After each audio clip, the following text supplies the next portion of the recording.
Right, everybody, let's get ready to go. Let me share this screen here. And we are ready. All right, everybody, just giving everybody a little second to get in and then we kick it off, all right? Because we are ready. Oh, we're gonna see how many questions we can actually go through. Until we get tired, I guess. So let me see.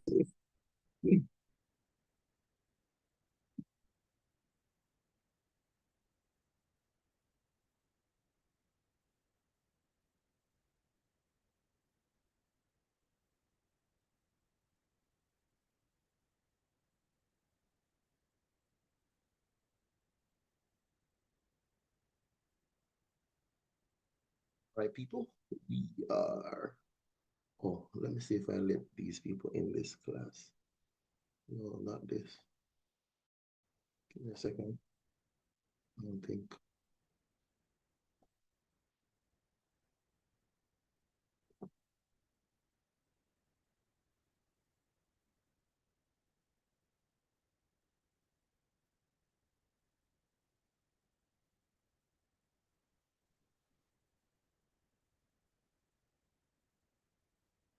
All right. We're getting ready to go. All right, everybody, we are not necessarily waiting on a crowd right now because time is going. Exam is tomorrow. We're gonna do mixed questions basically, and let's see how far we could go in the night here. Let me bring up this live here. Give me a minute.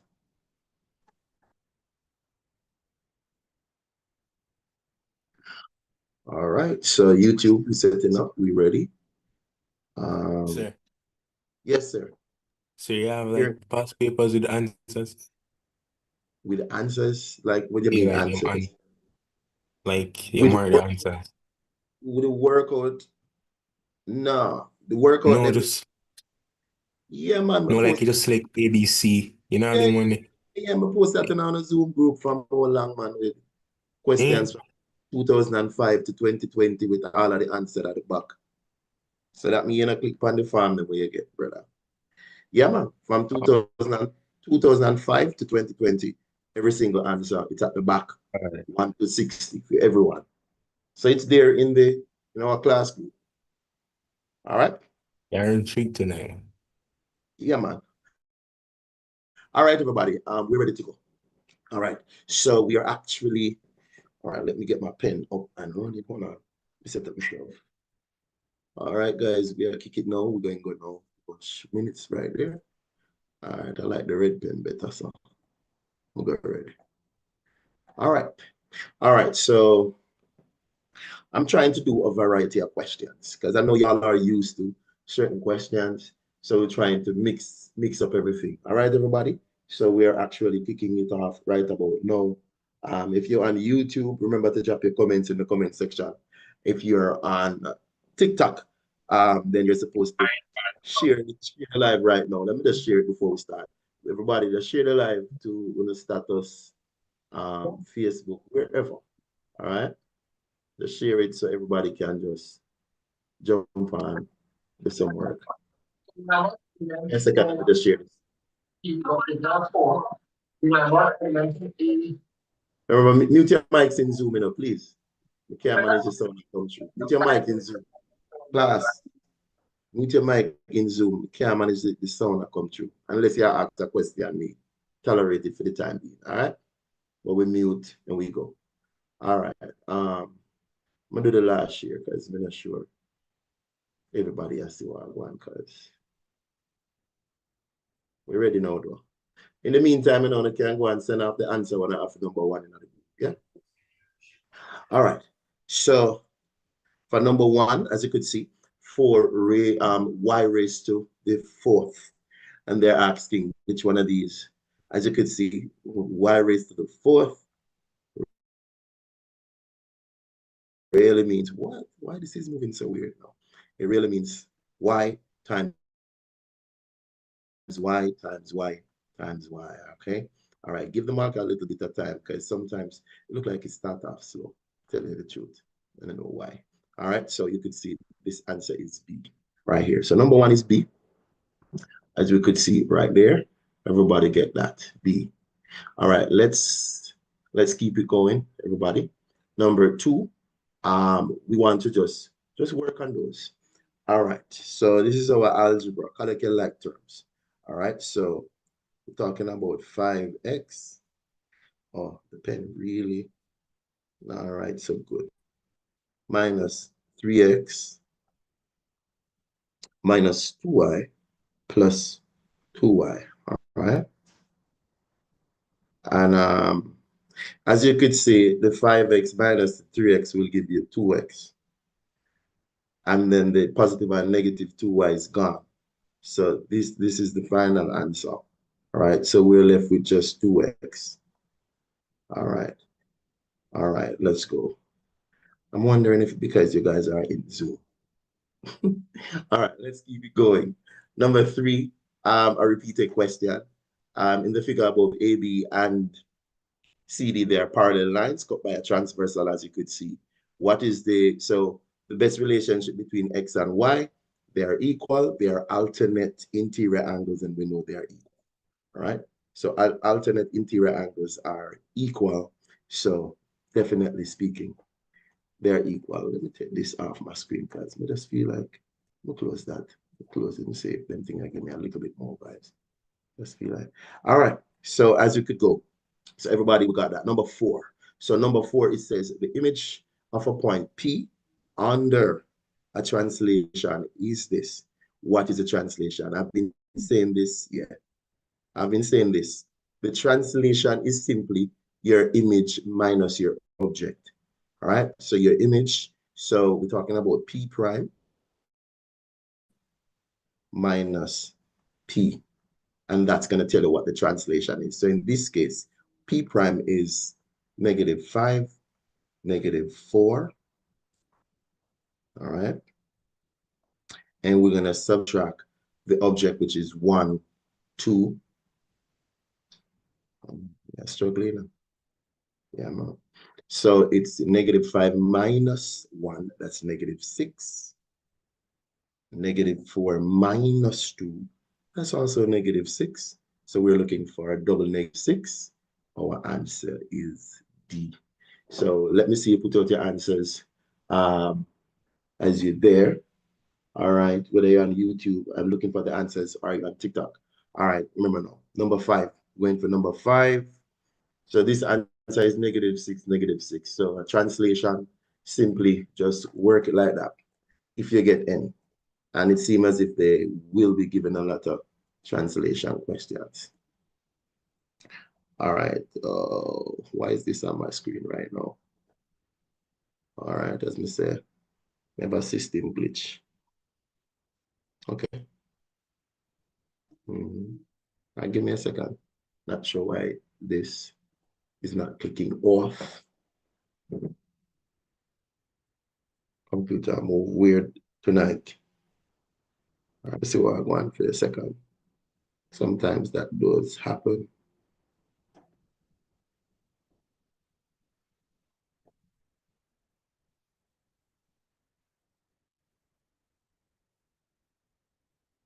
All right, there it is. All right, guys, try not to mark the screen, please.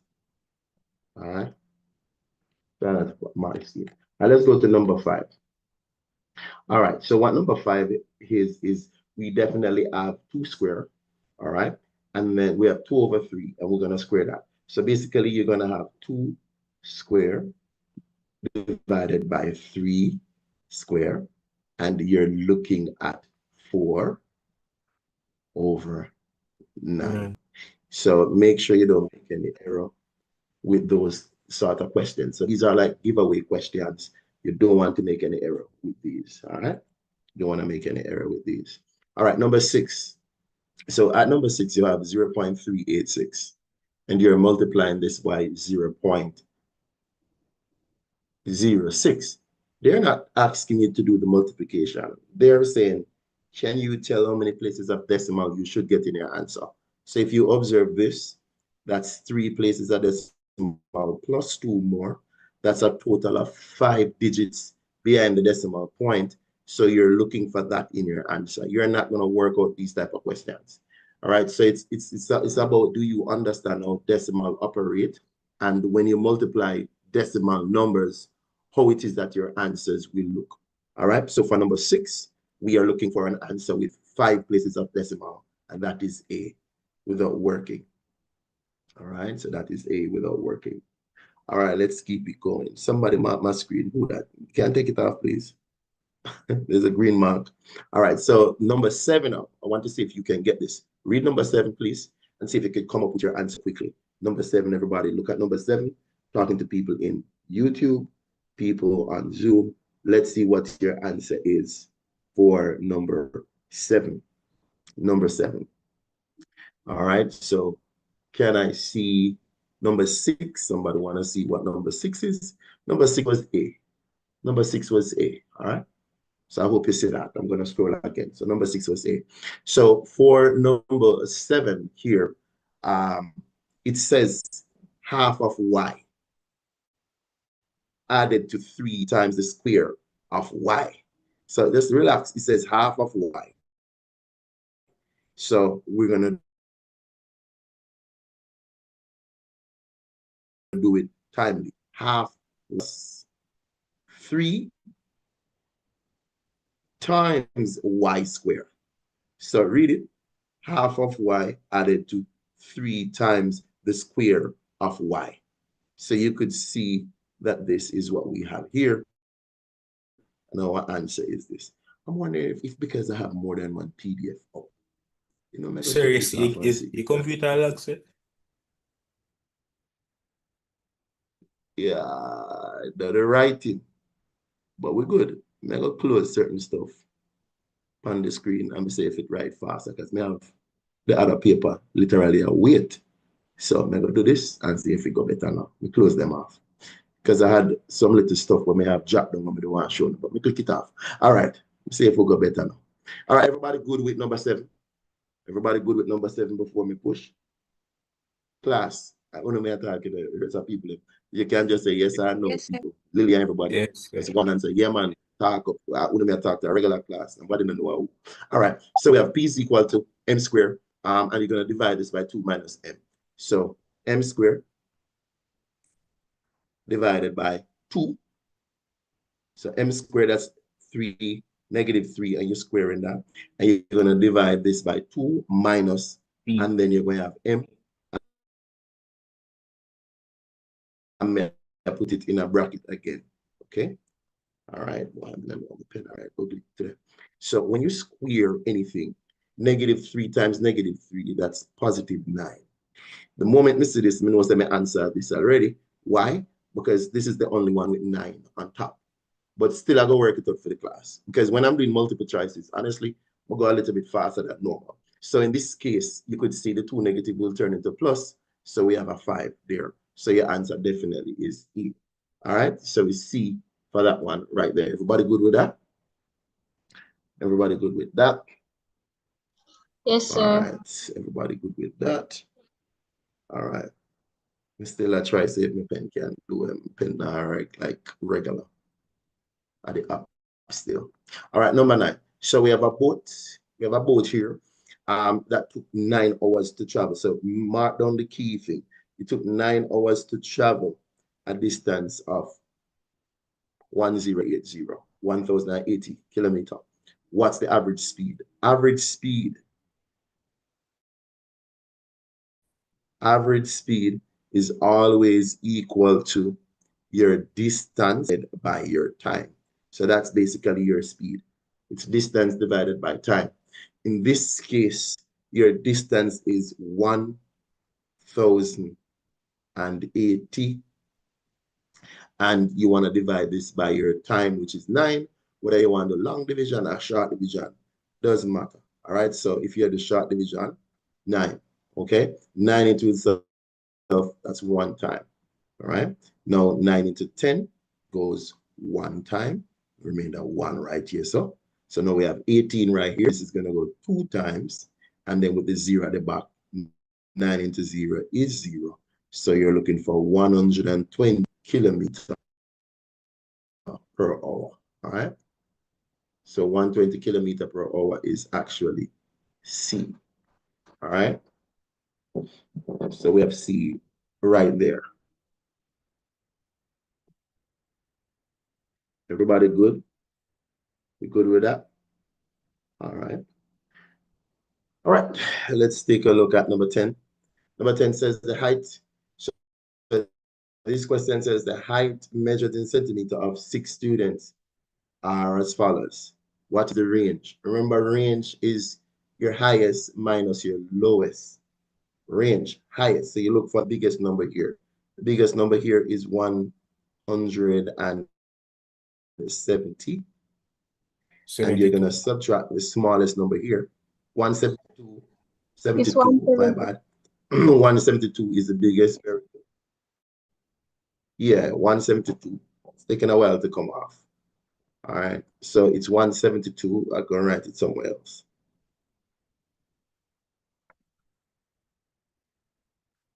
All right, let me write it right there.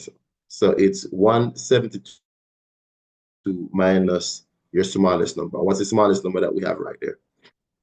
150. So we have 150 right here. You subtract your 150. And these are simple numbers. So you could see your answer is actually 20. All right.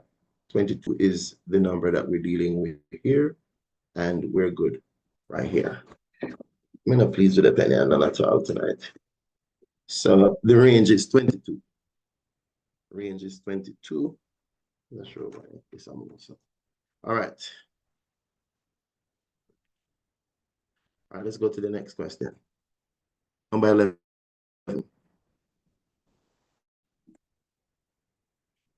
All right, so for number 11, it says a quadrilateral whose diagonal bisects. So this is knowledge I'm just going to tell you if you don't know. A quadrilateral where its diagonal bisect at a right angle. Right now, it's a rhombus, okay? So a rhombus is like a square that you push out a shape. You just push like a slanted square. You just push it. And so with this one, it looks something like a diamond. And you probably know it. It looks something like a diamond, like this. The diagonals will align. So you can mark that down. That's a rhombus. So the answer for that is C. And this is just knowledge. So I'm just saying, just in case you know that. A square does the same thing. All right. The diagonal of the square meet at right angle and a kite. All right. All right. So number 12, the cost. So let's take a look at this. So the cost of an article. So we're talking about the cost of an article here is 1,124. All right. It may be purchased, all right, with a deposit of 560. And then you're going to go back and make monthly payment of $48. So the question is for this, they're asking how many will you go back to pay that $48? That's what they're asking. All right, let's take a look now. How much? First, remember the idea of hire purchase. Hire purchase always words you're going to have to take your deposit. Oh, the pen ready again. The pen ready, people. Oh, it gone back. It just come in, you know. All right, so you're going to subtract this. You're going to subtract your 560 from this. Right, it's all right, little better though, to be honest. All right, so you subtract your 560. Come on, somebody work out that quickly and tell me what you get. What you get when you subtract 560 from that? Let me hear if you're not work numbers. Anybody? I want to get to subtract that. 560. Don't type it in because I'm not read the chat right now unless it's on TikTok also. All right. No, it's not the January paper. We actually did the January paper like 2 times already. This is not January paper. Yeah, I am just giving variety of questions. So I just jump for some questions where I know that y'all don't see before. Yes, 864. All right, 64. 864.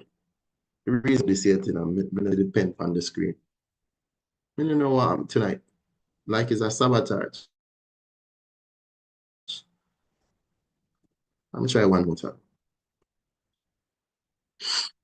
So divide the 864 by 48. Divide the 864 by your 48 right now, and you're good. You're done. Divide it and see what you get. I'm going to do it still, but you could see that the pen is disappearing. So we have 864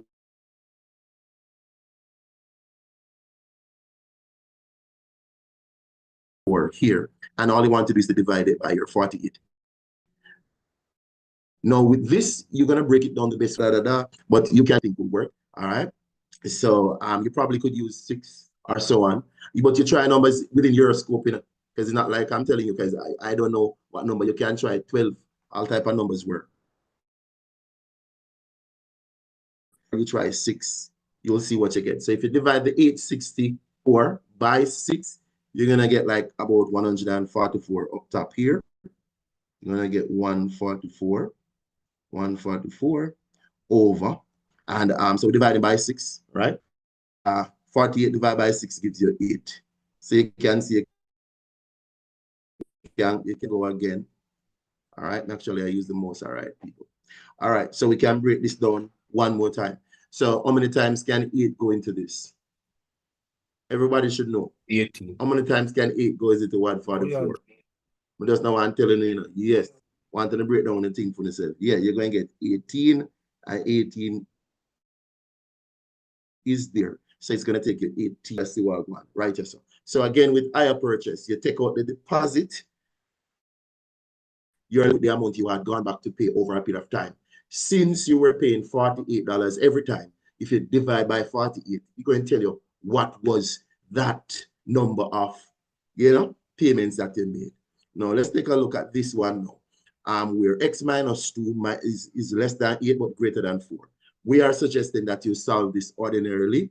So you will add 2, just add 2 throughout, plus 2 throughout. Okay, so you get 6 here, right back your same sign. And the reason why you add 2 is because a negative and positive 2 right there.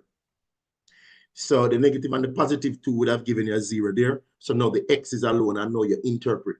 So all you're looking at is you're saying, hey, x must be less than 10, but greater than 6. Remember, there's no equal into it. So which one of these numbers will fall in that category? We're greater than 6, but we're less than 10. Can anybody just push out the answer? Push out the answer for number 13. 7. I don't want to say 7. number 13. 7. Very good, very good. Yeah, class, jump in and because yes, 7 would have been that. So you could see 7 is the only thing that fit this category right here. And there are a lot of numbers that fit it, but 7 is what they pick right now. All right, so everybody, we're good. All right, well done, well done. 7. All right, now let's take a look at this stats question right here. It says in a test out of 10, the marks obtained by 15 students are as follows. So you're looking at the marks. Everybody, you're looking at the marks, right? Now the question is the frequency table which best shows this information. So, and I'm glad that we're dealing with these questions, right? Where you're applying yourself. So all you have to do is to check with the first one. Don't stress it. So number 1, how many times did number 1 occur? Let's cross it off. 1, 2. I'm seeing number 1 2 times, which means this not look bad. Number 1. So, all right. So number 1 2 times appeared. All right. So our number 1, we see it 2 times. Okay. You see 0. Anybody? 0 here. So we see 0 2 times as well. So for now, this look good. This not look good because there's no 0 in that one. But you see 0 2 times. So B look good for now. We're going to see what else worked. Let us see number 2. How many times number 2 was there? 1, 2, and you cross it off. 3. And you make sure you double check. So 2 was there 3 times. And I'm seeing this. All right, so we're good. Now the reason why I can't pick the answer yet, you know, because C and D are run off of the same frequency for now. Because you can see, really? Give me a second, guys. Get caught up in the whole thing.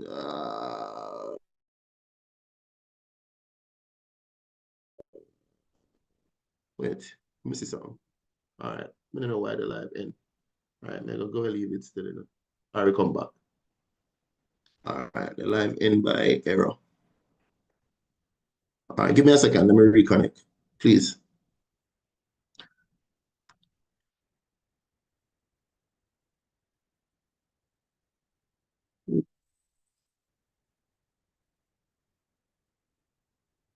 All right. All right, we'll take me now. All right, see, come back. Yes, sir.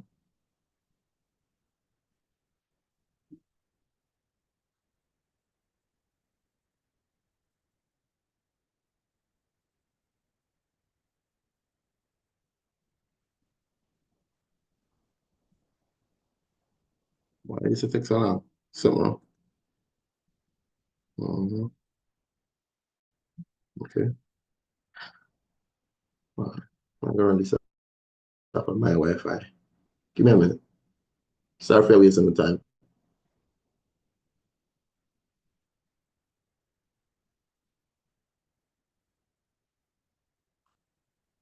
Make sure if I the Wi-Fi are the issue. Class, give me a second. Let me jump on my personal thing to see if it come up. Because sometimes we have some little glitch in the system.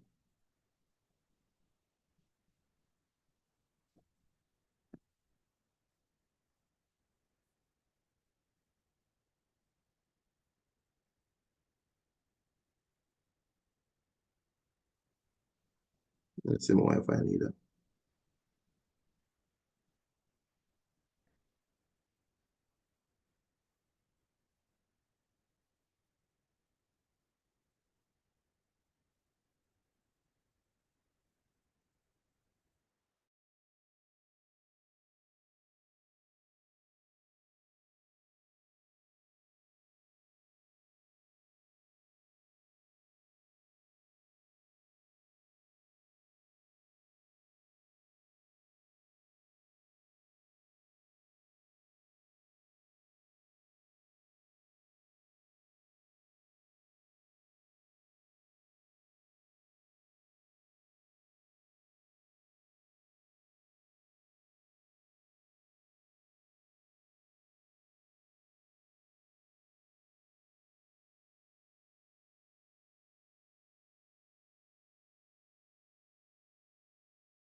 Everybody, we good? We back?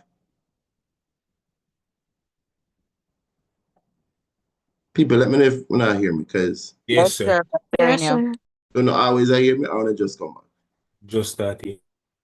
So that means the internet, something go wrong just now, which part of it.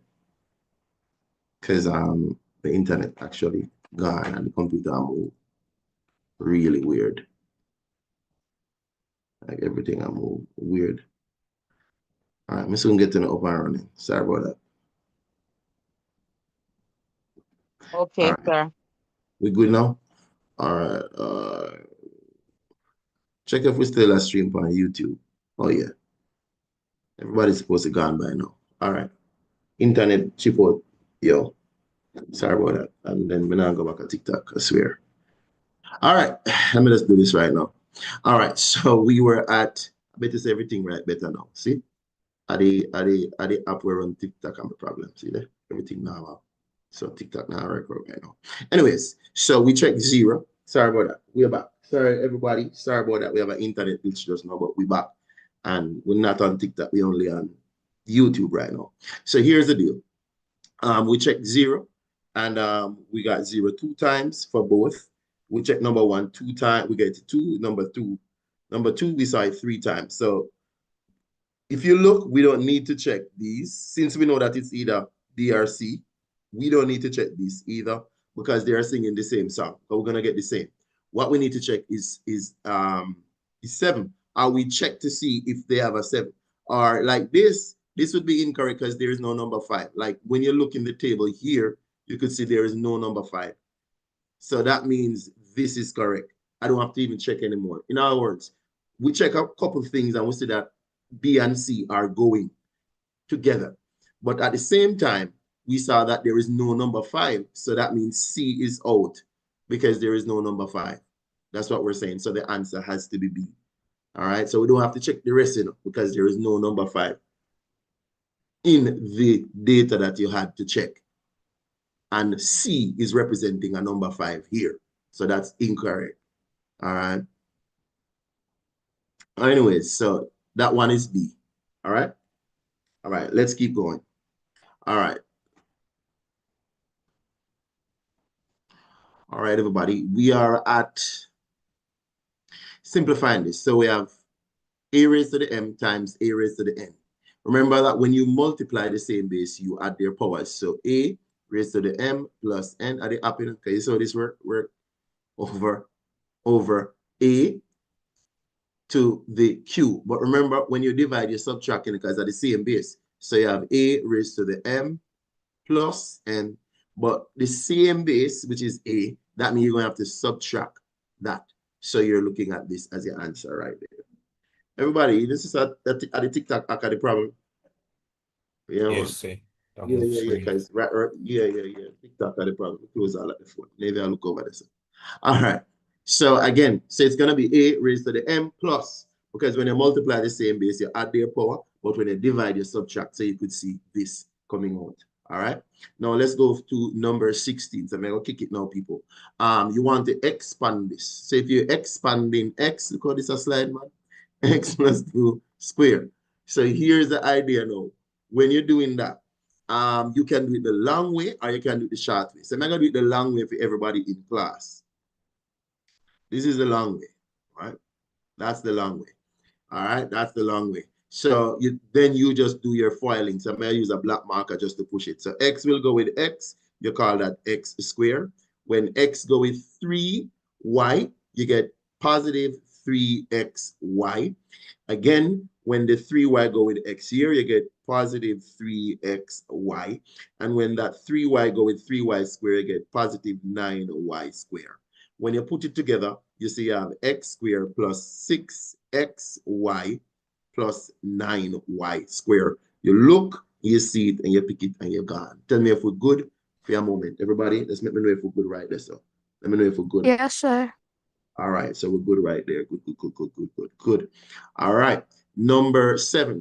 The arrow diagram above describe the relationship, right? So take a look what's going on. You're observing left to right, or you're observing where the arrow is flowing from. So the arrow go this way. So what happened to the X as it relates to where it go? So 2 go to 4, 2 go to 6, 2 go to 8. What go on this? 3 go to 6. All right. All right, and then 4 go to 4, 4 go to 8, 5 go to 5, and like, so when you look at this, is it that X is greater than Y? No. Is it that x is a multiple of y? No, because multiple would have gotten bigger, so that's not it. Is it that x is divisible by y? In other words, y can go into x? No, but we did see that x is a factor of y, meaning all the numbers from here, like in other words, 2 is a factor of 4, 2 is a factor of 6, 2 is a factor of 8. That makes sense.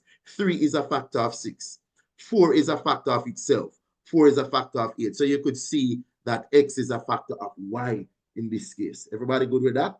Talk to me if we're good. Let me know if we're good right there. So, all right?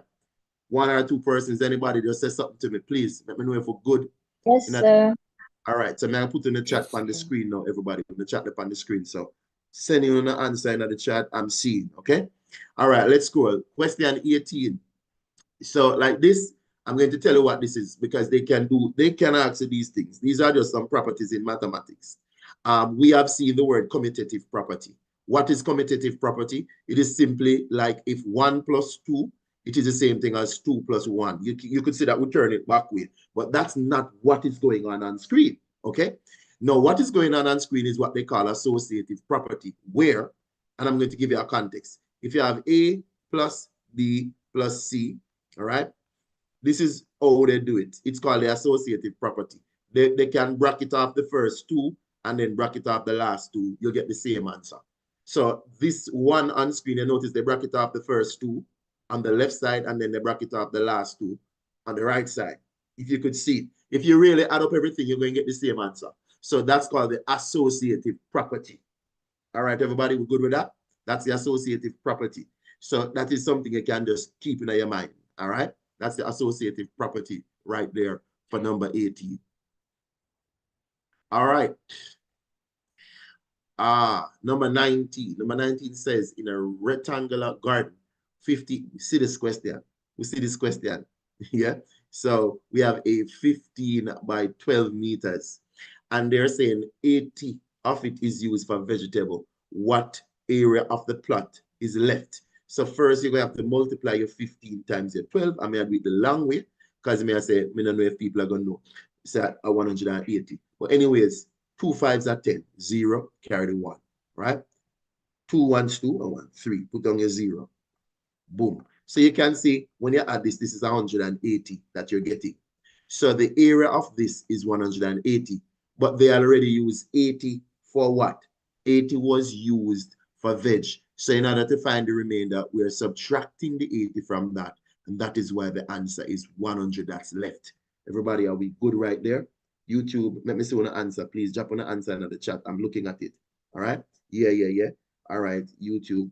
All right, we are going good there. So, all right, let's keep it rolling. Number 20. Number 20, we want to represent 0.45. Man, everybody saw the app really made this penny and never did that work. 0.45 is written as what?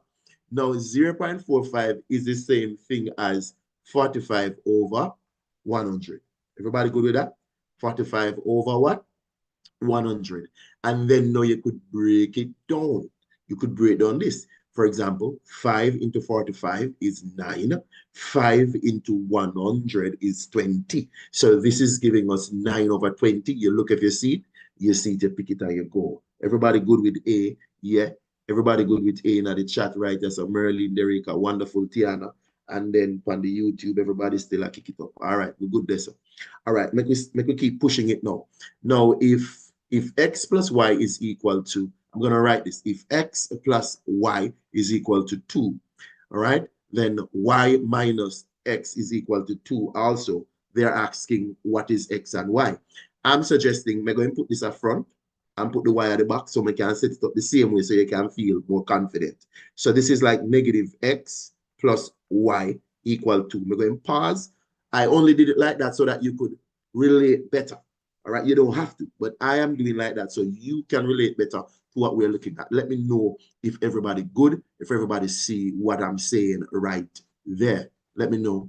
Let me know, Yes, people. sir. Right, good.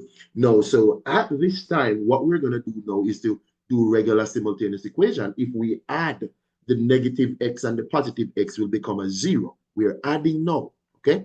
We're adding these. So we're going to get 2y is equal to 4. That makes sense? Yeah? So 2y is equal to 4, you divide by 2, y is equal to 2. All right. So let me just say this to everybody. Do not work any further, because when you look at your responses, this is the only one that has a y as 2. So this is how I want you to learn to work. Don't waste any time and prove the other part. It will be 0. You understand what I mean, everybody? Just tell me yes or no if you get the point of me. So we don't have to prove. Yeah, we don't need to prove that it is going to be 0, because you could see that you have gotten y to be, and there is no more 2 where the y is. So we click it and go on. And that is the difference of working a paper 2 and a paper 1. All right. Now, it says question 22. If the universal set U, right? So the universal set U is equal to 1, 2, 3, 4, 5, right? And H is equal to 3, 4, 6, right? Now they're saying, what is the complement of H? In other words, what are the other things that are in the universe that are not in H? So you want to cross out your H from the universe, and then look, let's do it. So we're gonna cross out 3 from the universe, from you say cross out the 3, cross out the 4, cross out the 6, and then whatever is left is called the complement of H. Complement means the other things apart from me. So there's a 1, there's a 2, there's a 5. That will be everything else apart from that H, and the answer is D. Let me know if we see it. Let me know if we're good. I'm waiting for just one response, whether it's at the YouTube Yes, sir. class. Everybody good? Merlin, Yes, sir. Derricka, we're good. We are shot. All right. Make we push. Next question. This one now says we have ABC, which is a rectangle, right? So there's a rectangle. The points P, Q, R, and S are midpoints, all right? So there are a lot of midpoints. All of this cutting from the middle. That's okay, all right? Now, the real question is here is saying 2 lines of symmetry. There are 2 lines of symmetry. Remember now what symmetry is. Symmetrical lines are lines that if you fold the object along its symmetrical line, you will definitely have corresponding points overlapping. So if I should grab, like, I don't know if y'all could see this paper that I have in my hand right here, right? Look, if I fold this paper right here the right way, I could get these 2 points here to overlap without. So boom, this is one of the line of symmetry. If I go this way, all right, look, see, this is the entire paper. And if I do it like this, boom, overlapping, you don't see any edge popping out. So one line of symmetry is going to be PR. And then, so PR. And then the other line of symmetry is that I could go like this too, long way. So if you fold it like this properly and do this, you could see that there's no edge popping out. So another line of symmetry, everybody, I hope you see the demonstration, would be this, right? So there are 2 lines of symmetry, and I'm seeing that. So we're talking about PR and SQ, boom, all right? Those are what we call lines of symmetry. If you fold it along the line, corresponding points will overlap. This is the sheet that we're dealing with, a rectangle. And if I could just, I could just disprove the diagonal. If I go diagonally, you may realize that it's gonna ugly up. Look, I fold it here. If I go diagonally now, let me go diagonally here, so it now gonna do good. See that? You see things that pop out. The corresponding part, them don't kiss. Diagonal, there's no line of symmetry along the diagonal. All right, if you take a look at the paper, see that? Extra piece there, pop out. So when you fold it along the line of symmetry, corresponding parts overlapped properly. That's all we say. Let's go to number 4. Why I like this paper, January, they sent a base question. And that is why, you know what I mean, I was happy to get these paper here. These are like, this paper right now is a 2001 paper. But the reason why I think it's very good is January, they sent a question just like this, which means that I think they're going back to pull some long-time question where people think probably not come. All right, so this is a base 8, and they did set a base 8 January. All right, so the question is, what is the value of the digit 3? Now, in other words, we did base in class, if everybody remember.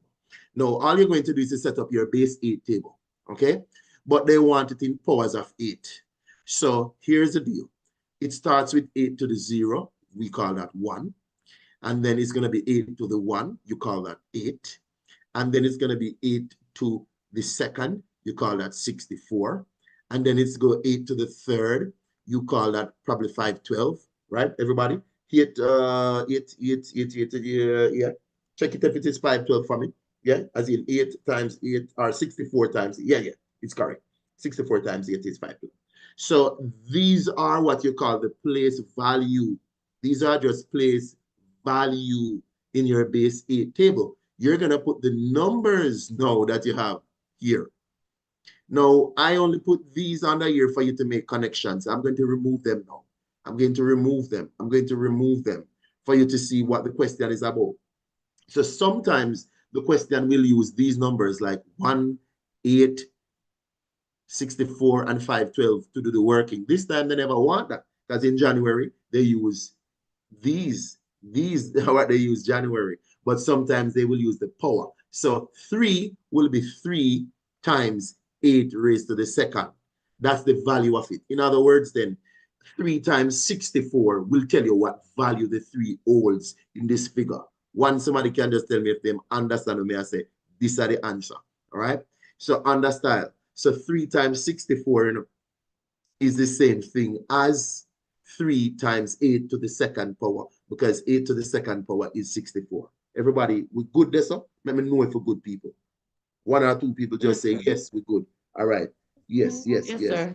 All right. Baker, me see him. All right. Big up in yourself on the YouTube. All right. The people them come back on the YouTube. At least the pen flow better right now. All right. The next term in the sequence says, so if you're going to try to find the term in the sequence, I'm saying start with subtraction first. All right. And if subtraction does not work, then you start focusing on other things. But start with subtraction, man. Yeah, man, start with subtraction. So in this case, we're going to start by saying 5 plus what give you 6? 1 plus what give you 6? 5. 6 plus what give you 13? 7. 13 plus what give, and you're like, oh, 9, 11. So you're seeing where you're adding 5, then you add 7, then you add 9, then you add 11. That means I'm going to be adding 13. And everybody could see that this question is a repeated question. Remember, I know I am doing 2001 paper, and this question we did it last night. All right. So 46. Everybody, we good? Let me know if everybody good. Right, Jessa. Good? Sir, I was going to ask, Yes. Go ahead. the 11. Okay, Was you're going to ask. wondering where you get the 13. I'm saying you can use subtraction first to see if you can see a pattern. And you could see that if you take the 1 from the 6, you see 5. That means 1 was added to 5 to give 6. Make sense? Yeah? And if you say what was added to 6 to give 13, you see 7. What was added to 13 to give 22? 9. And then you start say, oh, they're adding 5, then 9, 5, then 7, then 9, then 11. That means a 13 next, based on the pattern and sequence. Everybody good with that? Just let me know if we okay, right? So that's what they did for that one there. Okay, No, sir. yes, let's take a look at 27 now. Let me see those who could get 27 before me say nothing. I so love this question. 26 should say. 26 people. Anybody? 26. YouTube. Drop on the answer. Let me see if everybody there on the game. So this is a prime here, and this is a little prime right there. Let me see if everybody there on the A game. Come on, let's go. Let's go. It is a repeat. Yeah, it was a repeat. Yeah, it was. Yeah. All right. Can we look 26? Anybody? May I wait for 26? I'm not see nobody type in answer at 26 yet. Yes. Derica. Yes. I like your answer. I like your answer. Dev. I like your answer too. Carrie, I like your answer. All right. This one. The moment you see this one, look what is not shaded. B is not shaded. So we know that there is some B complement going on because B is not touched. So there is some B complement pushing out now. But what else is pushing out now? You're noticing that everything outside of A is blank too. So this is actually B complement that intersect with A. In other words, B complement, but the part of B complement that is in A. So if you take a look, D is the answer. Because B complement would have been everything outside of B. But when you look carefully, you're saying everything outside of B, but it is contained within A. That means it's the intersection of B complement and A. Right now, you're like, yes. All right. And we're good with that. Everybody, let me know if everybody good with D. for 26 is D. I believe y'all are good. I'm going to keep scrolling, all right? Unless somebody asks a question, but we're good. All right. Number 27, take a, ooh, nice question. So number 27 says, the pie chart above shows the relationship of boys to girls, right? So you're seeing boys to girls. If there are 9 boys, that means this is 9 boys you're looking at right here. That's 9 boys. What is 9 boys? 90 degrees. Everybody could see 90 degrees, give 9 boys. That means, you know, this is actually 270 degrees out here, you know? Because if one part is 90 degree right there, then the other part is going to be 270. This is 270 degrees for girls right there.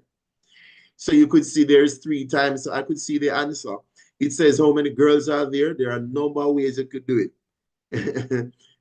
There are a number of ways. You could multiply your 9 times 3 and get 27. And the reason why I said you could do that is that you could see that 90 degrees times 3 will give 270, which is representing the girls. You could see that link. Or you could work it down and do your thing. Everybody good? If you see that link, you're good. If not, we could work it another way. But more Sir, everybody. other way. So the other way, you know, you're going to have to think about it. All right. So you could say 1 degree. So it's up to you now. You can say, all right, if 90 degrees equal to 9 children, okay, then 1 degree is to say 9 divided by 90. Tell me if you agree with that first. We just want to know if you agree with the idea. It's still ratio and proportions, you know, foreign exchange, same part, right?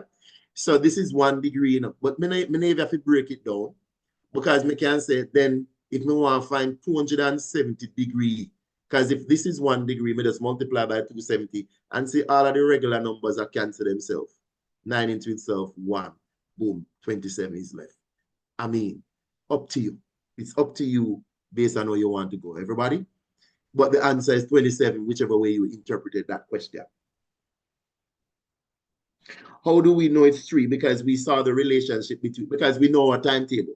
In other words, 90 times 3 give 27, as in 270. So with that knowledge, you can do it, all right, if you want. If not, you can work it this way and still get back your 27, all right? So Then it's you all couldn't just take off a 0? When you're canceling down, you're on your own. So I can't tell you yes or no. If you're canceling down and you know what you're doing, fine. That's all I could say. All right? I'm not going to say take off a 0 to get the answer. No, that's not what we're saying. We are saying work it the way we work it on screen. All right? Because another question, take off a 0 may not give you the answer. Okay?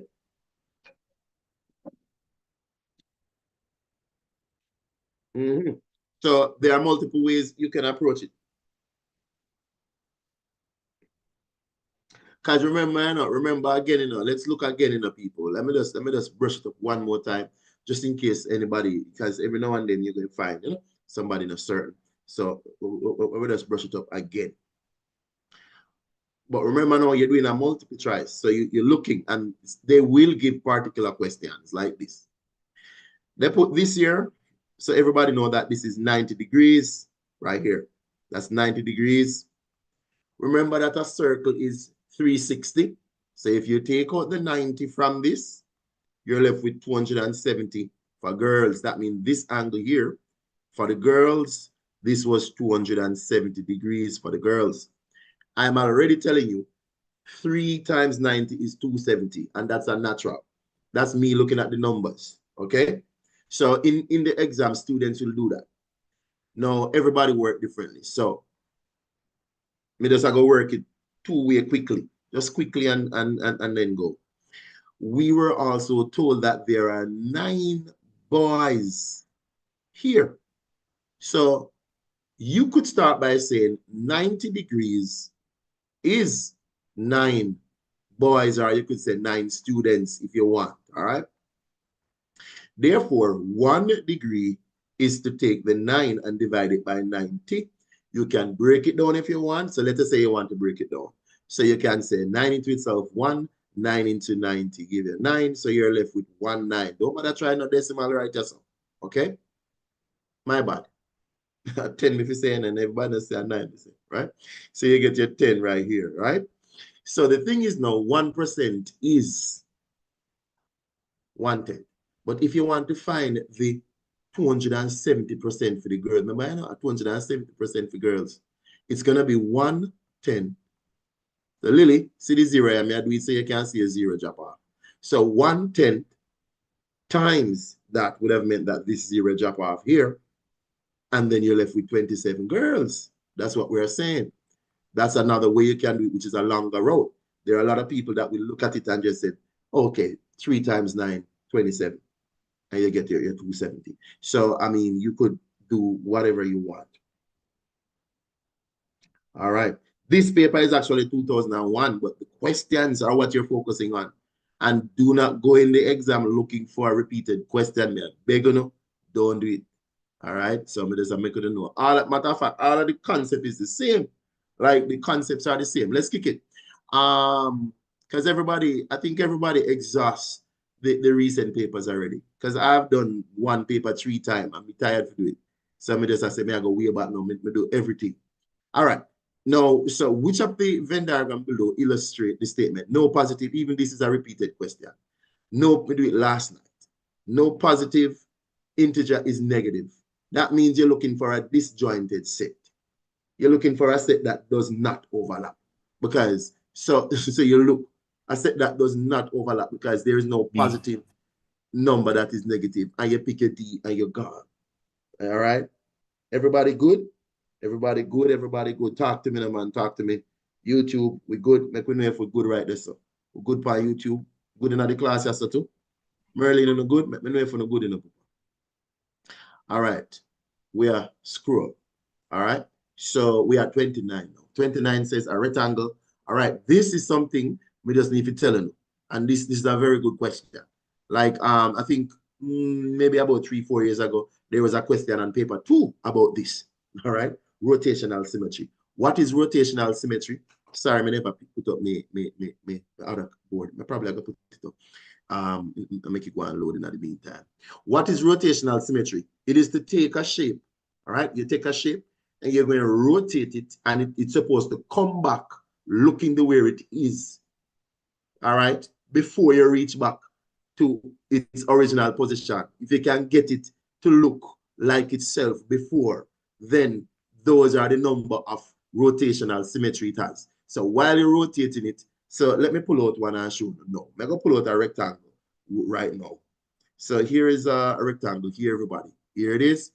Now watch this rectangle now. If I am able to rotate this rectangle, and can I mark something? If I'm able to rotate this rectangle and it looks like a rectangle before, like it looked the same way before it reached back. So marking my spot here. Look, by the time I go around this way, it look like the same rectangle. I'm gonna go back yet because my cursor right over here, so to the left. My cursor is to the left. All right. So and watch this. That's a 1 rotational symmetry. And by the time we go back, this is the original position. Boom, it looked the way again. Let me repeat what I say. I want to understand. So let me see if I can mark a point. If it gonna allow me to do it and it's still doing one. Say me mark right here, so okay. I don't know if it gonna work. Hopefully. Let me see if I can get it to rotate. Sometimes when you mark them, then they make you play with them again like that. All right. No, you're not gonna make me play with it. All right, me take it off. So let me display it. I'm going to rotate this. And if I get it to look the same way before it go back. So watch it. So me I turn it. By me turn it like this, me get it already to look. But me not finish because to be honest, I have to A there now. A there right down here so now. There's a A there. No. So that's a 1. And then they go again. So we're going to end up getting 2 rotational symmetry. Yes. A back to normal now. So we get 2 rotational symmetry by the time you reach back your 360. So that's what rotational symmetry is. How many times you are able to get back the shape. All right. So it has 2 rotational symmetry. Everybody, we're good with that? Let's let me know if we're good with that, please. All right. All right. Good, good, good. So how many times when you rotate it, you see the rectangle in the same orientation before you go back to the original? So it has 2 times it's going to happen. All right, let's keep rolling. Number 30. If the mean, so now we have, if the mean of the numbers, so 2x, 3x, 4x, 3x again, is 12, what is the sum of the numbers? Very good statistical questions. So what you want to do is to set it up. 2x plus 3x plus 4x plus another 3x. And all of this divided by 1, 2, 3, 4 things. This is 4 things. The result was 12. Let me pause so everybody could see what you're doing. So whenever you're doing these questions, don't rush it. Set it up. 2x plus 3x plus 4x plus 3x again. If you divided that by 4, you're getting, all right, 12. Now you're trying to find the x first, all right? So let us go with it. Let's go with it. So if you multiply both sides by 4, as you could see, the 4 cancel on the left. But let's add up these x's. 2x plus 3x, that's 5. 9. 9 and 3 give you 12x. 12x is equal to 48. Everybody, let me know if you see this. One person does say, yeah. All right, yeah. 12x is equal to 48. So if you divide 12 into 48, it's going to tell you that the value of x is 4. No, that's not the answer to the question. You see this? You see them have 4 right or so? That's wrong. Because the number of the sum of the numbers. So this is a very good question. You're going to have to find out what each of these are and then add them up. This to them set up the 4 right on top for your pick it and run gone. So that's not the answer to the question. All right. So what you want to do is now you're going to say 4 2 is 8. Everybody good? And then 4 3 is, talk to me now, 12. 4 4s 16. Because remember, x is 4, you know, 3 4s again give you 12. And you're going to add up all of these numbers now, and that is going to give you the sum of the numbers. All right, make we add this. 8 plus 12, that's 20. 20 plus 16 is 20 plus 16 is what? 30. 36. 36 plus 12, 48. We're going to pause now. We're going to pause for anybody who want to ask a question.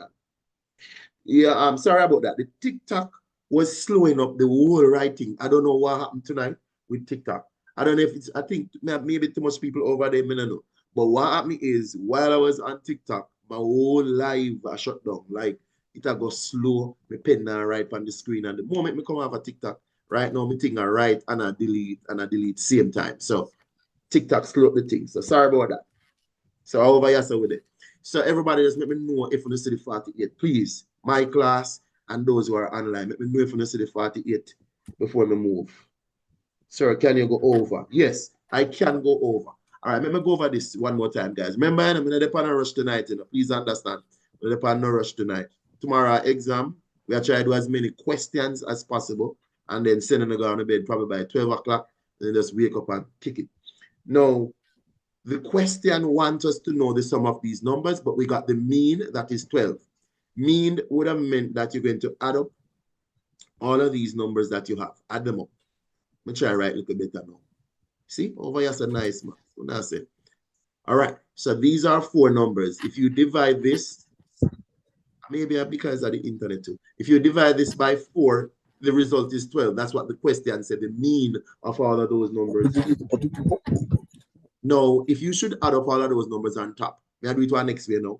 Add up all of those numbers on top, you're going to get 12x divided by 4 equal 12.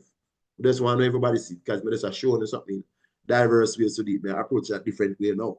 And as you could go, 4 into the 12 is 3 times. Everybody could see that. So 3x equal 12. And if you divide by 3, everybody could see, say, x is 4. All right, so I'm going to just work one different way so everybody appreciate maths. So x is 4, right? Now, we know that x is 4, but the question never asks if for x. So anybody will pick 4 with it, they would be wrong. Because they said, what is the sum of numbers? So in other words, then you're going to substitute your 4 where x is. So 2 times 4, 8.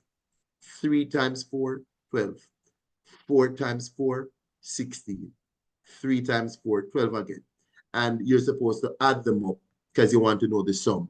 And when we did, we got 48. The person will beg me to do it over. I hope you see it. There are multiple ways to solve the problem, people. So when I did the multiplying the first time, that's one way. Now somebody asks a question, I just do it the next way. We're still going to get the same answer. It's maths. All right, people. We are scroll. We are scroll. We are scroll. All right, people, everybody, we are good. We're good. We're good. We're good. We're good. We're good. Everybody, make sure not hit likes on YouTube. Please, everybody, just hit the likes. So please hit likes. Now, let's work out 4x over 7y plus 3x divided by 5y. Now, you're doing, you want to simplify this. Stone, it looks like you just come. Hit your mic. Stone just come. Mic, kick up. All right. So what we want to do here is, remember, if you're adding fractions and the denominators are not the same, and you could see that they are not the same, you need LCM. The LCM for 7 and 5 is 35. The LCM for the letter Y is Y. Let me pause for a moment. Everybody agree with the fact that 35Y would have been our LCM. That's why I want somebody to say, yes, me good. Yes, sir. All right. Sir. So you're going to do regular math now. You're going to say 7y into 35y. The y's cancel. You're going to left with 5 right there. So 5 4s, 20x. Tell me if everybody see that. Yes. Everybody see that? And then now the 5y into the 35y, the y cancel, leaving 7. 7 times 3x will give you 21x. And you're adding. So when you add 20x plus 21x, you get 41x. You divide that by 35. You peep if that is there as your answer. Boom, it is at the top. Let me pause for a moment and make everybody just double check if we see that. Number 31 is A. YouTube, let me see if everybody see A. Class, everybody good with this A? Tiana Blackstock, you see that? Jadane, Carib, oh, we are going. Derek, I'm going see nothing. What going this? Ro, oh, Ro, you're there on YouTube, bro. Big up yourself, Miss Ro. No, you're shot over there. All right. All right, make we go on. 32. 32 now says if a customer spend $20, right? So watch this, you know. Let me just make sure so everybody read properly. It says if a customer spends more than 20, then he pays 10%. He receives a 10% discount. What does a customer pay for a bill that costs 80? So they're gone over the threshold, so they're going to get the 10%. All right. So 10% is a drop off a 0. It's a drop off. 10% means to drop off a 0, or you can do it long way. 10% means 10 over 100. If you multiply this by 80, you could see 0 cancels 0 with the 10 and the 10. Another 10 is at the bottom with the 8. So $8 will be coming off. Now, remember, it was $80. You subtract the 8. The customer will pay $72. Question, what does a customer, all right, will pay, right? So $72. Customer with a bill of 80 will pay 72 more. Everybody see the $72 there. All right. Yes, big up yourself, Pixel. Let's see you drop in some answers. Where are scroll? Where are scroll? All right. A man's annual salary is $45,000. Is tax-free? Ooh, this is a nice question too. He says his tax-free allowance. When it's a tax-free allowance, you know, we are saying that you're not going to tax that amount of the person's salary. So his tax-free allowance is $13,000. Now the question says he has to pay a tax of 35% on his taxable income. All right. So in this case, make we find the taxable income. Right? Taxable income will be to take your 45, man, and you take out that 13, and then you're left with, make sure you don't make no mistake. I believe this is $32,000. Everybody just confirm with me. One person confirm, say yes, 32,000. Everybody good with that? So that $32,000 will be what will be taxed. Now the tax is going to go at 35%. You can set it up. So 35% is 35 over 100 times 3, 2, and you're going to work it. 2 zeros at the bottom, cancel 2 zeros here, and then you have to carry out the multiplication right now. So you carry out the multiplication. There's no short way of doing this. So you could say 320 times 35. You do your thing. We're going to do it quickly. 5 times 0 is 0. 5 2 is 10. 0 carry the 1. 5 2 15 and 1. 16. Everybody make sure we're good right there. So 0 for the placeholder. 3 times 0 is 0. 3 times 2 is 6. 3 times 3 is 9. Boom. And then we're adding up now. 0, 0, 2, carry the 1. Boom, boom, boom. 11. We're looking for 11,200. Where is it? B. So I'm going to pause for a moment and make sure everybody agree with what we do.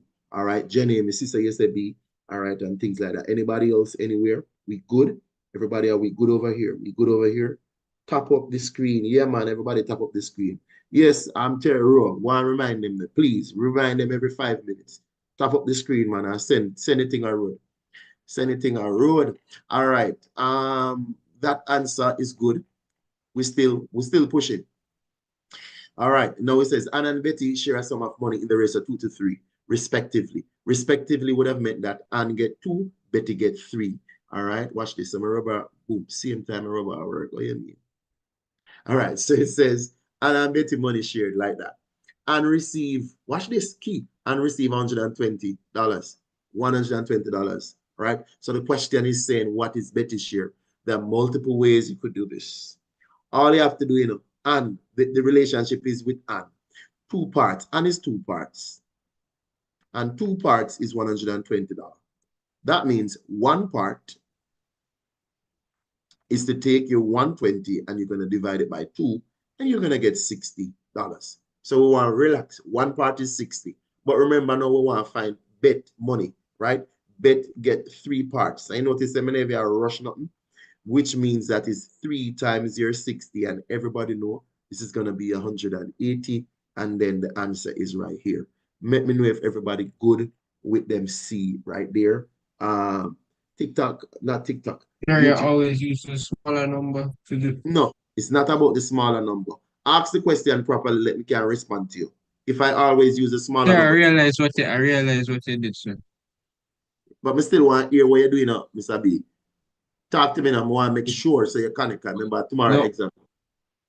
No, I was wondering why you use the 2, but I realized because you can't divide the 123. No, let me tell you why. No, that's not it. The reason why we use 2 is the link for the question. Whenever you're doing a ratio question, there is always a link being given. It did say and receive 120 and get 2 parts. Can you see what I'm saying? And receive $120. All right, think of this as you showing a partner. You get 2 hands in the partner.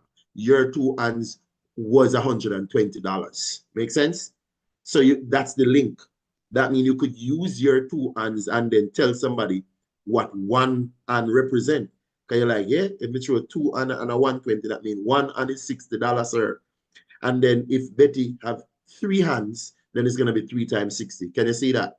So we only use 2 because the question told us about Anne, and Anne was the one that got 2 parts. So it's not about the small number. It's about what the question give you as a link statement. We say link statement was what we focus on every time. That's what you focus on. Tell me if you're good, please. Just tell me good. I want to know if you're all right. Bench. All right. So everybody see this question, you see? Them just keep changing this number. That is why I'm saying you can pick any question, any year and do it. Them just a change number. Them use 3, them use 10, them use 6, them I use 4. All right. So it says the edge of a cube is 4 centimeters long. But watch this though. I like this question. Hello, this question is not about volume. It's about surface area. Everybody. Now, the surface area, people, is referring to if you rub on your hand over the surfaces, right? How many surfaces you're looking at? You're looking at 6 surfaces, and they are of the same size because it's a cube. It's going to be a 4 by 4. So it's like you're going to have a 4 by 4. How many times? 6 times. All right, let me go again.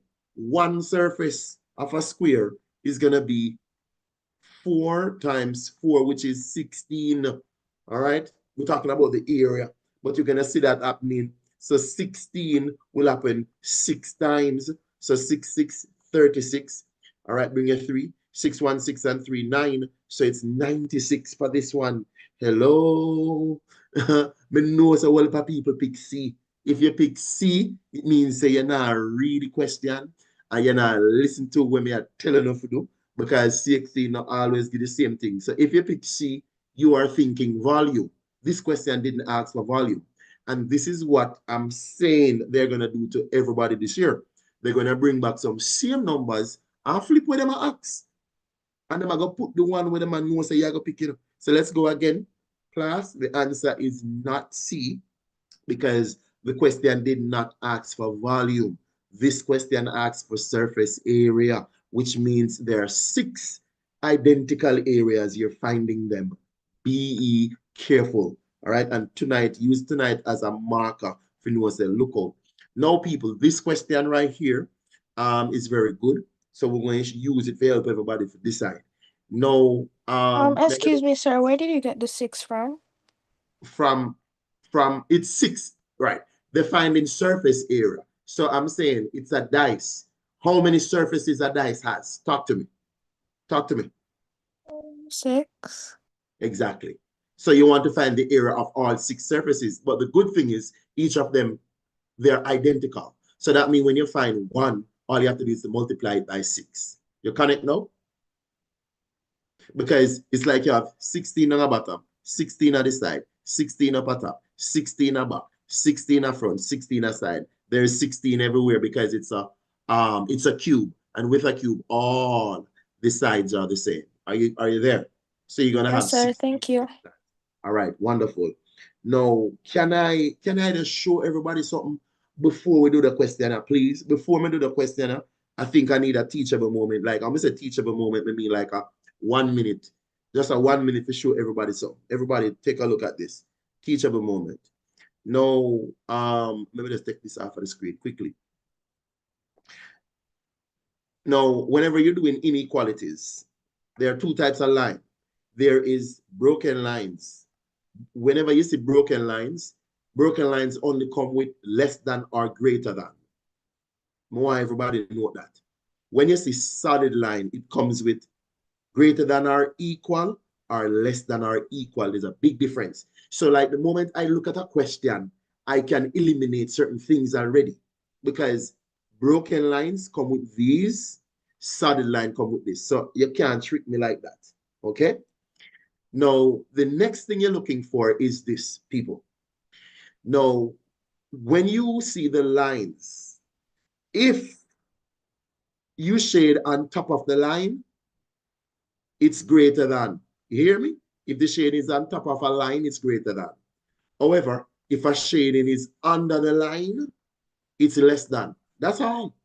Let me go again. Let me go again. I'm going to move this off the screen because I just want to connect. If I have a line like this, and let us say this line is y, I'm just making up this. Y is greater than, say, 2x. Me just make up this. The fact that it says y is greater than, if it means that the shading will have to be on top of this line. On top. The shading is on top. Now, if there's another one that represents, say, y, even if x is over here, the fact that y is already there, and it says less than, and you have the line like this, less than means that you have to shade under the line. That's all you need to know to answer that question. Trust me. All right? So let's look at the question now. Boom. Now, take a look now. This line, I'm going to do the line one at a time. This line says, let me write over this. It says y equal negative 2x. It's representing this. Now, everybody would agree that the shading is on top of this line, yes or no?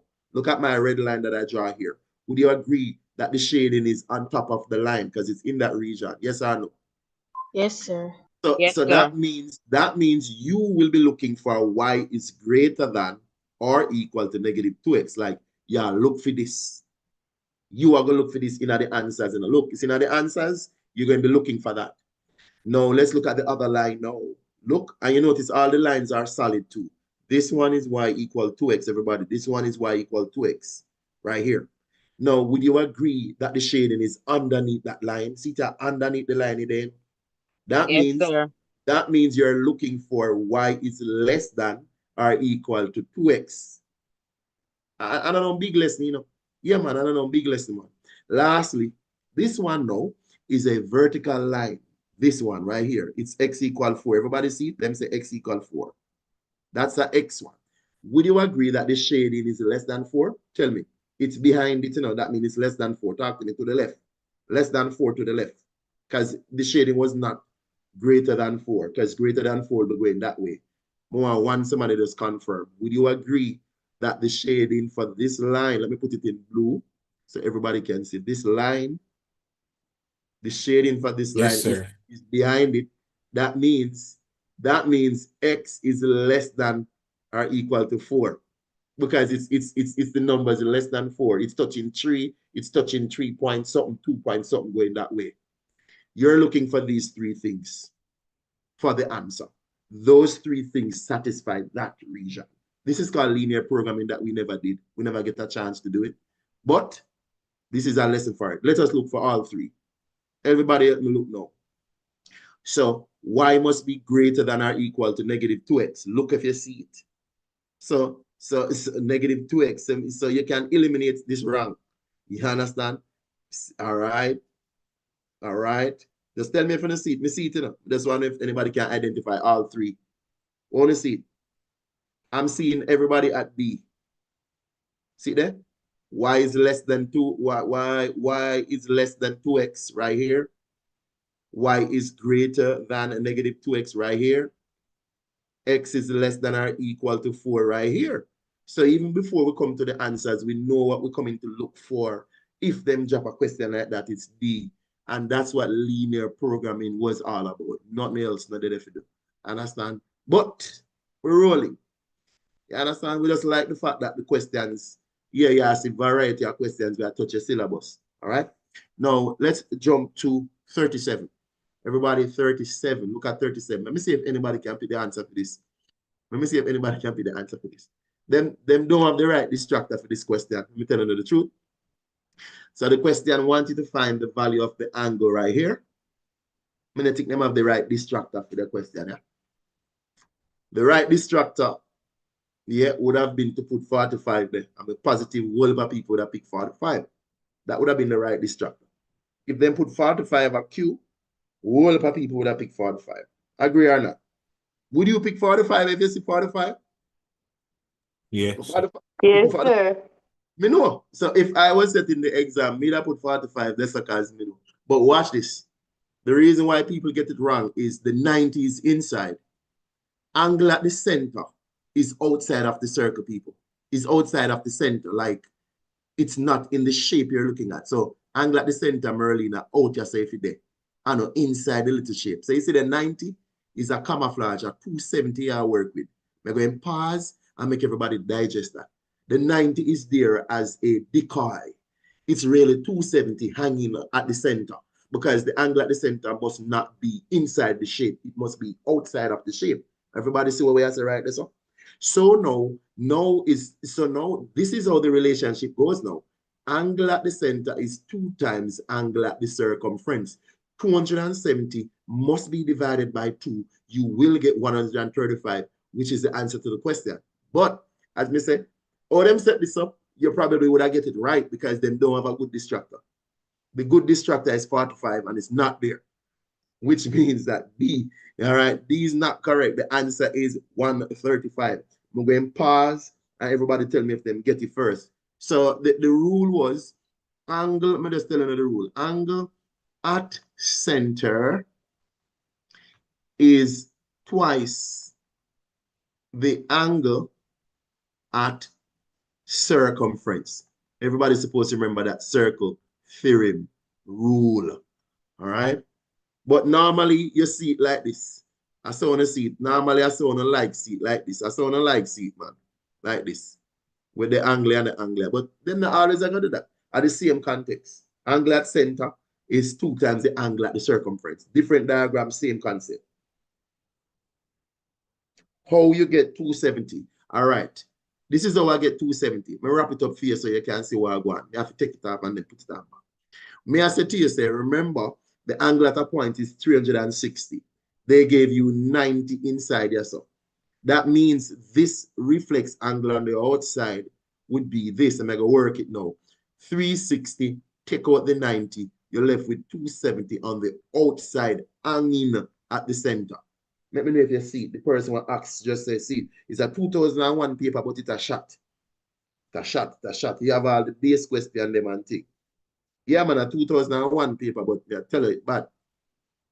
And then I'll go to a more recent paper after this. You know, I have the 2 paper tonight. So I'm going to go old and new. So if anything, we can CXC same way. All right, everybody. I hope everybody good this. I'm going to scroll now. Class, are good? Everybody in class, we're good? One hour to say, you know, please hear me up. Let me know, say. Yes, Everybody. sir. We're okay. All right. And don't feel, if you're chatting, man, don't feel free to chat.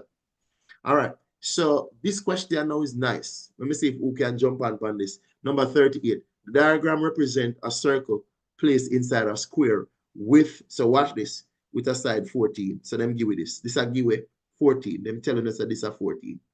14. All right. So the question is, find the area of the shaded region. Find the area of, and 14 is a nice number for pi r square, because 7 at the bottom. So them have reasons why them do that. All right. Everybody, make me see want to get this for the question here. So I'm going to just put the concept here. The concept to this question is it's going to be area of the square minus area of circle. That's the concept to this question.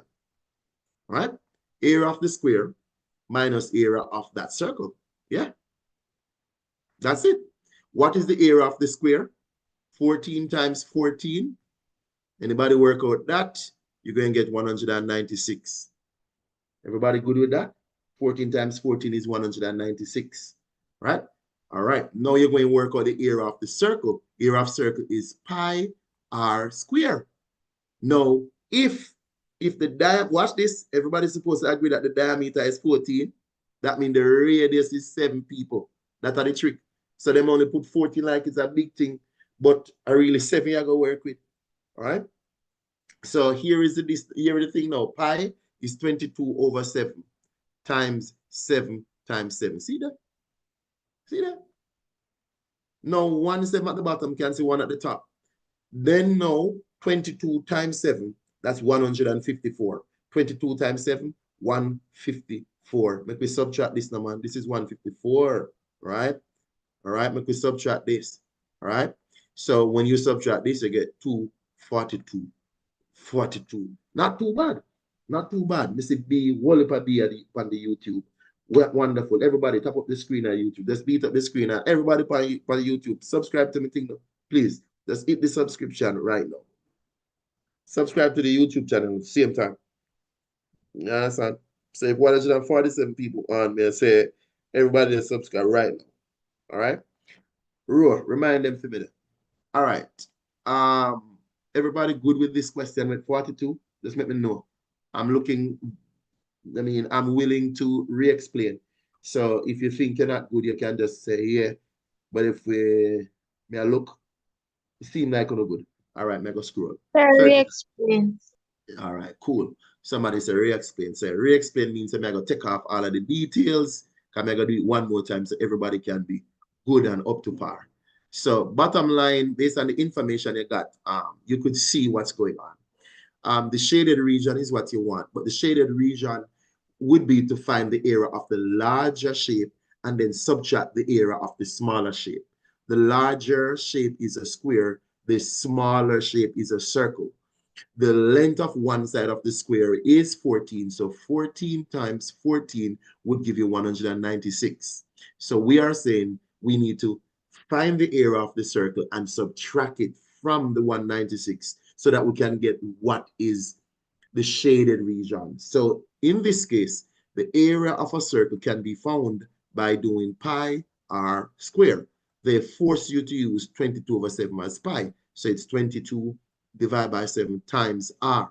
Now, when you look, because this circle is what we call inscribed in the square, where the boundaries of the circle is on the edges of the square, then it means then when you get one side of the square, you're getting the diameter of the circle. So the diameter of the circle is not a part of the formula, but if you divide the diameter by 2, so that 14 divided by 2 will give you 7, which is our radius. So the radius is 7, pi r squared. So it's going to be 7 times 7. These numbers are at the top. Now 7 cancel 7. We're left with 22 times 7. We work that out to be 154. Now the question asks for the shaded region is 196 minus 154. And we did get 42. And that's where we got it. I hope you're okay. No. Let me know if you're good, because I'm going to scroll. Yes, sir. All right, good to go, good to go. 39 says a bar of soap is, all right, so let's take a look at this. A bar of soap, let me go again. A bar of soap in the shape of a prism, all right, is 5 centimeters thick, has a volume of 200, all right, no problem. So it's 5 centimeters thick, has a volume of 200. So a slice, 3 centimeters, all right, 3 centimeters thick was taken away. What volume is remaining? All right, let's see how we are out for the question. So if you read, I see this question come maybe 2023, 22, 23, thereabouts. All right, so I'm thinking the thickness is uniform throughout. So if you take off 3 out of 5, you're left with 2/5. But there's a telling you like a 2/5 left. Let me go back. There are 5 layers of thickness, and you take off 3 layers of thickness, people. So 5 minus 3 give 2. 2/5 is left. That means if I take 2/5 and multiply by the 200, I should get the answer. May I pause and so everybody can soak in how me I think. Because I'm saying, if you take off 3 layers of thickness out of 5, you're left with 2/5 of the volume. All right. And then now 5 into itself is 1, and 5 into this is 40. 2 times 40 is 80. And we wrap this up right there. Let me pause for a minute and make sure say everybody good. Sorry about that. I just did it over for somebody, so you're probably joined late. Sorry. Mr. Donovan Mitchell, we're gone. Sorry about that. All right. I will re-explain 39. Seems like 39. I'm going to re-explain 39 right now. All right, let me talk it through. So let me say this to everybody. In order to understand these questions, you have to read the question first. So when the question is read, okay, it says a bar of soap is 5 centimeters thick. When it is 5 centimeters thick, where is my board? I'm gonna say I can just draw this. So the bar of soap is 5 centimeters thick. So I'm gonna just fake a bar of soap here so for everybody. Here is a bar of soap, sir. It's like one of them dirty girl soap that we use. All right, so the bar of soap is 5. This is 5 centimeters thick from top to bottom. That's what they're saying. It's 5 centimeters thick. But the whole volume is 200. The whole volume is 200. Now they are saying you beard off 3 layers of the thickness in a U, So you beard off 3. So imagine, say, when you beard, you end up use 3. So your soap get little now. I just show you what I want. Your soap this now, Yeah, man, your soap get little, man. See your soap, May I take off the part where you use. Boom. You use that out of your soap. Boom. So when you use off the soap now, a 2 left, man. So me just try to show you one creative way. A 5, a 2 left. So in terms of as a fraction, you can say a 2/5 left, because you actually use 3/5. So there are 2 ways to solve the problem. I could find 3/5 and subtract it from 200, or I could just find what is left, which is 2/5. So you could just say it's 2/5 that is left. 2/5 of 200,000, and this will tell you what is left. 5 into itself is 1. 5 into 24, 0. The answer is 80. Let me know if you get it. Let me know if you get it. So it's like you beard down some of the soap and you left 2/5. 2 out of 5 means 2/5, people. So yes, you can find the volume, no stress. Seems like we're good. 80 is a good vibes. All right. Good question. You see the question already. All right. Top up the screen, them everybody. Big up on yourself. All right. Number 40. Nice question. We saw this question 2021. Just now, we saw this question. It says the exterior angle of a regular polygon is 45. How many sides? What paper is that, sir? This is a 2001 paper. But me I tell you say it's a kick because it has like it cover the thing they want to really need. Now, exterior angle, total exterior angle is always 360. It does not matter how many sides your polygon has, the total exterior angle. Let me just show you what we mean by exterior angle. If you extend this line, this is an exterior angle. If you extend this line, this is another exterior angle. We are saying if you have 500 sides, the exterior angles still add up to give 360. So the word regular suggests that all of the angles are the same size because regular means that. That means if I want to know the number of sides, I'm going to take 360 and divide it by one of the angle because they are equal, right? They are all 45, 45, 45, 45. So all we have to do now is just to break this down. Break this down with whatever skills you have. I'm going to use 9 because I'm seeing 9. 9 into 45 is 5.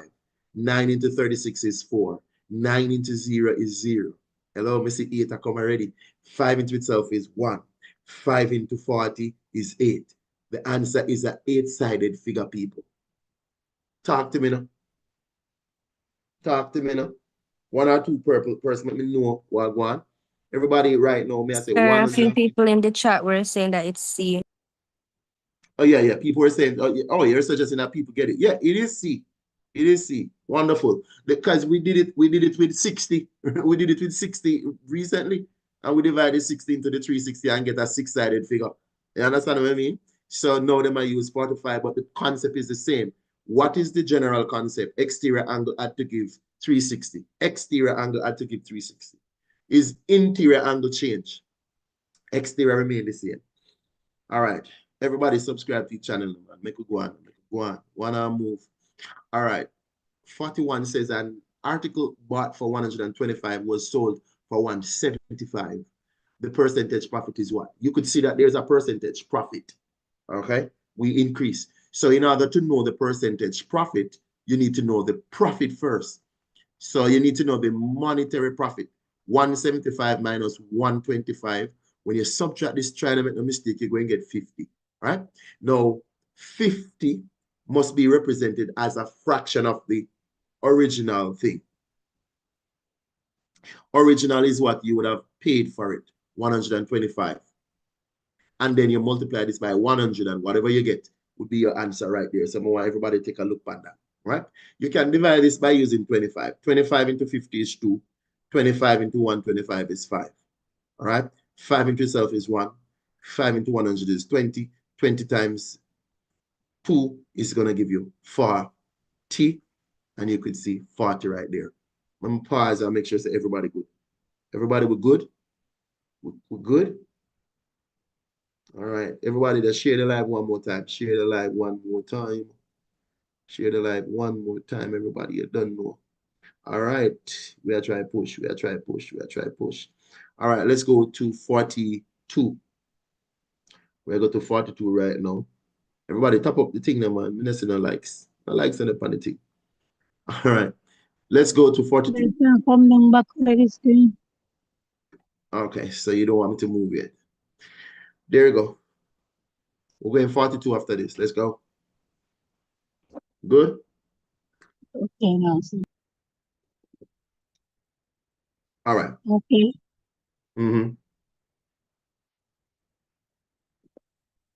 Everybody take a look at this question. Let me see if anybody could get this. Complement is right here. Complement is here. Complement is here. Complement is here. This is a complementary question. The complement of something.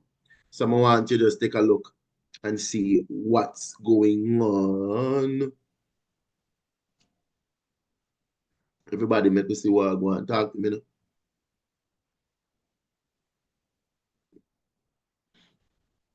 Let's look on it and you see the answer. I'm going to talk now. 3, 2, 1. Now, I want you to pay attention to detail. I'm going to put something in red. And you're going to describe this. Red. Look at my red. The red was not shaded. That means you need to focus on it. The red was not shaded. So the red is the union of X and Y. May I pause and make sure so everybody understand that. Just let me know if you get that. The red is the union of X and Y. But the union was not shaded. That means we're going to go the complement of the union. So I'm saying that you're seeing that X union Y, the whole of that in a bracket was not shaded. So the fact that it was not shaded, you put your complement. That means you were shading the complement of it. But watch this, you're not done. What part of the complement was shaded though? The part that intersect with Z. Because the complement would have been everything outside, of the union, But that would have included out here, so. So now the fact that everything outside was not messed up with, and it was just the part that was in the Z set, that means it's this. And where is that? Right here. No. A. Right here. Right here. Let me pause. And you see everybody say A is the answer. So it is the complement of X union Y that intersected with Z. That is what is shaded. Another name for that would have been Z only. Let me tell you now. But it's not there. Z only. What I just said to you is the same thing as Z only. But guess what? Z only is not on screen. So you have to pick what is on screen. I hope everybody see what I say. Z only is not on screen. All right. All right.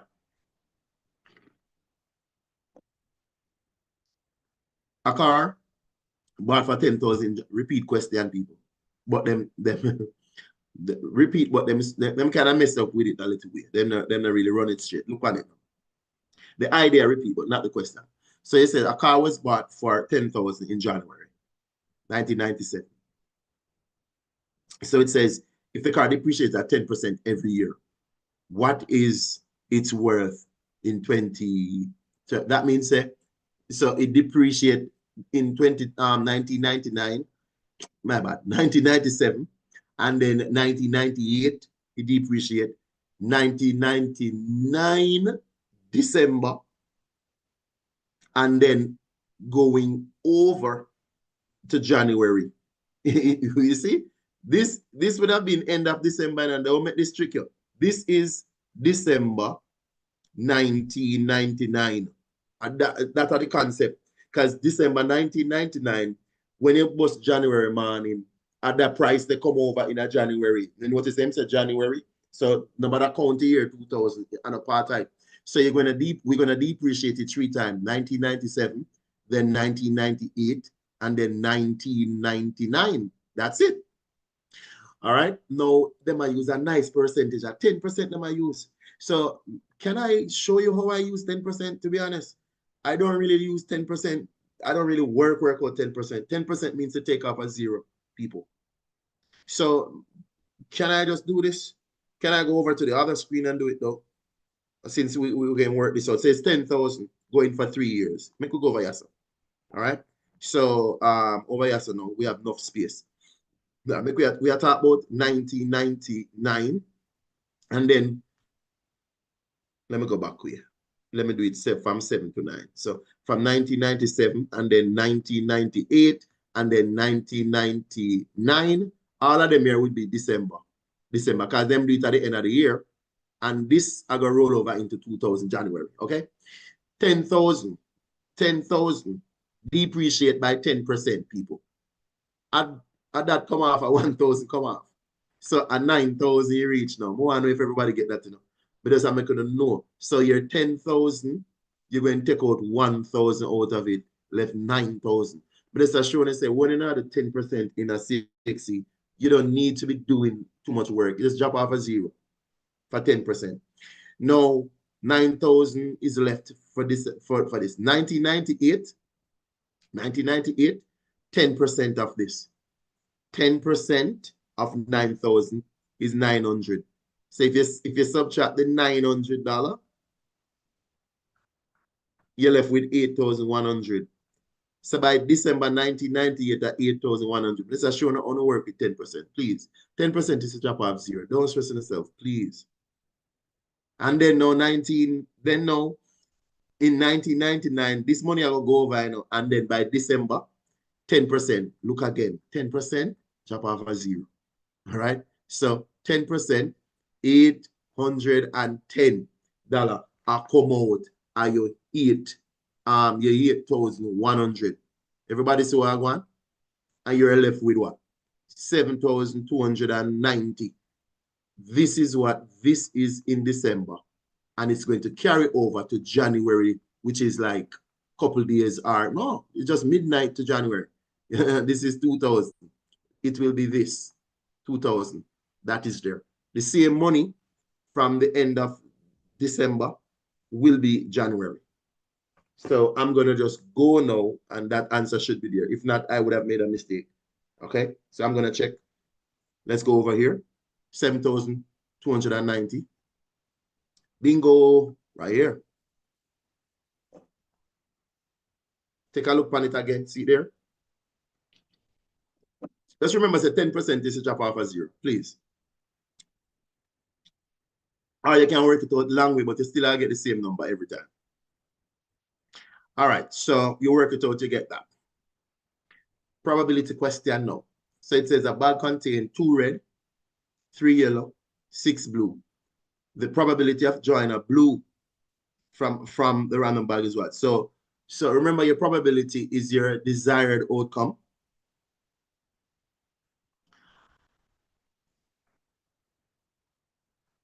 Over your total possibility.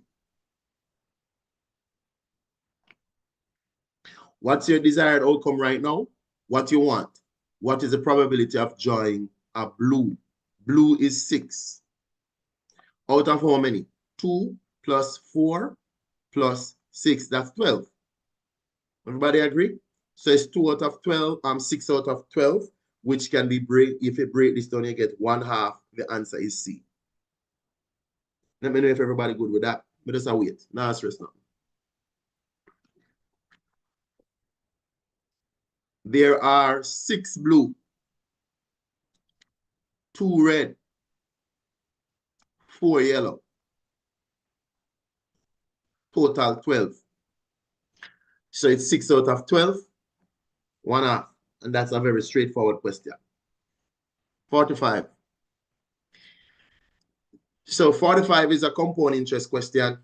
Y'all do compound interest with the formula. I same thing right now. The formula says the amount is equal to P open bracket 1 plus R divided by 100 raised to the N or the T and stuff like that. Same formula, this are the same thing.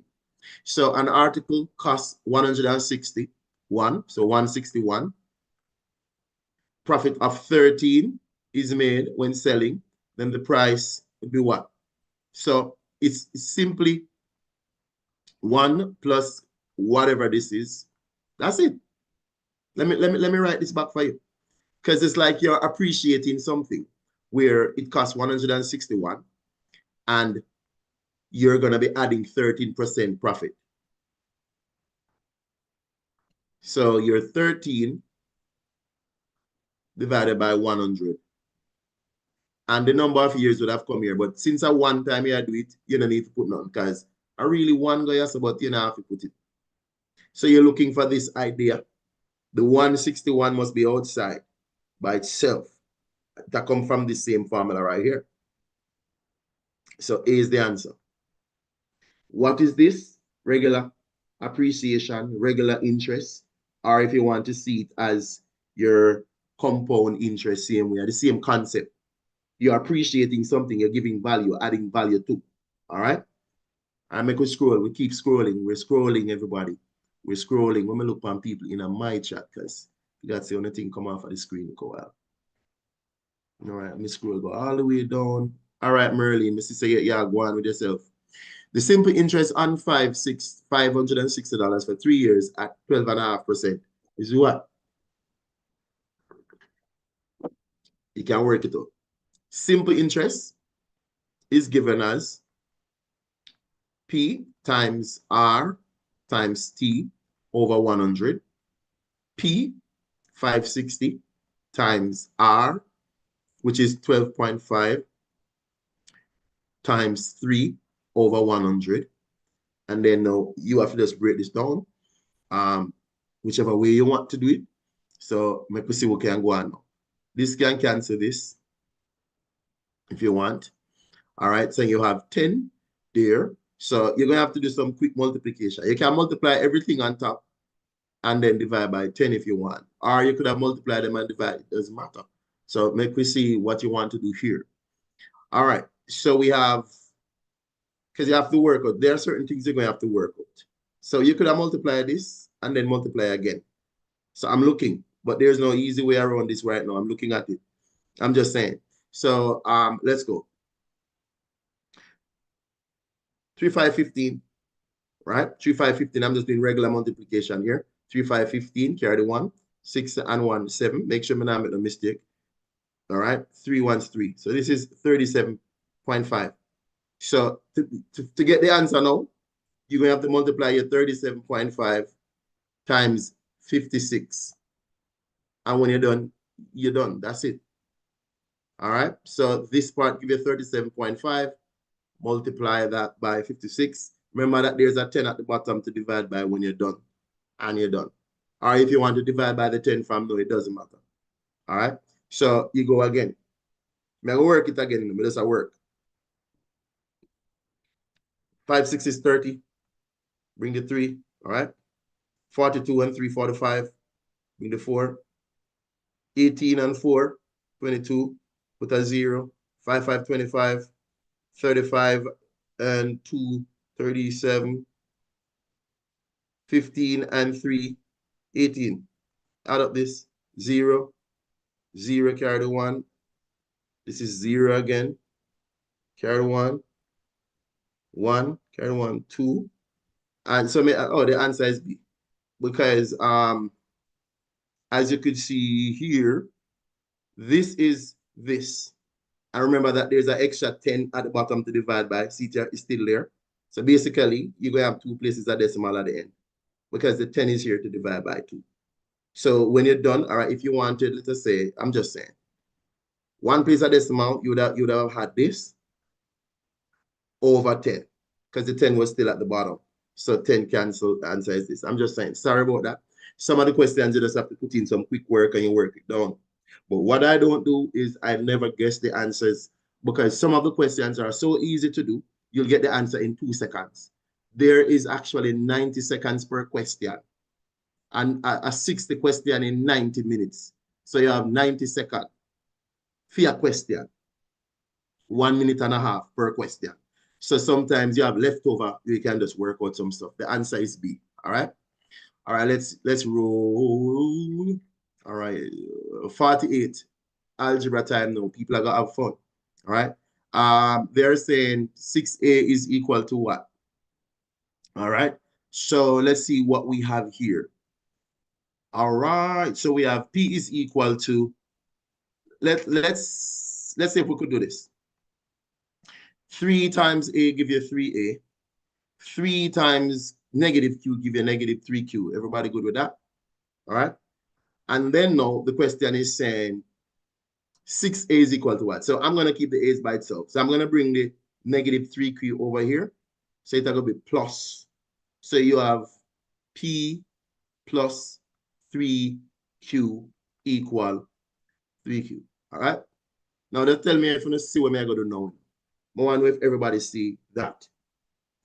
Now the question asks you for 6A, which means you're going to multiply everybody by 2. Think about it. You're going to multiply the right side by 2 and you multiply the left side by 2 because you want to achieve 6A. This is 3A. So I'm going to multiply everything by 2. Take a look. So this will give me 6A, which is what they want when I multiply by 2. But over here, it's going to be 2 times P plus 3Q. And the answer is A. What I'm saying is just apply yourself to it. It's not like you can't. I believe y'all can do this. Don't give up on what you're doing. All right, just apply yourself. And even when you're working, you say, why this looks so? Don't care too much. Just work what you're working, then you observe. So the moment we saw we had 3A at the end and they want 6A, you should know that you can double that by multiplying by 2. And whatever you do on the right, will do to the left, and then your answer will be waiting for you. All right? Everybody, I hope we're good, we're good, we're good, we're good, we're good, we're good, we're good. All right, 48. Let me look if nobody has said nothing to me in my chat right here. So, all right, everybody good? Y'all good? Y'all good with this right here? Or you want a re-explanation? Let me know, any people. Don't run from it, you know. Y'all good? Just let me know. We're winding down. Winding down, you know. All right. Sir, can you explain it back again, yes, sir? All right, no problem. As me say, guys, as long as you don't get it, just say it. We're in a rush tonight. Who want to leave, leave, but we're going to stay here until everybody connect, all right? All right, I'm going to close this off. Boom. Go again. Now, do what you have to do. There's a P, there's an open bracket, 3A minus Q right here, all right? Now, the question wants 6A, but I'm saying right now, distribute your 3 inside and see what you have. So P is equal to 3A minus 3Q. Tell me if you see that. That's regular movements by your distributing, right? After you have done that, you realize that in order to find 6A, you need to isolate 3A, right? So when you're isolating your 3A, it means that the negative 3Q must be added. So may I take a different approach now to both sides so you can see movements. So on my left side, I'm going to have P plus 3Q. And this is going to equal to, because this gone, 3A. Now, remember, your ulterior motive is to get 6A. How can 3A turn into 6A? That's what you have to ask yourself. And you're supposed to say, self, how does 3A turns into 6A? I can multiply by 2. And then you're like, but if I multiply one thing by 2, I have to multiply everything by 2. So you could see that this is going to give you 6A. And on the other side, this is 2 times whatever was on the other side as your answer. Tell me if you're good now, please. I'm looking for space. Yes, sir. And remember, when you're doing these questions, you're looking, because they could have had 2P plus 6Q. They could, but they didn't. So they leave it in this form. So we take it. So you have to be thinking, all right? Now, everybody, we're doing h of x is equal to 3x minus 2 over 5. We want to find h of negative 6. H of negative 6 means that you're going to substitute negative 6 in your h function wherever the x is. 3 times x would have meant 3 times negative 6 minus 2 all over 5. Now, 3 times negative 6 will give us negative 18. I'm slowing down now. Negative 18 minus 2. Then divide by 5. And I'm certain that most of you in the class now will know negative 20. Divide by 5. This is negative 4. And the answer is at A again. A is winning. A is winning. Wonderfully done. Maya's in the YouTube. Big up yourself. Morrison, Carlene, large up yourself in the YouTube. That's all. Flap V 33. All right. We are scroll. All right. This question now. This question says the square root of 8.2 is the square root of 8.2 is 2.86. Let me tell you already. So the square root of this is 2.86. Now, what is the square root of all of this together? Remember now, I'm saying, think about it. I'm going to show you something. Let me see the answer. 20, yeah, let me see the answer. Let me help you out. You can break this apart. Let me show you. Whenever things are multiplying under your square root, and the right word for it is your radical, you can split them since you're multiplying. And remember, this only works for multiplication and division. You can't do it when you're adding and subtracting. So since you're multiplying, you could split them like this. you can split them because you're multiplying. Remember that you already know the square root of 8.2. It's this. Write it back. And remember, you know that a square and a square root cancel itself. So when you're looking at this 10 square and the square root, it will cancel itself, leaving 10. And you're like, it's not so bad. Nice little reasoning out, not so bad. But we pause a moment. Tell me if we're no good, please. No, it's not D. Be careful. It's B for boy. Because remember, a square and a square root would cancel this. Remember that. So the square will be gone from that. And this is the good distractor at D. It's not D, it's B. Okay? Miss Morrison, you can make your answer stay now because we learn by mistakes. Yeah, man. Big up on yourself, everybody. We are going. We are going. Everybody just like up the video now, man. Minus no like on the video. Just everybody just hit the like and subscribe to the channel now. Please promote the thing now. All right, make it go now. All right, so this question, yeah. This question came recent, not recent, maybe 20, maybe 22, 23. It says the diagram above shows a graph where A, B, and C are constant. The equation of the graph, Long and short, all this is saying, do you know the movements of your graph? So I'm going to try to help everybody know to understand this. And yes, them send them in a multiple choice whenever them ready. Them always send a quadratic. So be advised, people, that if your A is negative, A comes with the x square. If your A is negative, your curve should be vex. You're supposed to have a sad face. And when your A is positive, you should have a smiley face. So first, already we know that we're going to get rid of any A that is negative. Cross here out. So this wrong and this wrong. Because we are not seeing that shape that matches that. Everybody talk to me. I'm going to tell everybody, you know, what me just say. No. So that's a one, elimination. No, the answer is at C, but we're going to tell you why the answer is at C. Did you know that, because can I just use this as a teachable moment so everybody can understand these things? The mother function for quadratic, the mother function for quadratic is x squared. And x squared live on the y-axis. The axis of symmetry for x squared, let me tell you this. The axis of symmetry for x squared is on the y-axis. It can go up on the y-axis, but it can't come off. That's what I'm going to know. That means if you have 10x squared, 15x squared, 100x squared, it's still up on the y-axis.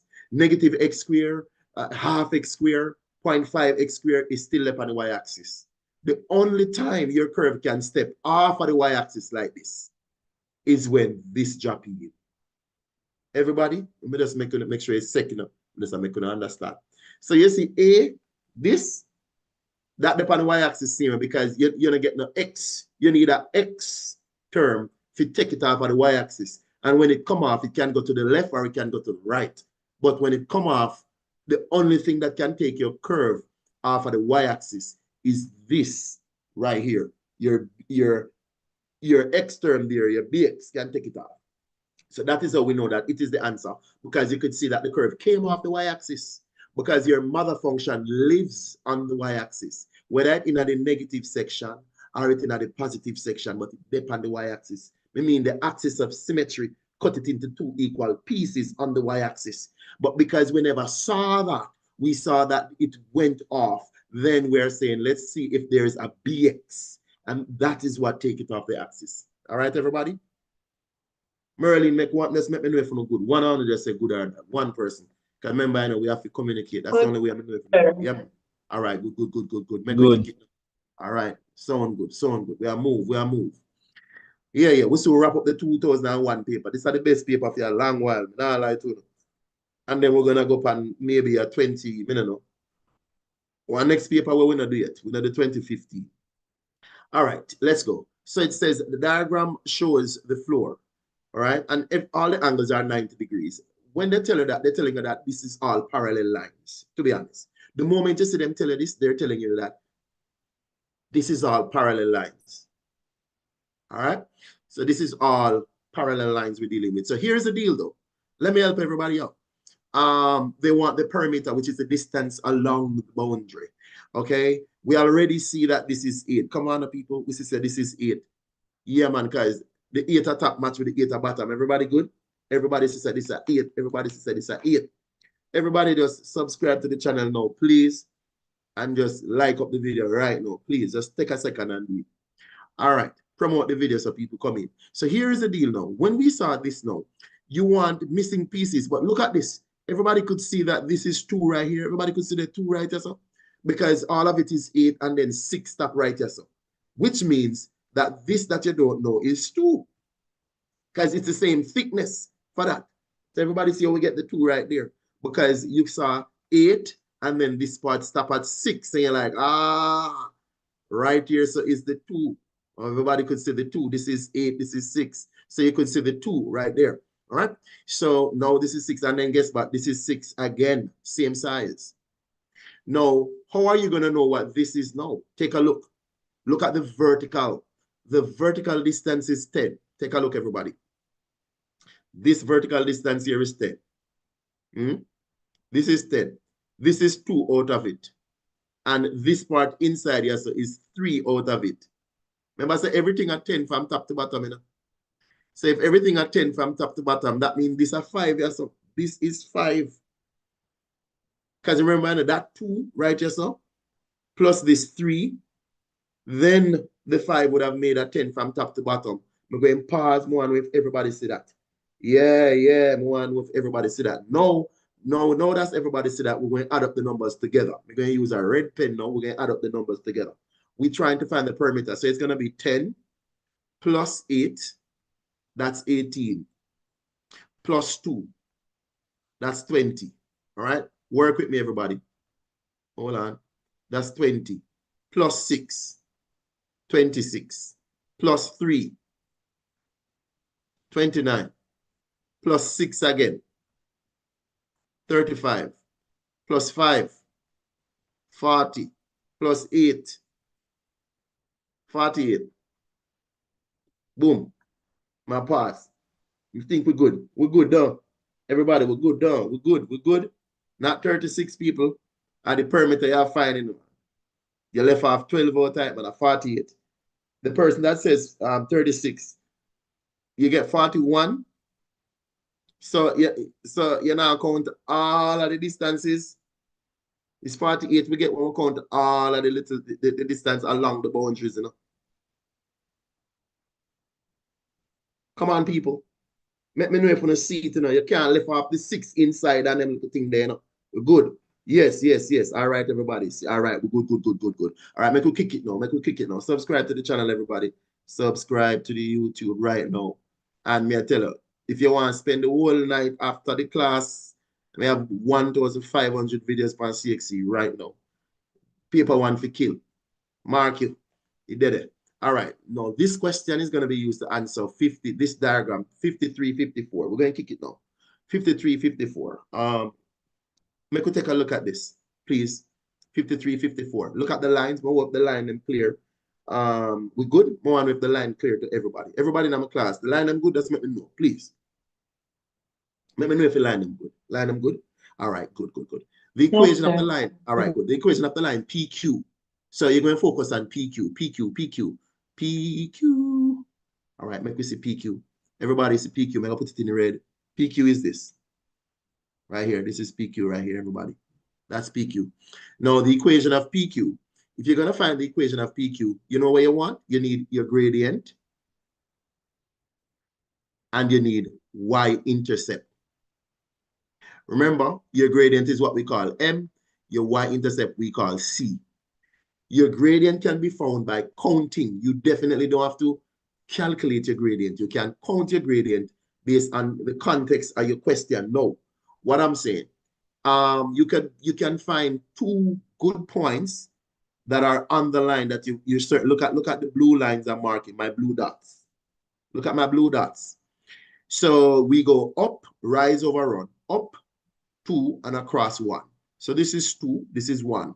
So my slope for that line is positive 2 over 1. So M is equal to 2 over 1, and we call that 2.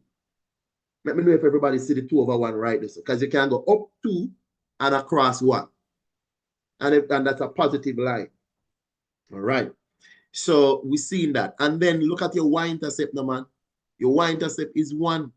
See it there? It crossed the y-axis at 1. So C is equal to 1. So we're going to be looking for, let me tell you something. You're going to be looking for y equal to 2x plus 1. But CXC have a way to twist around the things for you. If you observe all of this, and these are the answer, you know, but CXC take the 2x and bring it to the next side, we kind of trick you, right? So you could see 2 minus y minus 2x is equal to 1. If you get this on this side, you would say y is equal to 2x plus 1. Because when you switch the side, it's going to be a positive. So you could see that B is the answer, but they were disguising it for you not to pick it up. Let me pause and make sure everybody good. Pause and make sure everybody good right here. So we're good? All right. Curring sent me. Curring sent me. Yeah, man. Big up Curring. Big up Curring. Big up Curring. All right. Large up on yourself, man. Curring are the boss. You don't know anything, say. All right. So 54. Everybody, take a look at 54. 54 says, what is the gradient of the line LR? No, take a look at the line LR. Already the gradient is negative. Everybody take a pre-LR, SR. It's a negative gradient already. Why? Because the slope is dropping from left to right. So we already know that this wrong and this wrong. Because with CXC, you know, always two of the answers is off. Okay? We know it's a negative slope. All right, so already is ARB. Now you can check. Find 2 points in your line. See the 2 points in my, okay, you can find this and this. Do you rise on your run? Remember, it's negative already, you know. So you're going to rise 1 and then run left. So this is 1 and this is 2. But remember, rise over run. 1 is at the top, the 2 is at the bottom. But we know it's a negative. Why? Because the line was falling from left to right. So the answer is -1/2. Let me pause and make sure so everybody see what I'm going right there. So everybody see what I'm going. Everybody see what I'm going. Everybody see what I'm going. What is the gradient of SR? No, the gradient of SR. SR. This is SR, people. This is SR right here. All you got to do is just to pick up the points and do it. There's nothing weird, nothing special from that. All right. All right. So we're gone. We're gone. All right. So let's take a look for 55. 55. So 55 is a repeated question again. Even though this is a 2001 paper, this question has come for long. Look at this. We saw this. All right. So the answer is supposed to 65 for this same question. In other words, the area is going to be a half AB, which is the sum of the parallel sides times the height. So in this case, it's a half. Your parallel sides are 8 and 18, as you could see, 8 and 18, and then times 5. So break it down. A half, this is 26 times 5. So a half of 26 is 13 times 5, 65. All right, so you just walk it down. You get 65 and you're good right there.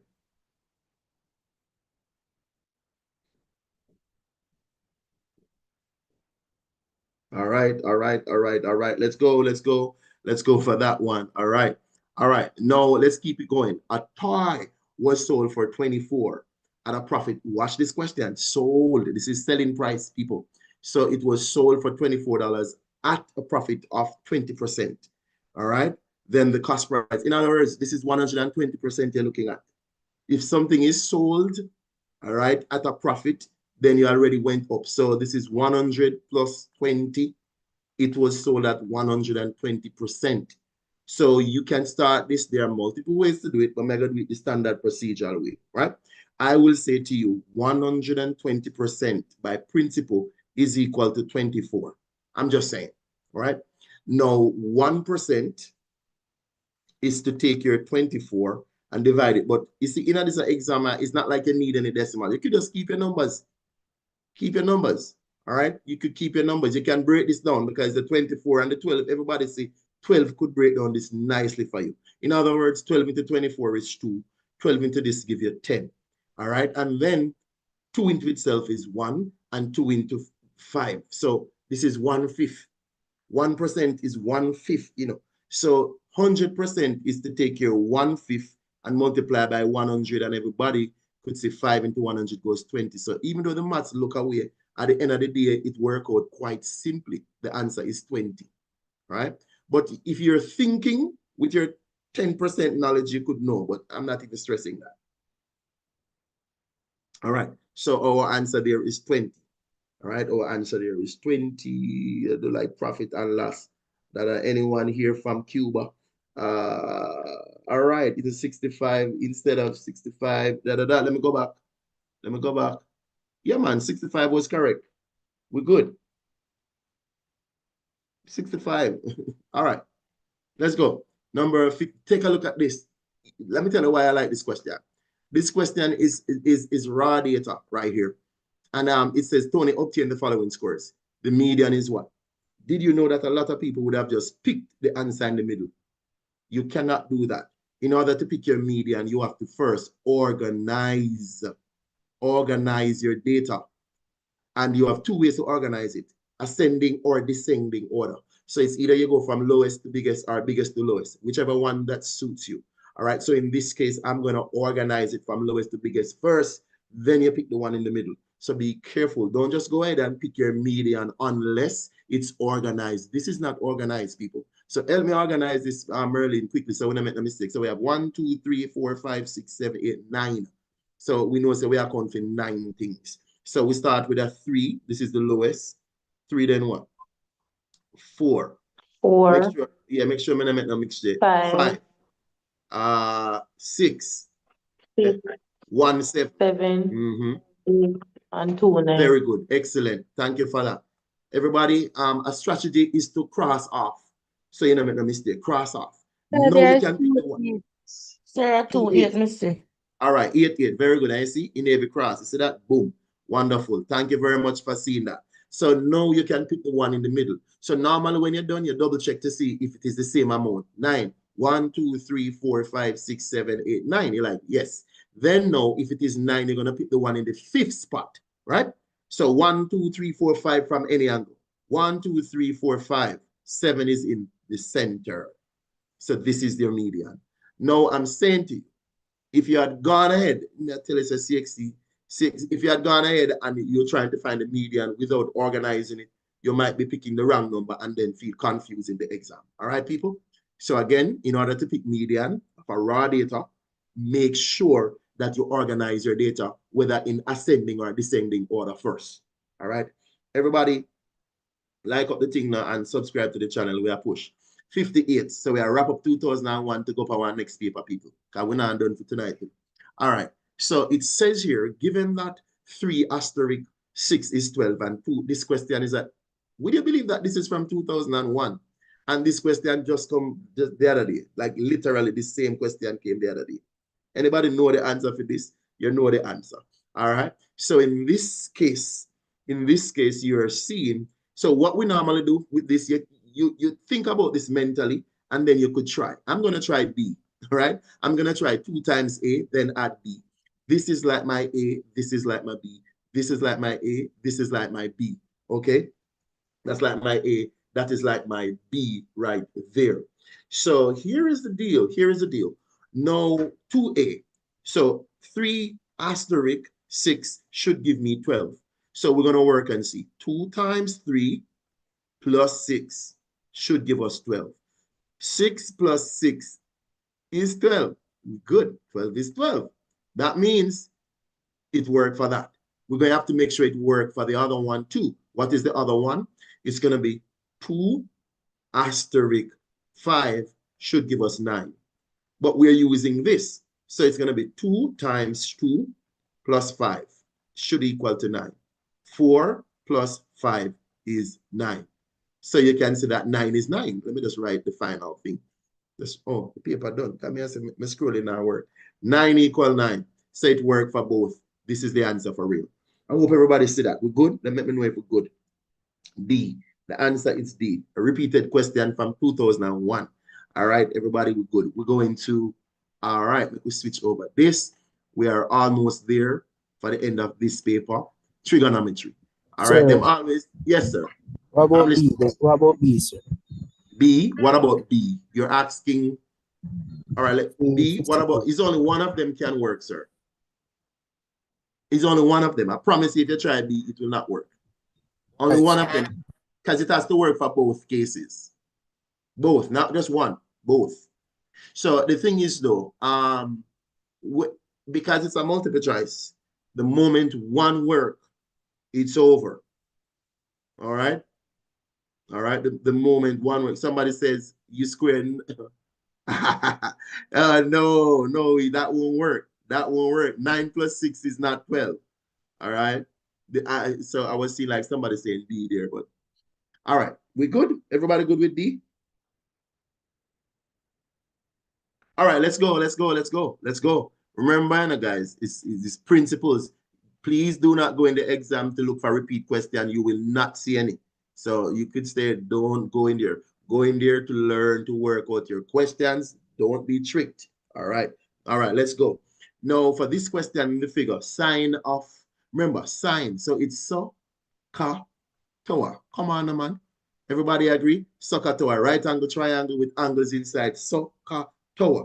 Sign of this angle at A is going to be your opposite side. Okay. So the opposite side should be 4. You have to label these people 4 over 5, everybody. So you took the sign of that and 4 over 5. Now they want you to find the tangent of this. So let me use a blue marker now to find the tangent. Blue. Tangent of this will go opposite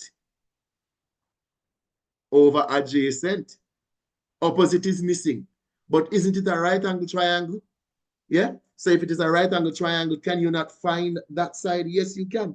So in other words then, 5 square is equal to 4 square plus, let us call this x. So this is going to be x squared. So that is 3 now, but may I work it so everybody can see it. 16. 25 minus 16, x squared.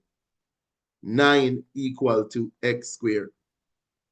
3 is equal to x. So let me clean up this now. So you see, you could work it out and you can find 3. And if you remember your 3, 4, 5 right angle triangle, you just fill it out. You never have to work it.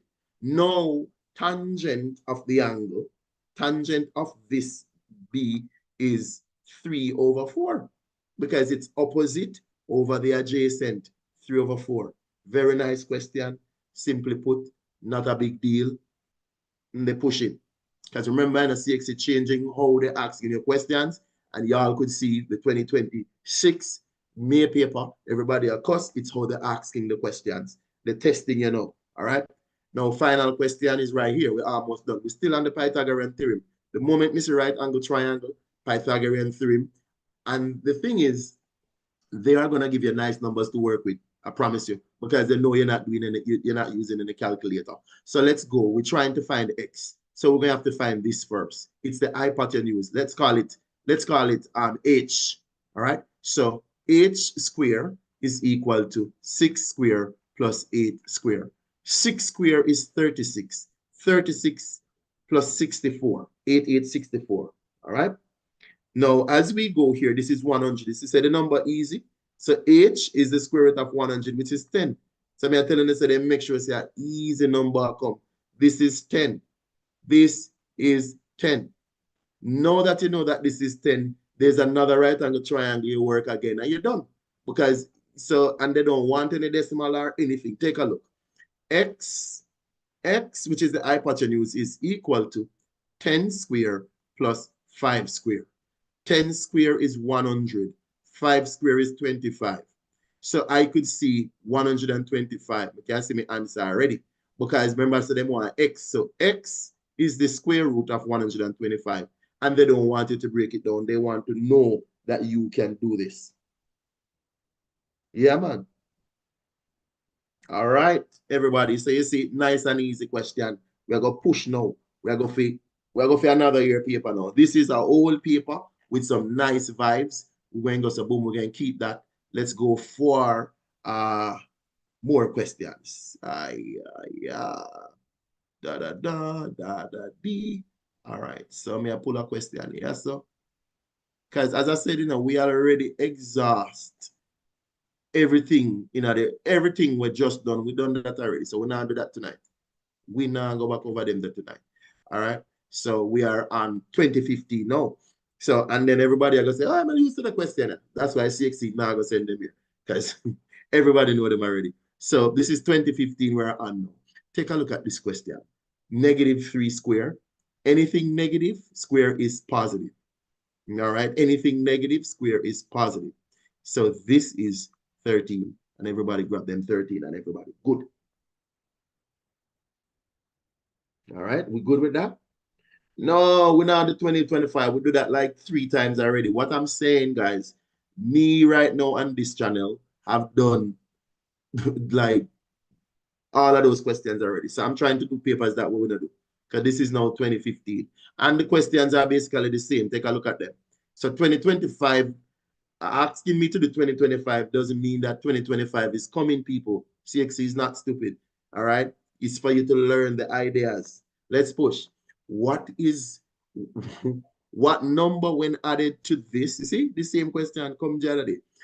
This is 2/3, everybody. So like right now we just a cruise through because these are highly repeated, Everybody good? Everybody good for that? All right, good. Now you probably have to work out this if it is different. Oh, everybody see Anna and Betty from 2001 come back again. Remember, I just did 2001 and now me did 2015. And see, that's why we are saying the paper them good. Okay, see, 2015. Now watch this. Anna and Betty shared some of money in the ratio here, 2-3. So Anne get 2, Betty get 3. Now Anne get 120. What is Betty's share? We just do this. Okay? Just do this. So in other words, then, we are saying that 2 parts, the reason why we know 2 parts is equal to $120 is because Anne got 2 parts and Anne get 120. Therefore, 1 part, as you see, is to take 120 divided by 2, and you're looking at 60. This is 1 part. But if you want Betty's share, Betty will be 3 times, which we're going to give you $180. We just did that question anyway. We good? All right, we're pushing it. Keep it rolling, keep it rolling, keep it rolling. This question, we have 1, which is 11.1. We're dividing this by 0.01. Normally, whenever you're dividing, you want your denominator to be a whole number. So, I mean, you would have moved the decimal point 2 places to the right. So you get a 1, which means the numerator, you'd have to move your decimal place 2 places to the right. And then you could add that 0 there. So you have 1, 1, 1 with a 0. So 1,110 divided by 1 is just 1,110, which is, just look carefully, because if you don't look carefully, you might circle C. The answer is D. All right, so you have to just look out at your eyes as you're going. Everybody just take a minute and share the live again. Tap up the screen and make the thing circulate. We're pushing. All right, it says a test was marked out of 80. A boy scores 60%. How many marks did he get? All you're going to do is to find 60% of the test score. Huh? And then 0 here, cancel 0 dividing by 10. Divide 10 into the 80. 8 times 6, 8 gives you 48. And this question is easy cheese. All right, so number 5, easy cheese, easy cheese, easy cheese. We're good, everybody? Everybody are working our wall up. I'm tired yet? I'm not tired yet. We're going to move. Now, the next question says, if 30% of a number is 45, what is the number? All right, so 30%, you still can use your ratio and your rate, because if 30% is equal to 45, what is the number? So we're going to say 1% is 45 divided by 30. Now, if I divide this by 15, because 30 and 45 can easily be divided by 15, you'll get 3, 2. So when I divide this by 15, you get 3 and 2. 1% is 3 over 2, which is the same thing as 1.5. Okay. Now, if 1% is 1.5, the original number is always 100%. So it's 1.5 times 100, and everybody will say 150. The answer is C. But when pause, make sure say everybody good, everybody good. Say something. Everybody says something. Leah, me see you have your answer. Soon I push out some answer. Everybody, we good? Jaden, same way. We good, we good, we good on the YouTube, everybody. We good, we good, we good. All right. We are scrolling. Let me put this over Sir, this. can you another way? You see, it's gonna be the same thing in a different form. I will say this to you. It's just that sometimes I hate giving shortcuts sometimes, but I will do it now. If you get a percentage or you get a fraction of a number and you want to find back the original number, you can always reciprocate your fraction. So in other words, then 30% is actually a fraction in disguise. It is 30 over 100. I am saying 30 over 100 is 45. If you want to find the original number, flip this. That's what I would have taught my pep kids to do. So you would have put 100 at the top divided by 30, which is the same thing, and then multiply this by 45. That's the other way. Look, if I know the same thing, see me I divide by 30, yeah, so 30 at the bottom. 0 cancels 0. So what I say? And then you multiply by 100 at the top, you multiply the same context. So 3 into itself is 1, 3 into 45 is 15, 10 times 15, 150, same answer. It's the same thing. It's just that this is more something that I could let you relate to. This is something that you memorize. That's only the difference. So sometimes if I think I don't want to pressure your memory, I kind of walk you through processes that you don't need to remember. You just need to just flow. Okay? So the second one is memorizing. You reciprocate and you go. Hope you're good. Hope you're good. All right. All right. All right. We're good. Everybody good on the YouTube. All right. Good. Let's go to this question here. We're at number 7. This question. What is the value of 6? Anybody tell me what is the value of 6? Let me see who I get the 6. Because some people normally pick the wrong answer. Let me see who get the 6. Who get number 7? What is the value of 6?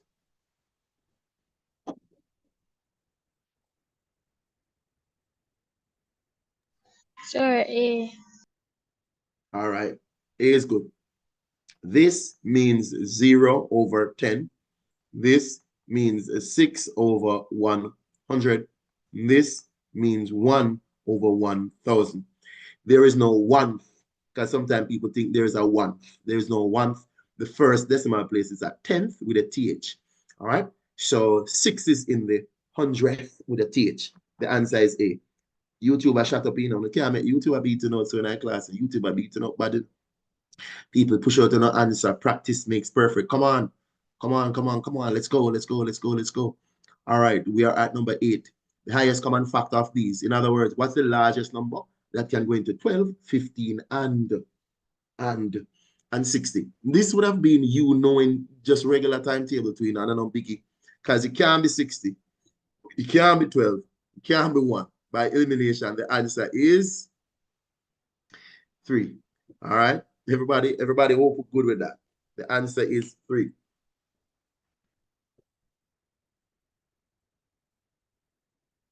Everybody we're good. All right. Wonderful, wonderful, wonderful. Number 9 is a very repeated question again. 49 times 17 plus 49 times 3 is going to be 49 20 times. All right. 49 20 times. Everybody, we see this question like over and over. All right. Number 9 is actually A. We're going. The next term, everybody says we just to the question from 2001 though. Hello. This we add 5, we add 7, we add 9, we adding 11. Now we're going to add 13. 33 plus 13 is 46. This question is like them always put it why. I always put it for some reason. Them always put back that same question. So I want to notice with a 2001 paper what me just do. And me just do 2015 now. This is 14 years after. Couple of the questions them already I repeat. So that we are talking about. All right. So no matter which year paper you do, are the same thing then. All right, given that P is equal to 2, 3, 5, 6, and Q is equal to 2, 3, 4, then P union is to join things. And while joining things, you're going to make sure that you're not rewriting one number twice. So the union is 2, 3, 4, 5, 6. Is to combine everybody, all right, making sure that you don't rewrite. So the only thing different is the 4 that will come in this set. Now you're going to look for a description for 4 here. What are you going to pick? All right, anybody? Me see the answer. I think I see the answer. Anybody want to tell me what they pick? Is it A? Is it B? Is it C? Come on. Is it A? Is it B? Is it C? Is it A? Is it B? Is it C? I don't want to do a poll. I don't want the poll or no one. Oh, forgot. YouTube can't respond to the poll. Yeah. But I'm gonna type them answer same way still. B. All right. Only one answer is there. B is the answer because this means integer, which means that these are all numbers are negative of the whole numbers. So less than 7 is 6 and greater than 1 is a 2. Okay, people, and you're moving from 2 to 6. So the answer is actually B. Be careful. This is not the answer because there is no equal. There's no equal under them, so no, D cannot be the answer. All right, everybody, be careful, be careful. Let's go for number 12. We're killing it, people. We're going. Everybody, repeated question. Everybody, just tell me what number 12 is. Come on. Everybody know number 12. All right, let me go back to, hold on. Is this, I'm gonna call your name. Something like Lannis Libert. You want an explanation or something?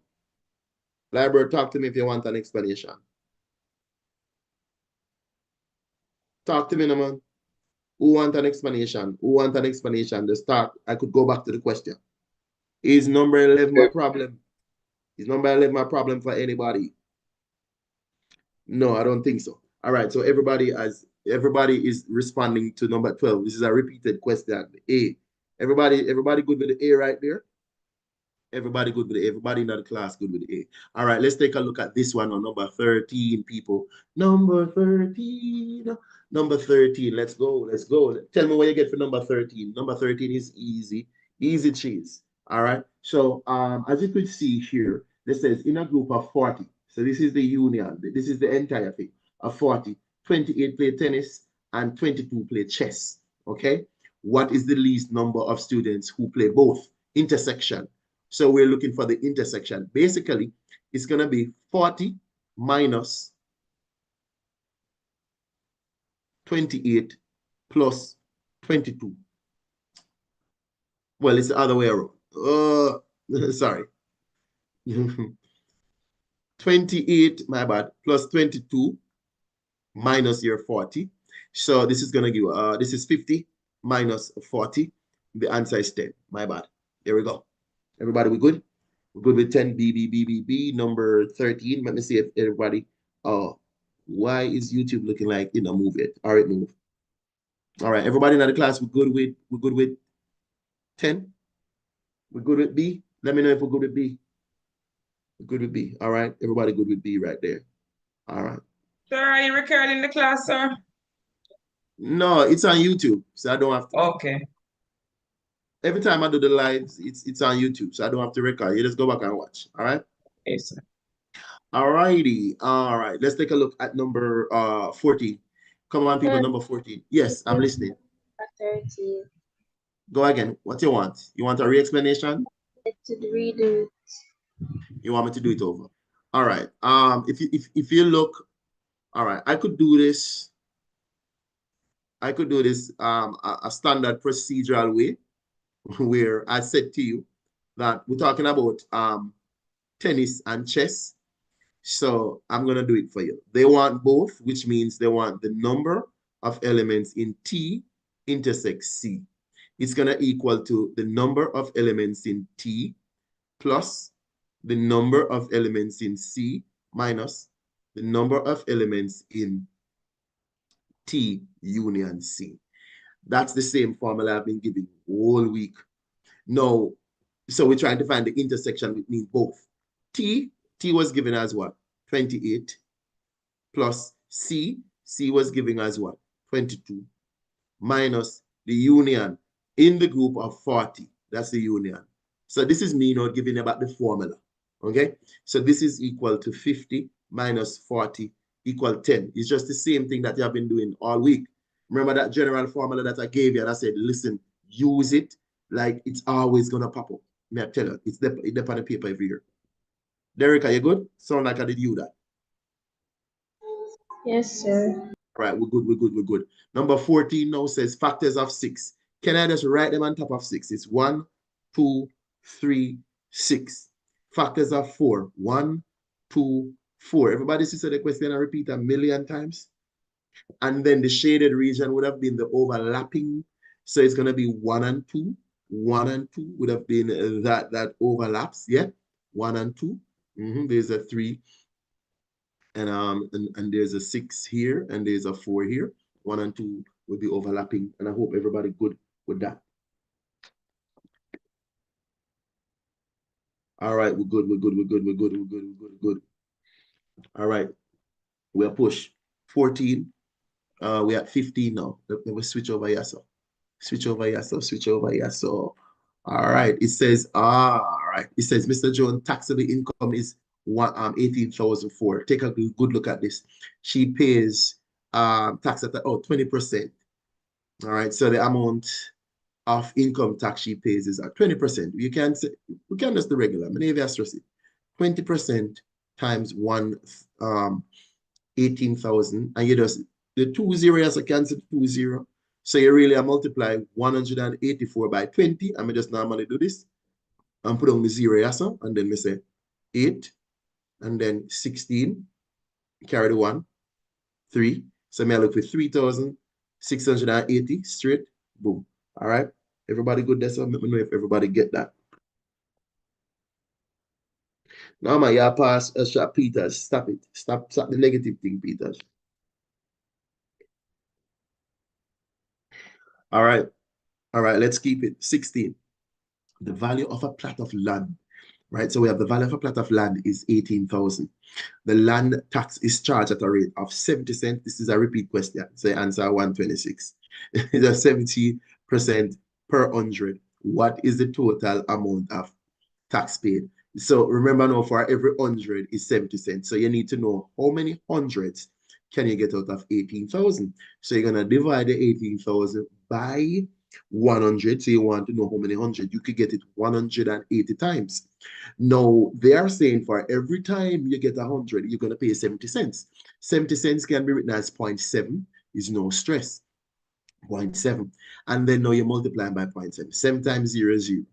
7 times 8, 56. Put on your 6. Carry the 5. 717 plus 5, 12. Boom. There's one place a decimal here. I put it right here. And I'm looking for 126. The answer is B. Repeated question, everybody. B, B, B, B, B, B, B, B, B, B, B, B, B. All right, everybody can see that and see what I want. Right, that's all. Everybody, are we good? We good? We straight? Everybody good? Let me see what I go on at the class. The class still a wall up and still let them a couple on the gone, but rest I don't stand firm. All right. 17. So Sir, 17. Yes, I'm can listening. go back that for me, please? All right. So this question, you have to read it to do it. First, the value of the land is 18,000. The tax is charged by a rate of 70 cents per 100.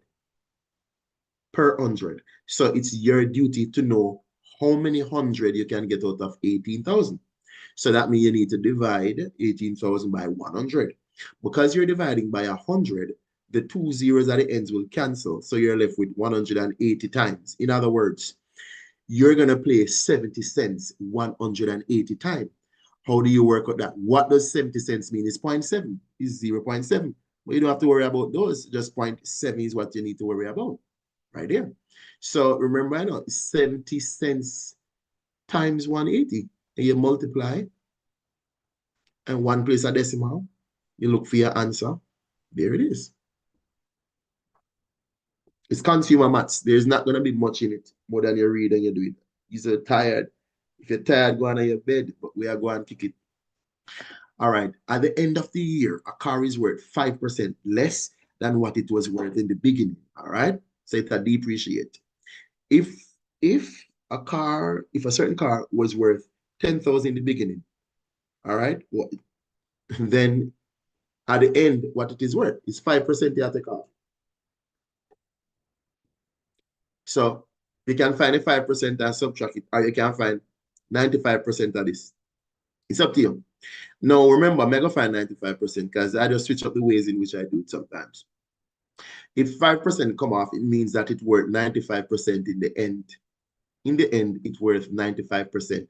So I could find 95% off 10,000. And you just work it out. 0 cancels 0. And you realize that you're getting 95 times 100 is 9,500. So you're looking at your 9,500. Hope everybody good with that. Everybody good with that. Everybody. Yeah, highly repeated because repeat question. Repeat. You understand? But normally I still read through it because every now and then CXC will tweak because we want to practice reading through, even if it's a repeat question, read through because sometimes like nowadays they're going to switch what they're asking for. All right. A man bought a mobile phone for 8,000 and sold it for watch this, 800, my bad, and sold it for 1,000. Okay. What is his profit as a percentage of the cost? So the profit is to say, listen, me sell it for 1,000.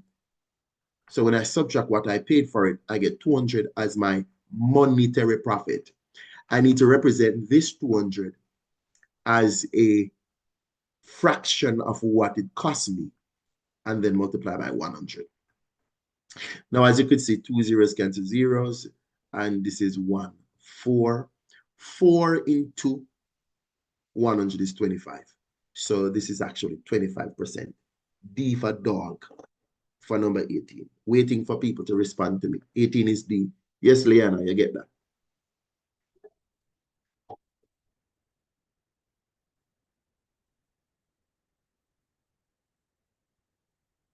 All right, we are push. Anybody can manage the nightcap, manage the nightcap. Everybody subscribe to the channel, please. Hit your subscription button and then like up the video. Just like it up quickly. All right, so it says Susan bought a calendar for a calculator for 120. She had to pay sales tax of 10%. All right, so watch this in the sales tax. Now, how much change will she get back from 140? So remember, 10%. Just take your time and find 10%, which is $12. Do you see that? 0 cancel 0, 0 cancel 0. So she will pay sales tax of 10%. So $12 she's going to pay. So remember now that it's 120, okay, plus the 12, $132. But she have $140 paying from it. They want to know how much change will she receive. She's going to receive $8 change from her money. $8 change she'll get back. Everybody good? Just I take my time and peep on everybody's screen. Let me see what I go on. Everybody get A in the chat. Let me see what I go on the YouTube. We are get with A. All right. We are scroll. Come on, people. We have to beat the maths, Don't make the maths cookie. We are cook the maths tomorrow. All right. The simple interest on a loan of 6,000 for 3 years was 900. What is the rate? Hello. Remember all this work out straight. Now, remember, rate is equal to 100 times I over P times T. Come on, we could do this. 100 times the interest. When you read it, the interest was 900. So the interest is 900. P is what you invest or what you borrowed. So it is the 6,000 times the time, which is 3. Now we can break it down. Make it one if I canceling. 0 here, cancel 2 of the 0 here. Yeah.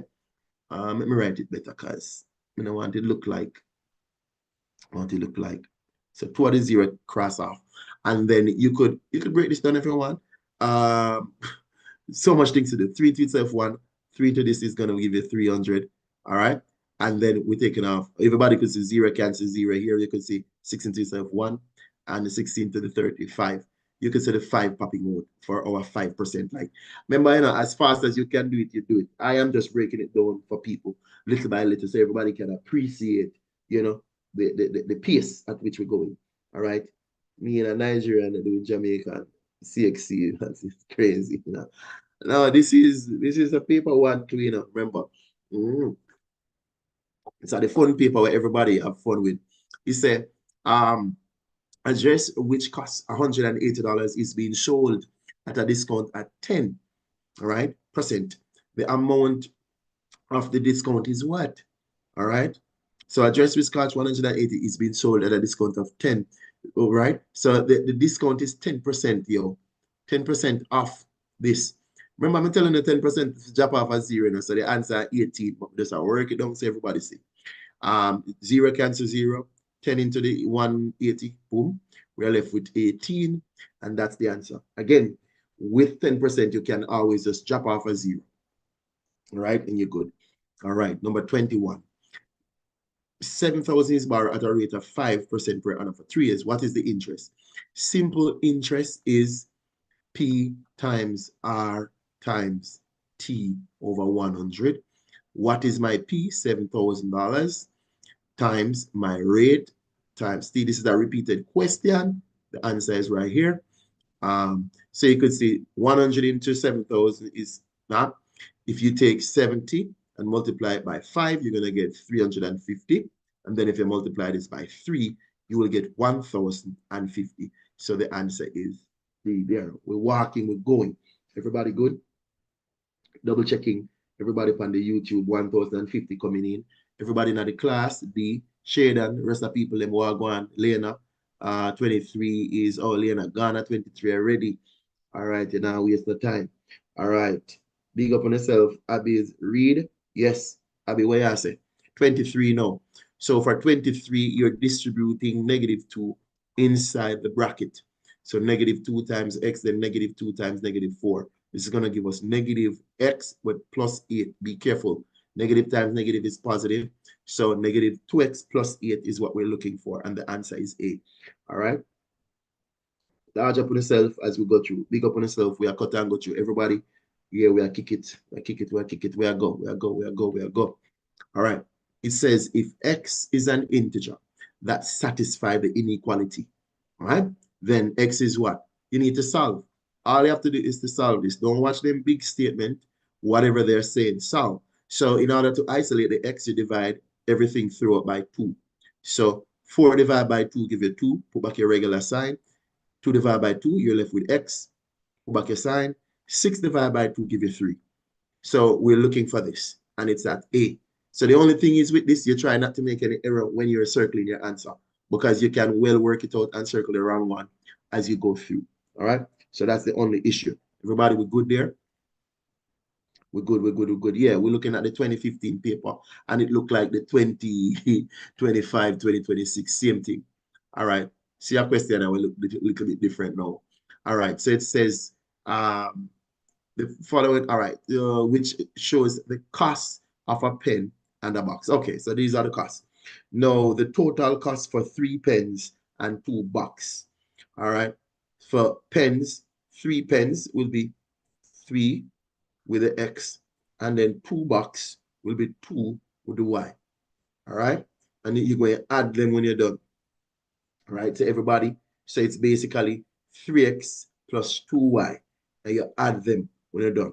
3x plus 2y is equal to D. All right. Make sure say we see the D, everybody, because you see C is just right there. You can easily make an error. Sometimes when you're making the error, it's not about whether or not you know. It's just, oh, I realized somebody picked A. They are unlike terms. You cannot simplify this. 3x plus 2y is final. You cannot simplify unlike term, okay? Because I realize people putting A and saying 5xy, but not in this class tonight. Remember, no, you cannot simplify it. So it's not A. All right. All right. This question is highly repeated. So 3 2s is 6. X to the second plus the third would have given you 6x to the fifth. Remember, when you multiply, you add powers, right? When you multiply, you add powers. Basically, that's what you're doing. When you multiply, you add powers right there. So we're looking at A. And after you work out your answer, you want to make sure that you're picking the right number or the right letter for your answer as we go forward. We're kicking it, we're pushing, we bring the fact At my lessons, teacher better than my school teacher. It's crazy. All right, let's go. Let's go. We're running. When m is equal to -3, what is the value of p? Come on, let's substitute. We're going to open my parentheses, which we're going to show respect to our -3. All right, so -3 must be squared. And then we're going to divide that by 2. There is a negative sign, and then we're going to show respect to the -3 again. My guys, show respect to your negative. If not, CXC go and catch you. All right, so when 2 negative, look, -3 times -3 at the top. Now 2 negatives here, boom, this becomes 2 plus 3. Now you give the final answer now. -3 times -3, positive 9. 2 plus 3, 5. Looking at 9 divided by 5. Look for it. Boom. And we're gone. Everybody, we're good. Loading. Everybody, we're cooking the exam tomorrow. Let me know if you cook the exam. Guys, if you have not subscribed to the channel, I'm just saying right now, just hit the subscription button. Please like up the thing so we have some more people can come on, because the last time I heard we're not coming off tonight. We keep going straight to the exam. All right. So it says if A, this is a different one now. So in this one, if A asterisk B is equal to B divided by A minus 1, then 7 asterisk 28. So in context of your question, A is like your 7 and B is your 28. So remember now the B must go on top. The B go on top. So 28 go on top. And you divide that by A. A is 7. And you're going minus 1. So 28 divided by 7 is 4 minus 1. This is 3. No biggie. No biggie. Everybody, we're good with 28. Let me know if we are cook. Anybody, we are cook, we are sleep. No sleep. We are go straight till the morning, people. We are run it. All night. Sir, go again. Let me see that. All right, so we're going to do this over. I want you to pay attention to the details. Remember, it is substitution that you're doing in algebra in reality. The first letter is A. That means the A is 7. The second letter is a B. That means the 28 is the B. Can you see that, Merlin? Just tell me yes or no. Go on if you see that first. Yeah? So, yes, sir. Messi from it. All right, good. So the question says put the B at the top. Look on this. That's the instruction. So B must be divided by A. B is 28. You see that?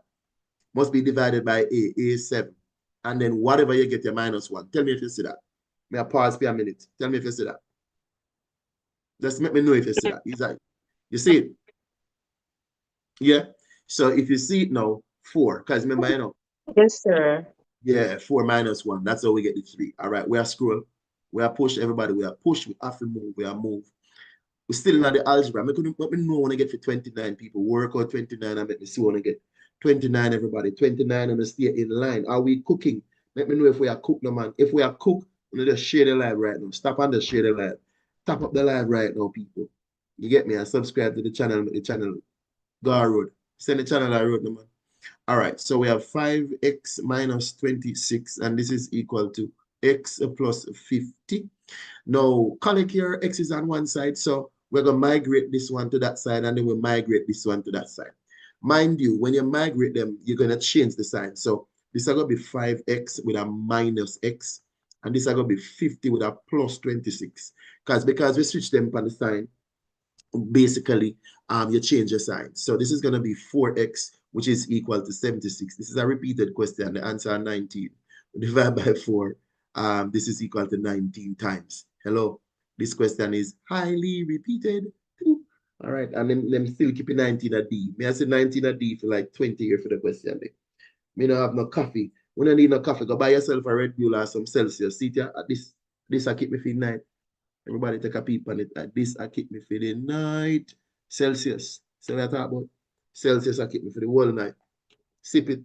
Me don't want to sleep till maybe 1-3 day time. All right, make a look on the question. John has marbles. All right, John has X marbles. So we're going to write John and we're going to write Max. Okay, so John has X marbles. No, so John has X and they say Max has twice. So Max has 2X. Everybody, always just start with your labels. Start with your labels, everybody. All right. Now the question says here, Max give John 5.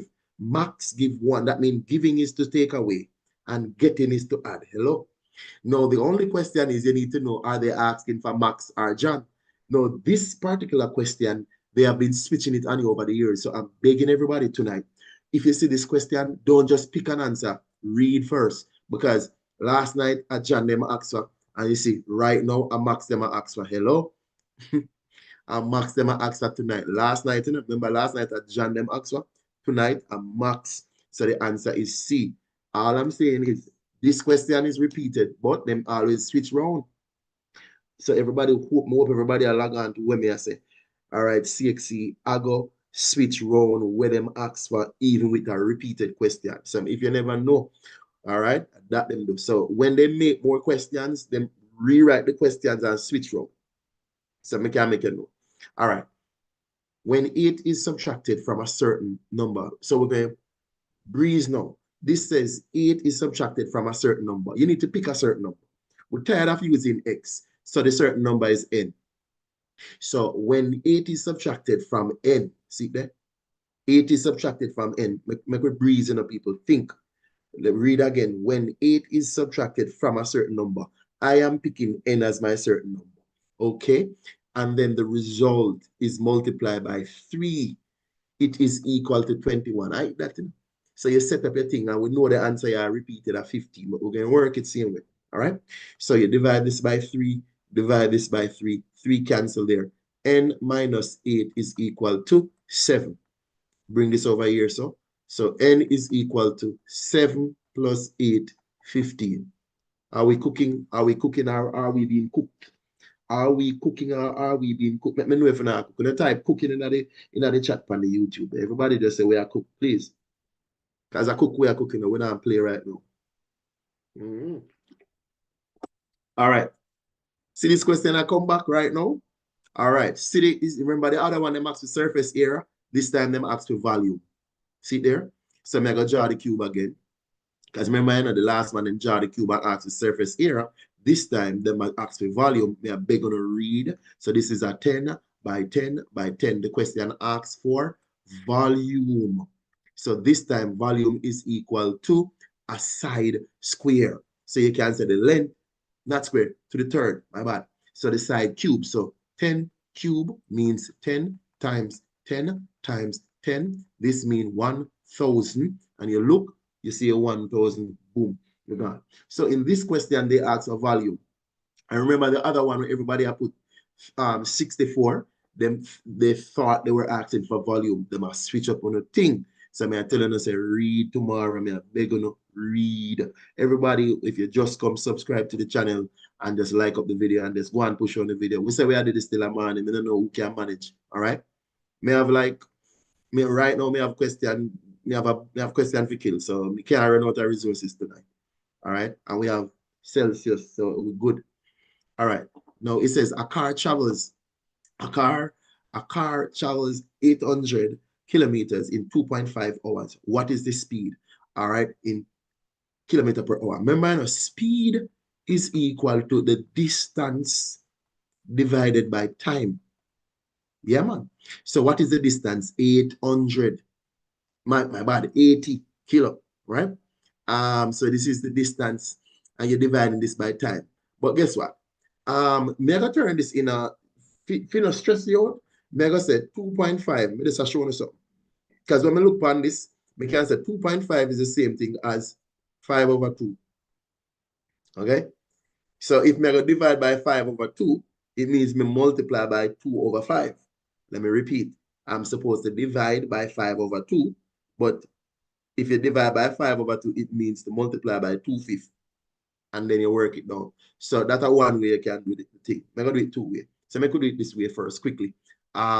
This looks like 32 because 5 into itself 1 and 5 into 80 equals 16. Yeah?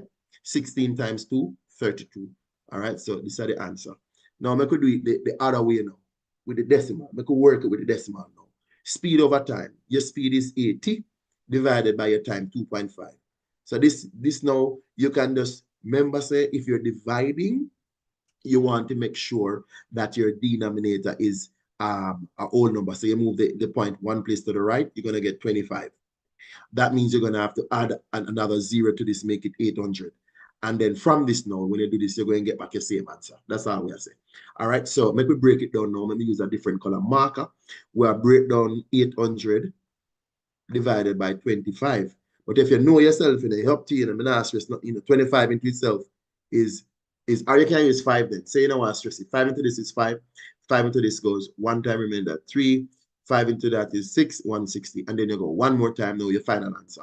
5 into itself 1, and 5 into this is 3, remainder 1, 2. You still get the 32. So it's up to you based on what you want to do. Nobody can tell you how to work it out. Work it out the way in which you're comfortable. But I love to give like various ways you can explore and do your thing. All right, everybody, we're good. We're kicking it 34. 34. Everybody are drop out of the class. The class reached 39 people. So everybody are gone with the tired man. We can't manage the pace. All right, 34. It says, given that, so when I'm ready, let me know, me close the Zoom and go and run YouTube. So it says, given that 1 millimeter cube is equal to a meter. This is a repeated question, everybody. Everybody know. So you divide this by the 1,000 and you get 2.5. We're roll like a dice. So B is the answer for that. Everybody we good? Make me know if you're not good. Make me know if you're not good. Make me know if you're not good. Everybody get B. Yeah. Everybody I keep the question there. I said baby question that. Baby question that. All right. Let me look if everybody good. Everybody seem like them good. One class. Everybody good. Them weak. Yeah, man, them weak like rat. Yeah, man, them can't manage them gone. All right, this question is very repeated and them keep asking for different things. If you don't be careful, do not swap this answer.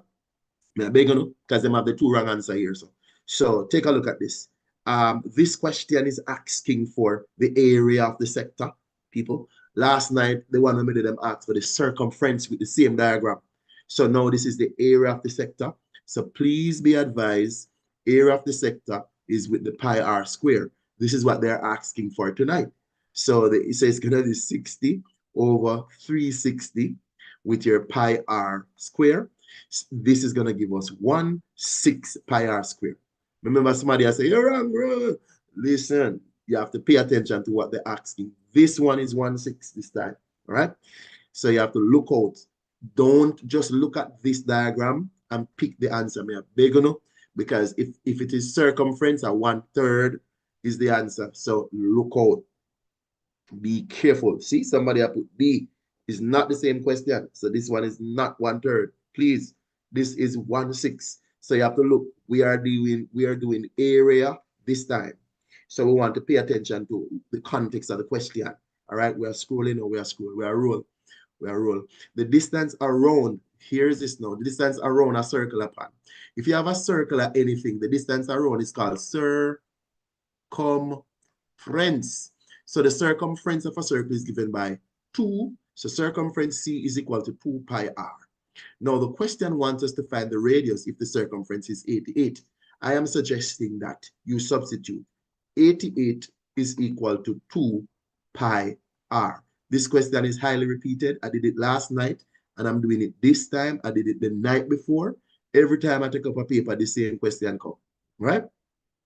So we're going to divide by 2 pi. Divide by 2 pi. Divide by 2 pi. All right, everybody, divide by 2 pi. So r is equal to 88 over 2 pi. Look for it, 88 over 2 pi. D for dog. We're rolling like a dice, everybody. We are kick it. Like we see what I'm going. Everybody, we're good? We're good. All right, so we say a man leaves home at this. So most time, the moment I see this, I convert in my mind. This is 10:15 in the PM. So right there, I could just lock on my mind already, having an idea right there. Everybody will just try and subscribe to the channel, like up the video right now, just like it, and then just repost. All right, so a man leaves at 10:15, all right, and reach the destination at 4 hours, this is 4 a.m. because you're in the same time zone. How many hours did he travel? There are countless ways to do it. It's up to you how you want to do it. You can say, all right, start from 11. You can start from 11 and know say you have 45 minutes in the bag. And you can say 11 to 12, 12 to 1, 1 to 2, 2 to 3, 3 to 4. So this are 1 hour, 2 hour, 3 hour, 4 hour, 5 hour, and 45 minutes. But remember now, this is 5 hour and 45 minutes. So 45 minutes is over 60. And if you break this down with 15, you're going to get 3 over 4. So it's 5 hour and 3/4. All right. Hope so everybody see the 5 and 3/4. Repeated question anyway. It don't come too often, but it does come. See it more than one time. These questions really is so boy. 5 hours and yeah. Hamilton, this is a yeah, shut it up. Big up on yourself on the YouTube. Karima, yeah man, calm. Big up on yourself. Leah, Denny, Shade. Yeah. All right, make we see what I'm going over here. So now. The area of a triangle is 30. The base is 10. What is the height? Again, the moment them say area of triangle, the formula there on your sheet, it's area of the triangle is base times height over 2. Same thing as half base times height. Substitute what you have. You got 30. You're going to put 30 where the area is, and this is equal to base. They did say the base is 10. So this is going to be 10h divided by 2. Depends on how you want to do this. You can call this 30 equal to 5h. Why? Because 2 could go into the 10 5 times. And then now you could ask yourself, what times 5 give 30? And the answer is 6, which means you could divide both sides by the 5. If you want to work it and show you're working, even though you're not required to show them, you're good to go. I hope everybody's good right there. We get the formula sheet. Yes, you do get the formula sheet from CXC. In my time, no, but in your time, yes, you get in the formula sheet, so you're good to go with all the formulas. Now, the perimeter of a square. So we have a square, and the perimeter is actually 48. What is the area? First things first, because all the sides are of the same length, we're going to take 48 and divide it into 4 equal pieces. This is going to give you 12. This is a repeated question, which means that one side is 12. We're saying that one side is 12. Now, the area of a square with 12 is going to be 12 square. Area is equal to 12 square, which is 144. And as you could see, 39 is D for dog. All right, we're good right there. Repeated question as well. We have seen this. All right, we have seen this question over and over. Now, everybody take a job at this one. This is a repeated question. I don't know if you remember it. Exact, but read what it wants. It wants the volume. So the diagram is not drawn to scale. We're looking at a cylinder with the radius of 3 and the height of 8. All right, radius 3 and the height of 8. What the volume is what? What is the volume? Now, the volume of a cylinder is given as base area times height. It's just that the area of the base is pi r squared because it is a circle. All right, the area of the base is a circle times your height. In this case, it is pi. Pi is used in the answer, so I'm not going to try to substitute that. What is r? R is 3. 3 times 3. What is h? H is 8. So this is equal to, multiply these numbers, 9 times 8, 72, with a pi hanging still. So my answer is C, which is 72 pi. All right, so everybody could see our answer is C. Everybody is there? Everybody, we're good? We're good. Let me know if everybody good. If you don't understand something, say it so we can know if we're doing well. All right, are we doing well here? Are we doing well here? I believe we are. All right, let's go to 41 and 42. So 41 to 42 is from this diagram. This diagram refers to, it's a histogram which shows the number of children, all right, who took part in a survey. You can see the ages of the kids and the number of children on the y-axis. Now, what is the modal age? Now, please understand that it's about age, the modal age. The modal age would have been the age with the highest bar. The highest bar is 7. So you could see here, 5 here will link to the 7. So 7 is the modal age, right? Why? Because 7 has the highest bar. It means that 5 of those students are 7 years old. And that's the largest number of. So 7 is very good. Excellent, everybody. I see you pushing out some answers there. We're still rolling. How many children took part in the survey? This answer is 15. It's a repeated question, but I'm going to add it up anyway. We're adding up, where do I put it? We're adding up 3 plus 4 plus 2 plus 5 plus 1. We're adding up these 3 plus 4, that's 7, plus 2, that's 9, plus 1, that's 10, plus 5, and that's 15. We're looking for 15, and we're good for 42. 42 is 15. Big up on yourself. All right, big up yourself. Divider. Large up on yourself, Christian. Large up yourself, Lipat. Yeah, Spencer. Now rolling. Aria. Kenshin. Yeah. Yeah, man. All right, make we see what I go on over here. So make we see what I go on over here. So, all right, Jade score on her 9. So this is Jade's 9 spelling test. Okay. Therefore, the median is what? Again, in order to do median, do not just pick the one in the middle, line it up in ascending or descending order first. We're going to go ascending order from smallest. How many 4s? 1, 2. So 4, then 4. How many 5s? 1, 2. There's a 5, there's a 5. How many 6? 1, 2. There's a 6, there's a 6. How many 7s? 1, 2, 3. 1, 2, 3. I'm going to check to see how many I had. 1, 2, 3, 4, 5, 6, 7, 8, 9. I double check. 1, 2, 3, 4, 5, 6, 7, 8, 9. Then I'm going to pick if it is 9, so it's going to have 4 on the right, 4 on the left. So I'm going to pick the one in the middle right here. And the answer is 6. Hello? Bear in mind that do not just pick from raw data unless it is organized. Because if you had just picked, you would have picked 5. The answer is 6. CXC will make sure. So teachers are telling you, make sure you take heed, organize your data in ascending or descending order before you pick the median of your data set. All right, we're rolling. If the mean, I know this question. If you remember well, this question is 16. Everything is a 16. We could go. If the mean of 4, so 4 plus 8 plus x plus 12 divided by the 4 of them give 10. Now, remember, mean is to add up the total number of items divided by how many of them. Now, you can solve this. Many ways you could solve this. If you add the numbers here on top, it's going to be 4 plus 12, 16. So let's go. Let me just do this. This is 24.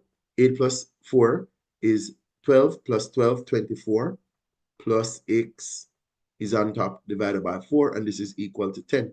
Multiply both sides by 4. You do notice that 24 plus x is 40. And then you could ask yourself, what number add to 24 to give 40? And you're going to say 16.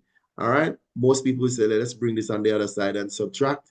So basically, it's 40 minus 24, which is where our 16 is. Let me know if everybody's good right there. Are we good? We good, we good, we good. Big up anyway. Large up on the self, same way. All right. That catch me already. They say, nah, catch you again. All right, we are scroll. Question 45. The boundary. Everybody, what's the boundary for this? Let me wait for people. Everybody, put in the boundary of a number 45. In my class, everybody, boundary. What's the boundaries here? They did say boundaries, plural. So we're going for boundaries. All right. So let me see what you got. You want to subtract 0.5 from the lower class limit. So it's going to be 9.5. And then this one up here is going to go up to 14.5. All right.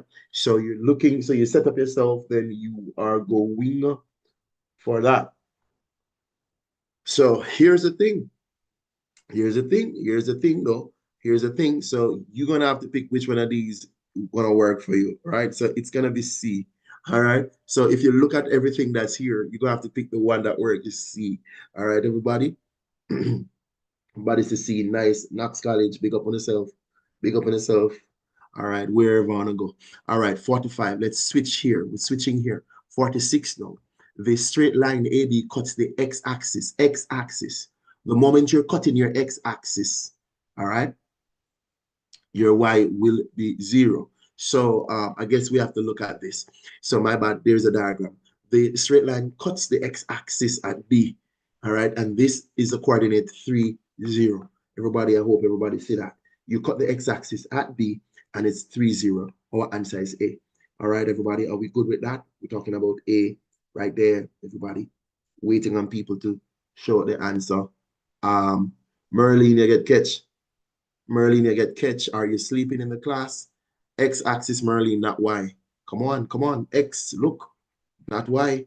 X, Y would have been D, but me are telling you, hello, that me are telling us a CXC. You notice a recent question CXC asks for Y, but please, me I beg everybody when at the live, read the question because them are gonna ask, them are gonna switch it.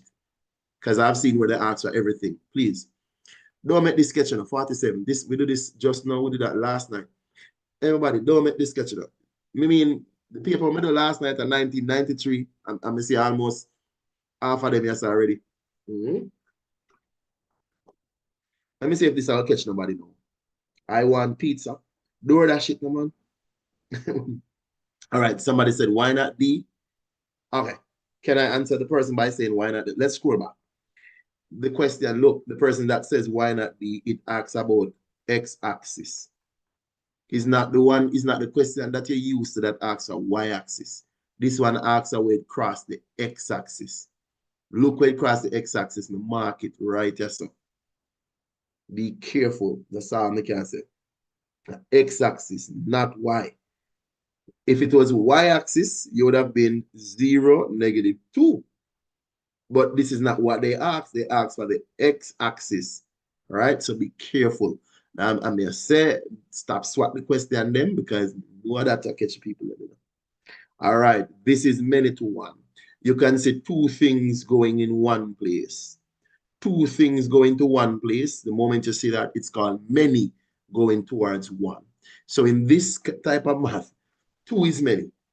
So it's many to 1. The answer is B. All right.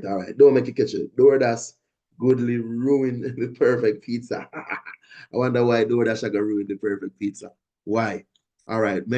So what we're doing now, we're doing we're doing f of -3. So f of -3 here simply means that we're putting -3 where x is. All right, and we just relax. Hello. Let me see those who I get this right, because a whole heap of people get this one wrong every single time. I say nobody gets it wrong. Because if you pick -19, you're going to get it wrong. Because a lot of people pick -19 for this. A whole heap of people. Not -19, okay? So remember now, 2, anytime you square anything, it's positive, okay? All right, so this is positive 9. 9 2 is 18 minus 1 is 17. Bingo. Answer is C. My class on our shot. This is on our shot. Now, hold up. Yeah, man, make sure you're still washing the face when I'm done and go to bed and just wake up in the morning and go shut it down, huh? See if we can do some live answers tomorrow, depending on when we get the question. Still, all right, if we get none. All right, make us see what I go on. Food that, sir. All right, why not one to many? Okay, so I have to go back to this then. Andy asked about Andy Edwards. Yeah, my namesake, bro. All right, why not one to many? Let's look. Edwards, you may have talked to now. You will do this one. Why not one to many? This is the reason. The reason is you look at the arrows. So pay attention where the arrow is going. Let me help everybody. You focus on where the arrow is heading. So the arrow is going this way. And yes, I've seen it where CXC made the arrow come this way. So class, you focus on the direction of the arrow when you're picking, okay? Don't make up your mind and think it's left to right, all right? It is left to right on screen now, but it is not always. So you look at where the arrow is pointing towards. So look here. I'm going to put these in different colors for you. Blue, there are 2 things going towards one thing over here. So we're leaving the left side, 2 things going towards one on the right. I'm going to change the color. Yellow, I don't know if yellow show here. Look, 2 things going towards one. 2 things is what we call many. The moment you hit 2, we call it many in this. Look, 2 things pointing to one. So that is why it's many going to one place. Many going to that one spot, which is right here, and right here. So many would have been 2 different things coming there. That's what we mean. Edwards, type back in the chat and tell me if you're good. You have to say yes or no. That's how we do it, because we actually scroll way back for help you. We need if you say yes, we're good, or something. So it's many going towards one, all right? Many goes towards one. Make it keep scrolling. We're scrolling right now. We are at 49. So 49 says the All right, good. Me see a response. The maximum point. The maximum point. Come on, people. I know everybody see the question. And it's a question I repeat 500 times. All right, 49, the maximum point. They're looking at the chat. All right, maximum point. Let me see it, everybody. Maximum point. All right, maximum point. So the maximum point right here. And it is where 2 meets 4, right? So it's 2 meets 4. Please remember you name your X before you name your Y. So it's 2 meets 4, 2, 4, not 4, 2.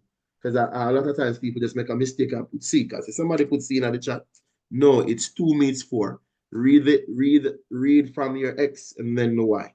All right, so it's 2 meets 4. All right. All right, it says the value of X at the point where the curve it's Y equals 0. So if you don't know, Y equals 0 is X-axis. And Y equals 0, another name for it is the solution. Y equals 0, another name for it is roots. CXC can ask all 3 things and they mean the same thing. These are all one. All right, these are all one idea. So let's go back. Look where the curve crossed the X-axis. And it's at 0, 0, 4, 0. 0, 0, 4, 0. So 0 and 4. All right. So we're going for that. 0 and 4. 0 and 4. Everybody, the answer is A. All right. Me, I'm looking at the chat now. If everybody good. My chat, yes, so I'm going to see nobody punching. Nothing. Guys, are we good with 0 and 4? 0 and 4. My class, we're good? Zoom, we're good? Yes, sir. All right, good, good, good, good. All right. On the YouTube, everybody good with 0 and 4. Yeah, me see some answer come out. All right, all right, all right. Make you go and scroll. Make you go and scroll. Again, let's take a look at this one. Which of the following best describes the function? Now you observe this number. Ask yourself what happens so that it turns into this. Observe. But this question is very repeated. It's X plus 3. Like this is X plus 3. In other words, Y will equal to X plus 3. So in order to find your Y value, it's X plus 3. Let me just do this over. So we're saying that, hey, Y is equal to X plus 3. And you're looking for that. Now, if you don't see that, Y is the same thing as F of X is equal to X plus 3. Remember, F of X, H of X, K of X, M of X, any function of X is Y. So if you don't see a regular Y, don't make them trick you. It's the same thing. Everybody, look, and you see F here, so it means F of X, all right? All right, everybody, we're good. Merlin, we're good with A. All right, F of X is equal to X plus 3. What? Sir, please do a live stream in the morning. Somebody said we do a live stream in the morning. We want me to do a live stream in the morning. Everybody want me to do a, me have to reach our work, like, oh, me have to left yourself. All right, could I do it still? But my morning, I know your morning enough because I know the way you think with it. When me get up 6 o'clock or 5 o'clock for you, so if me I do a live stream, definitely me could have do it. Me I think about it. I feel like me gonna do it and make everybody just feel nice and I go through. I'm now go TikTok. TikTok slow up my pencil on the screen. Because right now, the sister really TikTok did I make the class a glitch. I know the classes are slide. So we now go back. No. All right. It says if the sum of the interior angles of the polygon is 4 right angle, then the polygon is what? This is a repeated question. Anybody want to just tell me what is? All right, I'm going to do it in the morning. I'm going to do it in the morning. I'm going to do it for 2 hours. But when you wake up, because I'm going to leave your cigar work, I left a cigar work 8 o'clock, which is your 7 o'clock. Me have to drive off. Your 7 o'clock, me I drive off 8 o'clock when me there right now. That me mean. So that means I will get up. I will get up. I will get up, but I'm going to do it 6 o'clock, which is 5 o'clock for you. And I run at 2 hours. And then I probably can do. Probably do January 2026. What do you think? All right. So we say 4 right angle. 4 right angle quadrilateral, man. All right. All right. 1, 2, 3, 4. Quadrilateral 4. Everybody good? Everybody good, good. D, of course. Exactly. Anybody see the repeated question here? From I just did a 2001. So everybody who thinks the 2001 they're too far, you see this and see it as again. I know me see it just now last night too. All right, so it says in the diagram, what is the relationship, everybody? These are called alternate interior, right? These are called Z angles, all right? And Z angles are equal. X is equal to Y. The answer is B. Yes, yes, yes, yes. Everybody on the YouTube, if you're not subscribed yet, please, man, beg you to subscribe to the channel. That's one. And like up the video so we can get some whole heap of likes on it. Let's kick it up and send it up. Send it a road. Send it a road. All right. All right. So we get that. Now, next one here. This is, I repeated this last night again. All right, so the value of X, as you could see, is a total of 180 degrees in one triangle. So if we add our 30 and 30, take it from the 180, so you're going to get 60 from the 180. This is 120. This is 120 right here. How are we doing, class? How are we doing? 120 is, see, 54. Let me see how much people left in my regular class. 2 drop out, left 37. So it come from 60. So 23 man drop out of class. All right. Them weak. YouTube class, they are everybody gone from the class left 37 right now. See you look good. See you look good. We have some strong soldiers. A wall out. All right. All right. Let's. Ooh, the one are nice. Everybody can tell me what this is. The moment you look at this, everybody know 55. So it says here in the diagram, triangle OPQ is mapped onto OP prime, Q prime. What type of transformation took place? Take a look at it now. So first, look, see the prime them here. Remember this. See the prime over here, so. And see the prime over here, so. All right. So everybody could have see the thing go so. Huh? What we call it? Everybody what we call it. Let me see what I put in now. Yeah, I like the fact that everybody know transformation now. Nobody now miss a rotation, which means everybody there at least you don't want to learn some stuff. You know what I mean? Nobody now miss the D rotation. Everybody at YouTube has a rotation. Be a genius step on the screen. Nobody now itch. Make you go and kick it. Come on, make you go and kick it. This question repeat 500 times. All right. So we want to find the length of MO. Take a look. These are similar triangles. Similar triangles have the same angles inside. Look, 38, 38, 52, 52. Right angle, right angle. That's how you know that these are similar triangles, which means they share proportional sides.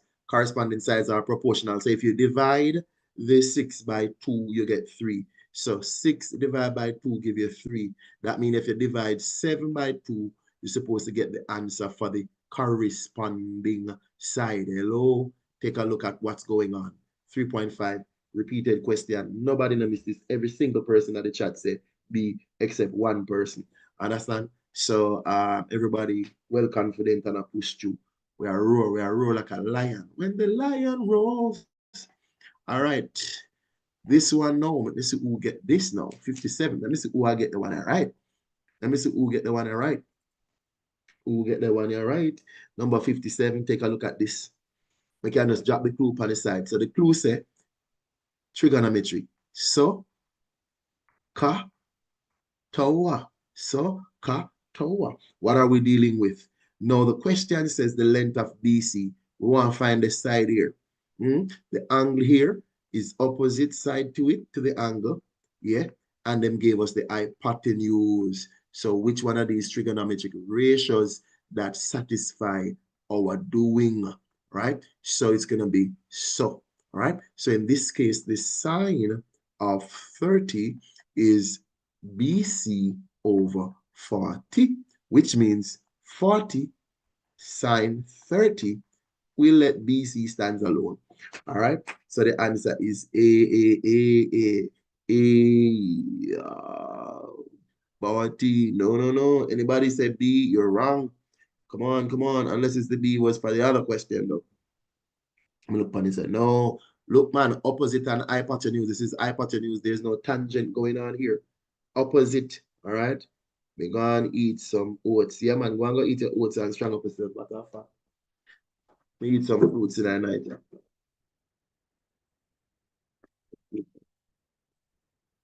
Oh, we are going. We're good.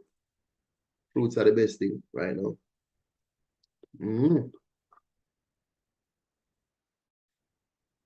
All right, we are rolling. 28. Repeated question. So the question is asking for a translation. Object plus translation equal image, which means image minus object give you a translation. So in this case, B prime minus B, or you can use A prime minus A, up to you. So I'm going to just use B prime minus B. So B prime is 7, 8. We put it in a vector format, minus B, which is 5, 7. So you just make sure you don't make no mistake with the numbers. That's all. 7 minus 5 is 2.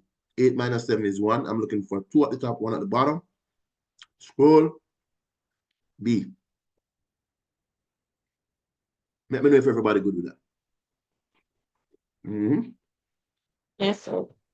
This paper is 2015, but it'll go on with itself. Now, like, Sir, stroll on back a little bit for me, sir. yeah, man. Okay, sir. Okay. When the boss and tell me, I can't boss.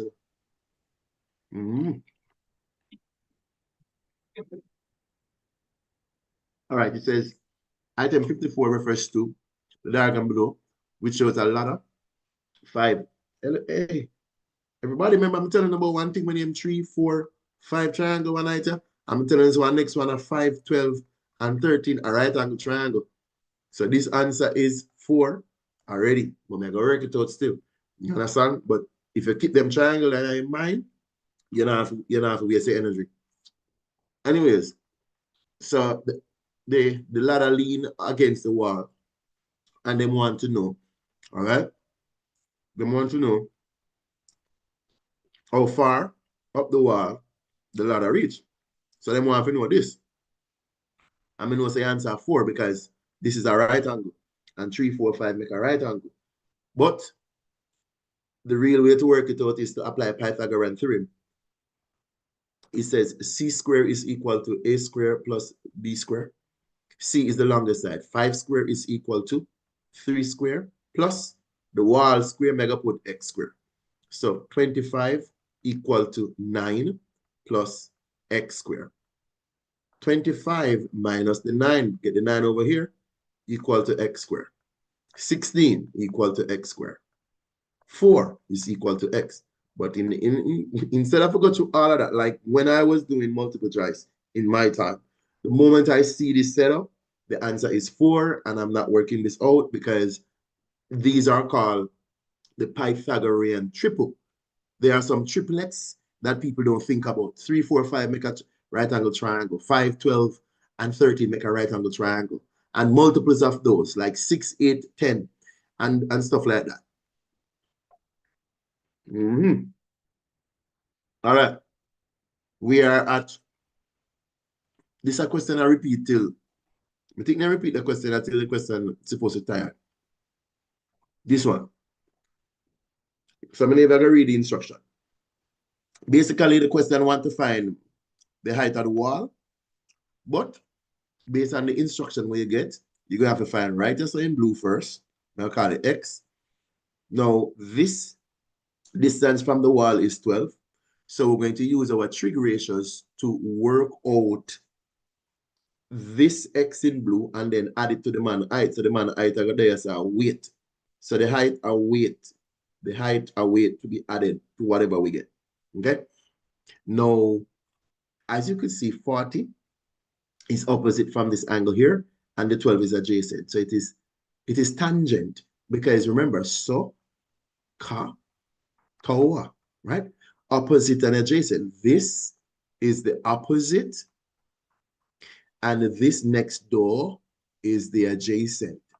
So the tangent of 40 degrees is equal to the side that I intend to find divided by 12. If I multiply both sides by 12, what do I mean? Times 12, times 12, 12. Tangent of 40 is equal to X. What have I just found? I've just found this. So I'm going to show you what we find.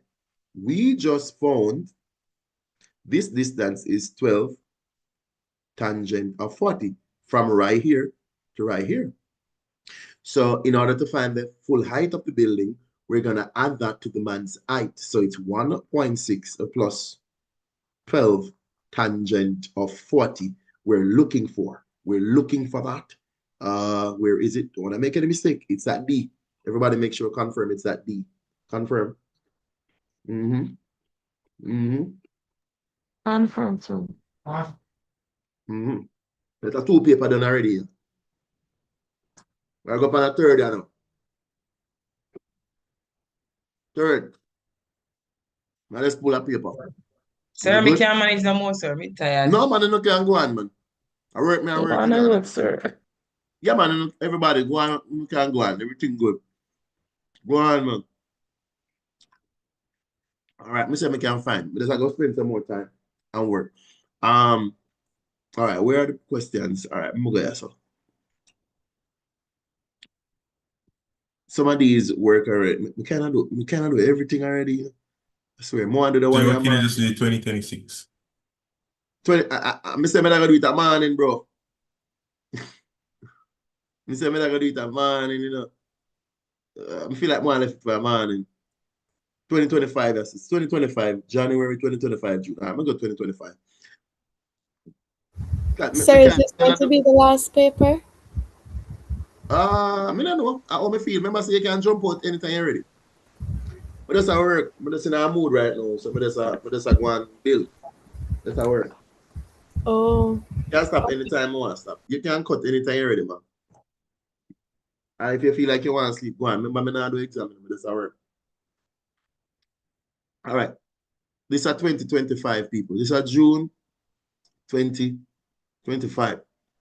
All right. So last year this time.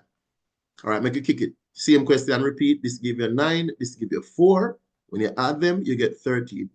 So now I'll go a little faster. You get me?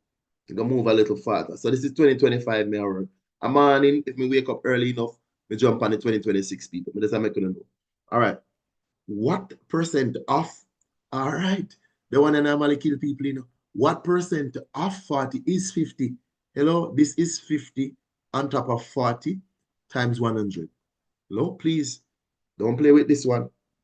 All right, very good. So you could say this cancel this, right? Yeah, 0 cancel 0, 4 into itself 1, 4 into 20 goes 4 into 20 goes what? 25 times. So if you have 25 times 5, you get 125 as a percentage. This question has been done wrongly so many times. People just think it's the bigger one go on top and pick 80%. No, it's not bigger on top. It's what the question says. All right. This question just come like 3 times in a row. So it's 2/3. Everybody good? 2/3, 2/3, 2/3, 2/3. All right, we're good. We're rolling. For this one, they're not expecting you to work it out. Why? They did say 235 times 48.7 give you 11,445 point up. So you could see what they're saying. This is 1 place a decimal, 1 place a decimal. So you have 3 plus 1 more. So you're looking for your answer with 4 places of decimal, which is this. Like, you don't need to work these out when everything, the numbers are the same. So you're working with your decimal place. That's what they're testing for. Everybody, we good with that? Yeah. Number 6, 5. Oh my God, this one. 46. Everybody, 46. We try the same patterns. I mean, if I can bother do it now. All right. Everybody, this one, number 5 or 46. All right. Everybody say that. So we need to talk about it because we talked about it 2 times already. This one now, you probably have to go work this one out if you know, because we're not doing like this yet. It says Dan sold certain number of concert tickets. Okay, in 3 days. The ratio of the number of tickets sold over the 3 days are as follows. Okay, so the ratio over the 3 days is 3 to 5. So over the 3 days, it's a 3, it's a 7, it's a 5. So the question says, if he sold 8 more tickets in day 2 than day 3. So between these 2 here, he sold 8 more. Let's make sure you get this right. Between day 2 and day 3, he sold 8 more tickets. What you can do is do what is called the difference in the ratio. what is the difference in the ratio between day 2 and day 3? So it's going to be 7 minus 5 parts, which is going to be 2 parts. Those 2 parts were equal to the 8 more. That's what accounted for the 8 more tickets. Therefore, we can find 1 part, which means it's going to be the 8 divided by 2. So 1 part is 4 tickets. That's what we're saying. So 1 part is 4 tickets. Now, you want to find the total altogether. So you're going to add 3 plus 7, that's 10, plus 5, this is 15 parts. Therefore, 4 times 15 will give you a total of 60 tickets were sold. Everybody say B, B, B, B, B, B, B, B, B. All right? All right, everybody. YouTube class gone on to about 29 now. Everybody, dead our road. All right, we are kick it see if you're a little while. Third paper. Which of the following set is defined by this? Take a look at it. It says x is greater than or equal to -2. That means you're starting at -2. And then it's going to be less than or equal to 4. -2, -1, 0, 1, 2, 3, 4. So you're moving from -2 to +4. And you're not skipping out anything. Bingo. All right? Everybody see this. It's a repeated question as well. Kicking it. Guys, if you're on the live right now and you have not subscribed to the channel, just subscribe to DellyMaths. Hit the subscription because we do questions every day. Plus tomorrow we're going to go live with the answers too. We're going to write us out do the questions sometime in the day. All right. So which of the following is an example of the 2-digit positive integer that are divisible by 6? Watch this. 2-digit positive integer is limited. Because if you have 2 digits, we could count you. So that is a finite set. Finite. 2-digit. There are limited 2-digit integers. So it's a finite set. We're done. Now, this is what I'm telling you. So this one comes back every time. But wait, sir. Look at the question. The question says A union B. Boom. The complement. So you're going to find it and then you're going to find. Listen, don't play with this. So make we work it out first. Can we work out this first? So what I'm going to do first, I'm going to find the number of elements in the union. So the number of elements in the union. I'm going to write this, guys. I like to go by principle so everybody will jump on can see what's going on. This same formula that we have been using over and over. So A is 14 here. B is 15.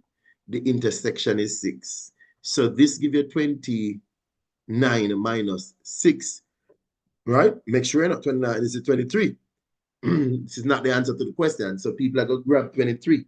But remember now, 23 is the union. But there is a total of 25 people here. So, and they want the complement for the union. So the complement is to take your 25 and take out all of that, leaving 2. This is the answer to the question. So we really, anybody pick D, you're dead in the show, because the question never asks for the union. It asks for the complement of the union. In other words, how many other persons are there that are not a part of the union? 2. And that is why we take the union from the universal set.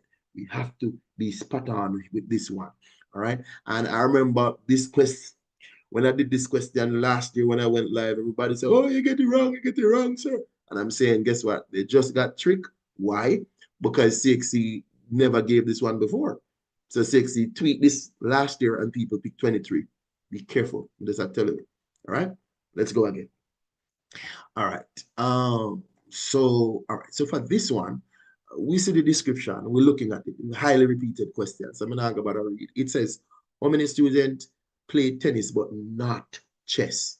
Hello? You play tennis, but you don't play chess. So in order for you not to play chess, you cannot be in this. So the fact, so if you play tennis and not chess, you're hanging out. You're hanging out with friends. 4 of you play tennis, but you don't play chess. Only 4. Everybody say that? Only 4 of them would have played tennis, but they are not playing chess. So we're good with that. Number 11. Oh, we're gone. Oh, yes, no. Oh, number 11. Right, yes, sir. So number 11 says, this is a repeated question again. It says, which of the following is an empty set? They are saying, which one of these you would have a disjointed set for? And I will say to you, remember, there is no odd number that is even. So Q and R, there is no intersection for Q and R. All right, Q and R will always be empty because there is no odd number that is even. Are we there? All right. So I hope we kicking it still. Students in my class, let me see much on left, 29 left. All right, when still a wall out. All right, make we go on. We are scroll. We go to number 12. All right. This question as well caused some little problems with people, I remember, based on reading. So I'm going to read it now the way in which I want you all to read it. All right. Guys, remember to subscribe to the channel and go and tap up the screen because we are burning the midnight oil right now. Now, it says the 30 students in Teacher May's class have either, and this is where it gets crucial, either you have a dog or you have a cat or none. There's no overlapping. So I'm going to say no overlapping. Okay? It's either you have a cat, a dog, or none at all. So you're looking for a set that's disjointed. So when you look at this, this is the answer. No thinking. All right? This overlap, this overlap, this overlap. I'm not even checking numbers because when I read this instruction, I specifically let me know that there is no overlapping. All right? So be careful. No reasoning for this based on that instruction. This is a multiple choice. Now, let's take thing. We in the consumer maths now. Repeated question, people. Answer is 2005. So it says you have, so it's 2.6 EC to 1 US. You get 1,000 US. How many EC? EC dollar is to take the rate, which is 260 times 1,000. You're going to get. But this is not the answer. This is not the answer, so it's not this. Because what they did say is that you're going to pay, right? For every $1 US, you're paying 10 cent EC. That means you need to take this 1,000, multiply it by 10 cents, and you're going to realize you get 100. So this will be subtracted from your total, then pay you. So government want the thing here. Boom. So the answer is 2,500. I hope everybody see that. Everybody good with that? 2,500. We want to be careful when we're doing these questions as we go, all right? Now, if sales tax is charged at 1.5% of the mark price of an item, right? So it's 1.5%, right? Then the sales tax on a jest of 1,008. Hello, there are multiple ways I could do this. The answer is 27. I could tell you, let's do the standard way. Standard way is to say 1.5% is this, okay? So 1.5% is 1.5 divided by 100, okay? You multiply this by 1,800. Now, 2 zeros cancel 2 zeros here. And so you're multiplying this. That's what you're multiplying. You're saying 1.5 of 18. 1.5 of 18 is 18 plus 9, which is 27. That's depending on how well you know numbers. If you don't know numbers, then you're going to say 18 times this and do your regular multiplication. But you don't even have to do that because when you look at it, 18 times 1.5, it can't be this, it can't be this, it can't be this. So I'm going to work it up because I want to understand, say, the process of elimination is very, very, very good as you do these questions. You don't have to work out everything. You can eliminate and you go.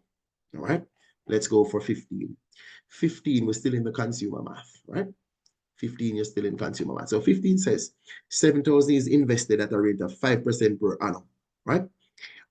So we are looking at it is compounded interest for 2 years. What is the total in the account? So you're going to have to work out your compound interest. All right, so we can say year one. What is 5%? 5% is 5 over 100 times 7,000. This looks like 350. 0 cancel 0. 5 times 70 will give me 350. Remember, it's so we want to look at the question, and the 7,000 is invested. So you're going to add this. So when you add this to get your new balance, it's going to be your 7,000 plus the 350. right? So now you are at 7,350 in year one. So at the end of the year, you are at 7,350. Then you're going to go again for year two. For year two, it is 5% of that again.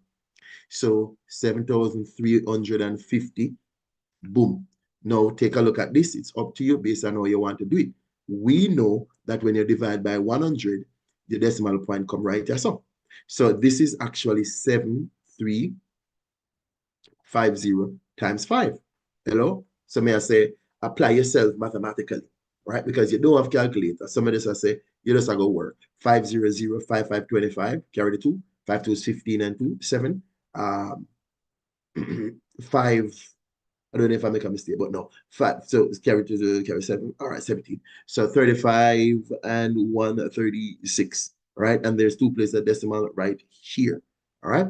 So we're looking at that. Hopefully I didn't make any error right there, because the only problem is sometimes you do some quick multiplication. You can make some little errors, but hopefully I didn't make any. So I'm going to be adding back now for my final answer. Where can I put it? Can I put it up here?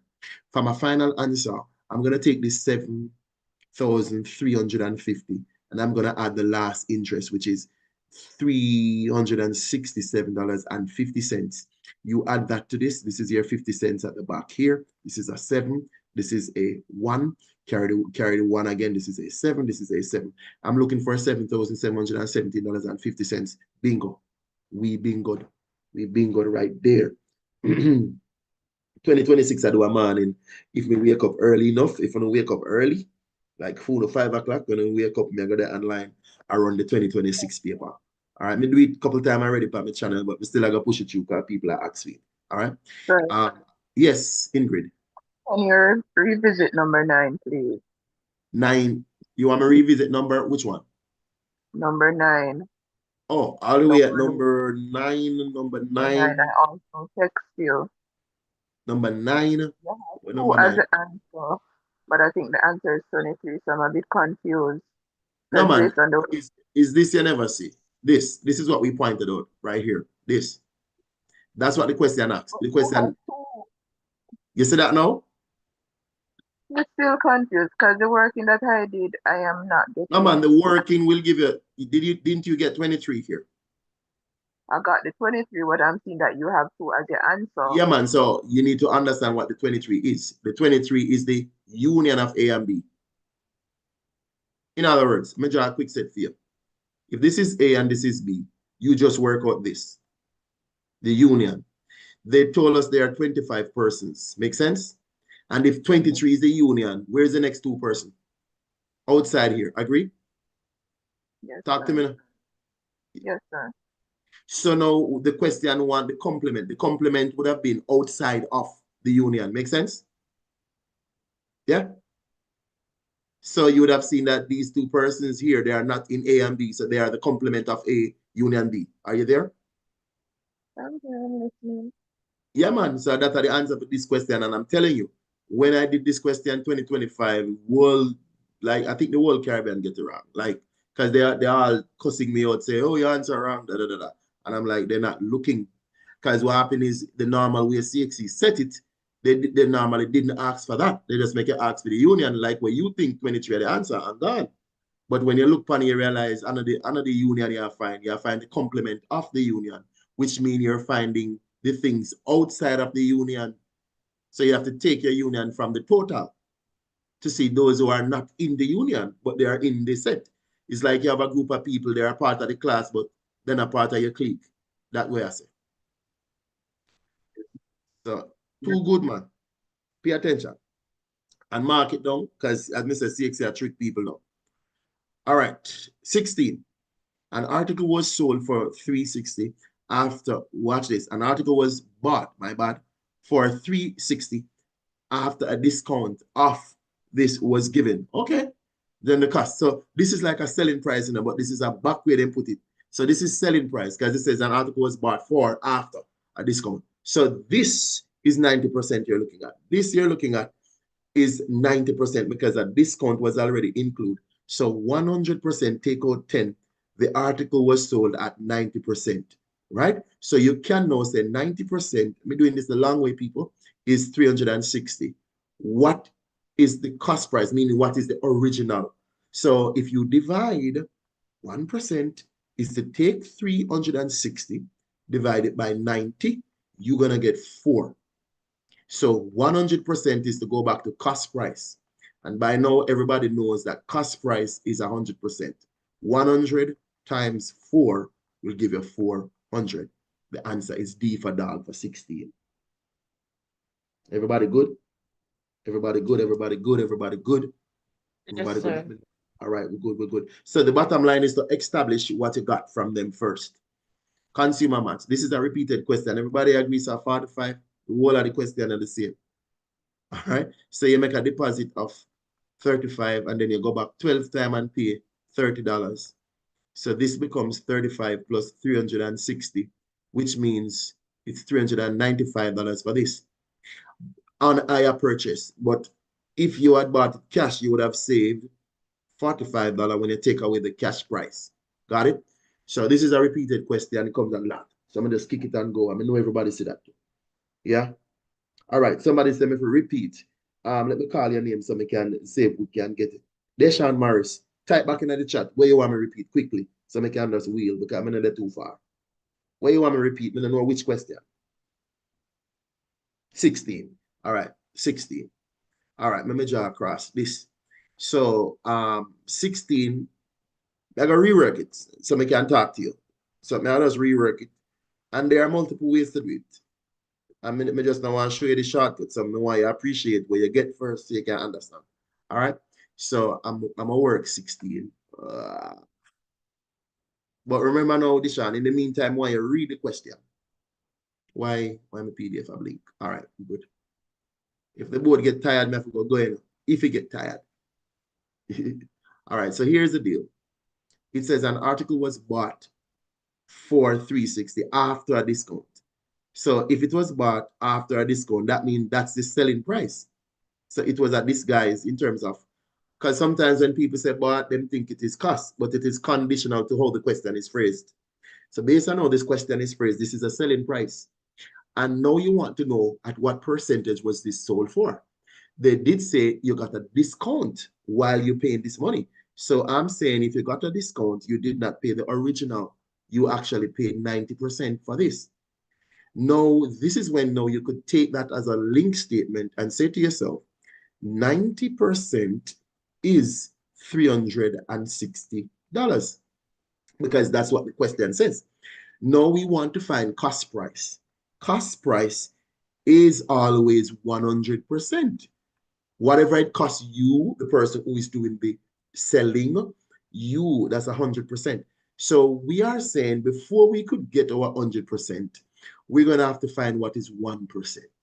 1% is to understand that if I take the 90 and divide it into 360, it's going to tell me that 1% is $4 because 90 goes into 364 times.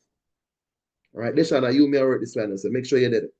So in this case now, since 1% is $4, and I want to find cost price, which is 100%, then 4 times 100, tell me that the original price was $400. Deshana, just tell me if you get it, please. So I look on the screen now, I just want you to say yes. Yes, we're still away upon you before we can kick it. All right, just say yes. Good to go. All right. All right, we're moving. All right, we are at 18, I believe. All right, let's go for 18. 18 says, if simple interest on 900 at 4% per annum for T years is 108, then what is the T, the time? So remember now, time is given by 100 times your interest over the principal times the rate. Now, 100 times the interest, the simple interest on is English. So the English, the interest is 108 on. That's my principal. I invest that at that. So right now we're going to try to break down stuff. So conditionally now, so you should know your timetable. 100 into itself is 1, 100 into 900 is 9. And Mrs. said 912 is 9 into itself is 1, 9 into 10 is 1, remainder 1, this is 12. So 12 divided by 4 is 3. And this answer is 3 right here. So B, B, B, B, B. Number 18 is B. Let me see if everybody see that. All right, all right, all right, all right, all right, all right, all right. We're good. We're good. Stay awake, people. Stay awake, people. 1849. You come like, oh, you come like you just start work. All right. Make we go now. So it says at the end of a year, a computer is worth 4% less. Let me go again. At the end of any year, a computer is worth 4% less than it was worth in the beginning. So 4% are come off. If the computer was worth this in December, I mean at the end this, then what was it in January of that same year? In other words, remember that 4% came off by the time you reach December. So by the time you reach December, it's going for 96%. All right. So if the computer, is worth this in December, this is 96%. So we can start the question there by saying 96% is 4,200. And this is when you break this down. So they want you to go back to the original. But you can just break it down. 1% is to divide the 4,200 by 96. And then now you can break down this with numbers. Any numbers that you know you can use, it's up to you. So you know if you know your numbers quickly. All right. So let's see the numbers that we can work with here. I need space. Let me put it over here because I could see that this is not like regular. So you could start by using 2. So if you start by using 2, you'll get 2100. And if you divide this, you get 48. I'm just doing this for the principle so everybody could appreciate what I want. If you go 2 again, you get 1050. All right. And then 2 into this will give you 24. All right. I'm just saying 2, 12, 2, 5, 2, and a 5. This is where I say a 525. All right. So 525 divided by 12. So where do I put this now? I'm seeing it still. I'm seeing it. Remember, I said 12 4 are 48. 12 4 are 48. 12 4 are 48. So let me go. So if you divide, I'm just going to put 4 here because 12 into itself 1, 12 into this is going to give you a 4, which is 48. And if it's a 48, what you're going to have right here. 48 is 4 again. All right.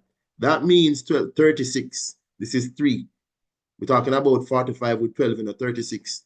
So from 36, right, coming up here, so you could say 9. So you have 9 left. So it's 9. Well, let me write it properly. 43 and 9 over 12. Sorry about this. This is 43. 9 over 12 is 3/4. So 43.75. Woo! 43.75. This one is ugly. All right. But I saw them set it up. 43.75. That's a 1%. 100% no is to multiply this. See the answer here is to multiply this by 100. So as much as you see, the reason why we break it down, like I break it down like that because some people are just 2, 2, 2. You can always use 4, 8, big numbers, right? But more time I use big numbers, somebody always have to ask something, you go back. So like when me in the class, I just break it down with some simple number, 2, 2, 2, and you see it happen in front of your eyes. You reach at 12 now, and you see so the 12 now going at that straight, then you know your 12 times, 12, 1, 12, 24, you know that. And you break it down, this is the answer. So this is one of the questions now where me think a couple people get wrong because them now go work to the end. A man just stop and guess. But I beg you know, work it to the end and get the 1 mark. Work it to the end and get the 1 mark. The answer is D. Well done. Make we kick it now. It says a man basic salary is 40-hour week. In a 40-hour week, it's 48, as in $480. Overtime is paid at 25.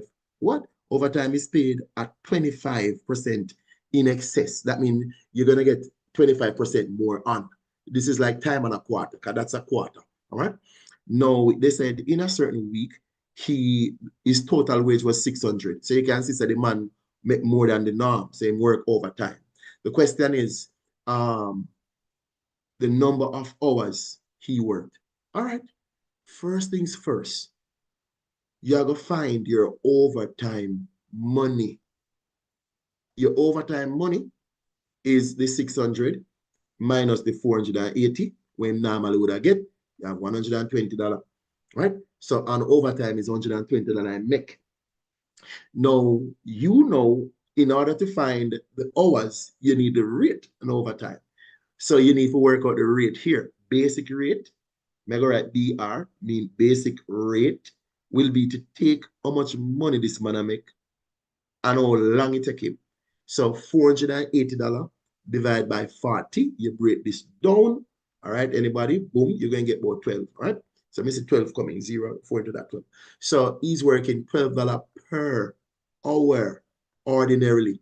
But whenever this person, so 15 the seat, all right, so whenever this person is working overtime, him get 25% more. So it's your duty to find 25% off 12 and add it back, all right, to get his overtime rate. So I'm going to write OT rate, meaning when him work per overtime, how much him work per hour, all right? So we're going to find quarter, which is 25% off 12, and you're going to get $3 extra.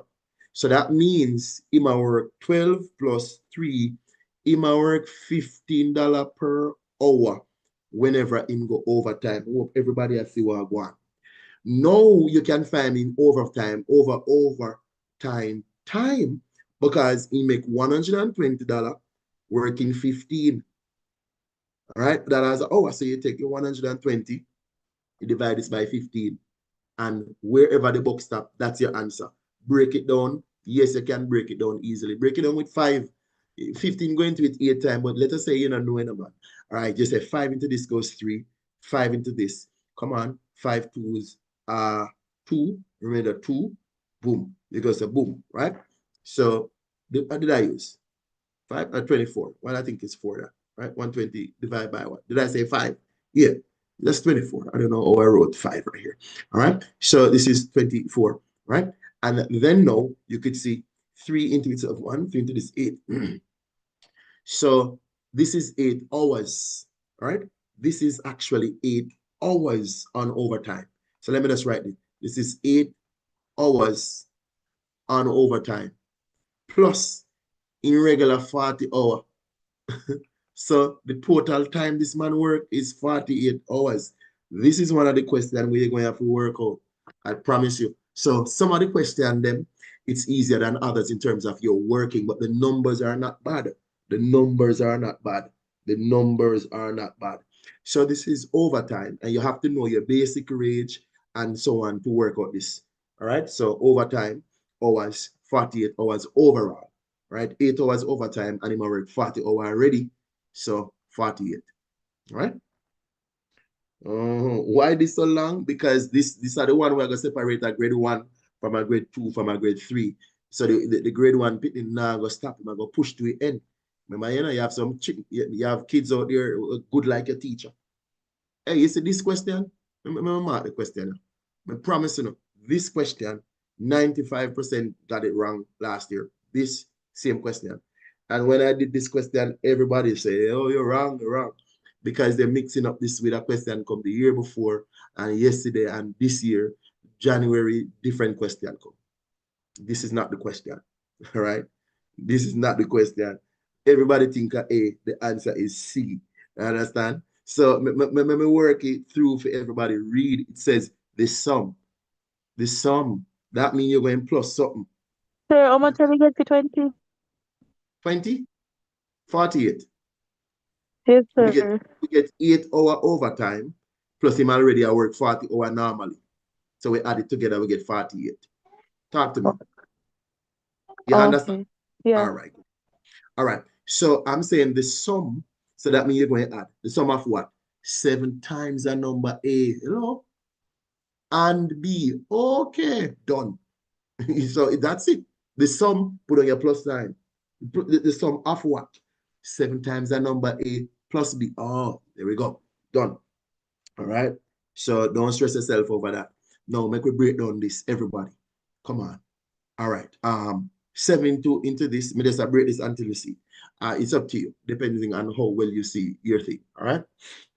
14 can go into this about 3 times. 14 into itself is 1, and 14 into 42 is 3. So my answer must have 1/3. What if a 1/3 is? So that means That means this wrong, and that means that wrong already. So it's either A or B because 1/3, 1/3, 3 of it at the bottom. Now, when you look at this, look at what you have here. We have A to the second, and you have A to the third. You have B to the second, and you have B here. There's a 3 at the bottom here, whether you want to say 1/3 or whatever. Now, take a look at this. The 2 here, so the 2 A's cancel 2 yes, so left 1 A at the bottom. And the B, yes, so cancel 1 at the top. So what you're left with at the top is just a single B. And under the bottom, you have 3 with an A. That's what we're looking for. The answer is at A. Let me know if everybody see. 21 again. Somebody said 21 again. All right. All right. Let me explain 21 again, people. Allow me to scroll back for the masses. The person who said 21 again, you may do it for now. So when you log in quick. So I'm going to read for you. And when I read, I highlight the key things in blue. So let me go again. It says the sum. This means that you're going to be adding. He said the sum. So we know so we're going to add things. What are you going to add? The sum of what? Of what? Oh, of 7 times A. So 7A and B. You done. So you know bigger than that. The sum of what? 7 times A and B. Oh, okay. That's it.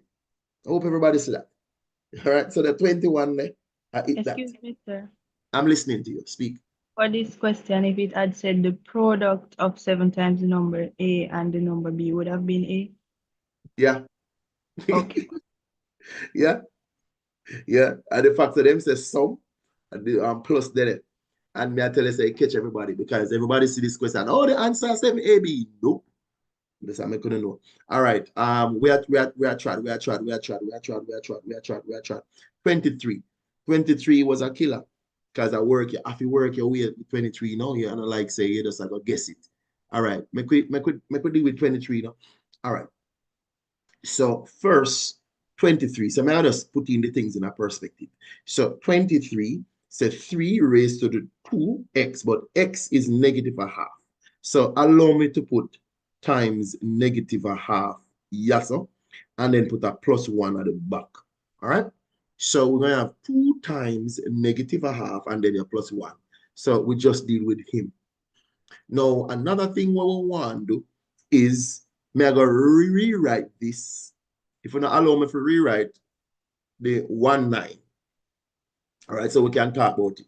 19 means 9 raised to the -x. We want to understand, say, 1 over a number is the inverse, and the inverse is a negative power. So because that positive x was under there, when I remove the 1, it becomes a -x. Okay? So I hope everybody see that. Now I'm going to substitute that x for -1/2. Remember, we can't trouble this negative. This negative is there now by default.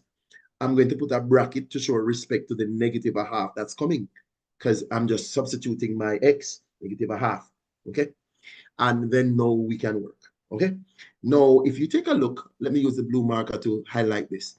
You could see here, this is over 1. So this 2 cancel here 1 times. So this is -1. So let me rewrite this. This is 3 raised to the -1 plus 1. Everybody know this is going to be 3 to the 0. Everybody see that. Okay. Now, right here, so these negative, let me rewrite this. When 2 negatives clash, you're going to have 9 raised to the +1/2 now, right? 9 raised to the +1/2. But everybody needs to know what this means. So I'm going to put this at the side. Half power means square root. So if your teacher never tell you, half power means square root. So this means this. So anything raised to a half power means square root. So this is 3. Okay? It means square root. So that is 3. But doesn't make you know principle. So in this case, this is 3 to the 0 power times 3. Anything to the 0 power is 1. 1 times 3 is 3. But as I work as a people see when we pick the answer where I go and feed. All right. So this one a little working and I just try my best so everybody can see the flow of what is going on. The answer is A. Okay. And you have to take your time. Remember again, anything raised to the half power is a square root, sir. All right. So you do that already. All right, so we'll just go and push. The answer is not 27. The answer is actually 3 because anything to the 0 power is a 1. It's not 3. Okay, so 3 times 1 is 3. We have to be careful. Thank you very much. We're pushing. All right, we are at this section. Let me clean this up to get this right here. All right, everybody. All right, let's go for this. All right, let's kick it. So I'm going to divide by this 5. This question comes so often. I'm not even going to distribute that 5 because I do realize that I could divide. Okay, so 5 could go into itself, 5 could go into 35. I can do that. So 2x minus 1 is equal to 7. Hello. And then I'm going to add 1 to both sides. So 2x is now equal to 8. That's me adding that 1. And then dividing both sides by 2. X is equal to 4. D is our answer. I trust that everybody see that. Let me wait for everybody. D. Yeah, may I say the D, them a fly out. Definitely. All right. All right, people, subscribe to the channel right now. Everybody, please just subscribe to the channel. Channel not going, but and just like up the video so people watch it a morning to go and push out the video yeah man because one of our people we are go to we'll go for papers from 2000 come to 2015 like we just take them 15 year apart 10 year apart and I come up. All right, let's go to this other question right here. All right, number 25 says the sum of 2 numbers is 140. So you could just call this numbers x and y, or you could think about the logics. There are 2 ways to do it, or you could think about the logics. So I'm going to approach it from an algebra perspective. All right.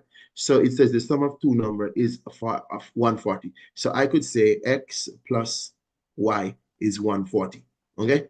And then it says if one number is 10 less than 2 times the other. So one number, so I could say x is equal to 2 times y minus 10. Let me go again. It says if one number, which is x, is 10 less than 2 times the other number. So this is it. I could use substitution and find y. And when I get y, I know what the answer is. Okay? And this is one way to do it. So I could substitute 2y minus 10 here. So instead of writing x plus y equal 140, I'm going to take out the x and I'm going to represent it with 2y plus 10 because 2y minus 10 is equal to x. And then we solve. Now 2y plus y is going to give me 3y. This is equal to 140. This negative 10 will be positive 10 over here. So everybody could see that 3y is equal to 150. That means y is 50. At this moment, any one of these 50, that means that is the answer because the moment we get 1 in and I don't have anything contrary to it, me stop. Because it's not like there are 2 different 50s. There's only one 50 in the maths. So many of you are going to waste the time because this is a multiple choice. There are no more 50s. That means the answer is A. And we're gone. Or you could have, if you had thought it through mentally, you could have figured out. All right? Yeah, man. 2 times 50 minus 10 give you 90. You see it again right there. So, all right? Let's go. Everybody see this, the question? Even though I know it, though. I know it. Yeah. So, me just going to try the one will work. All right? This work. Okay? So, remember, this is A. This is B. This is A. This is B. And I promise you, these are trial and errors. When you look at it, you try. It's not like nobody in a paper one will work out anything crazy to give you. We're going to say you try them, and if it don't work for both, it don't work. I am going to try x squared minus b. All right, because I know that this is A, this is B, this is also A, this is also B. So I'm going to try them. So I'm using, so 2 asterisk 3 should give me 1. I'm going to try A squared, which is 2 squared, and then minus 3. So I should get 1. So 4 minus 3, I get the 1. I could see that. I'm like, yeah, 1 equal 1. All right. Now I need to work it for the other one because sometimes it works for one and it doesn't work for the other. So you have to make sure it works. So we're going to try 4 asterisk 7 equal 9. Remember, you're squaring the first one. So it's going to be 4 squared minus 7 should give us 9.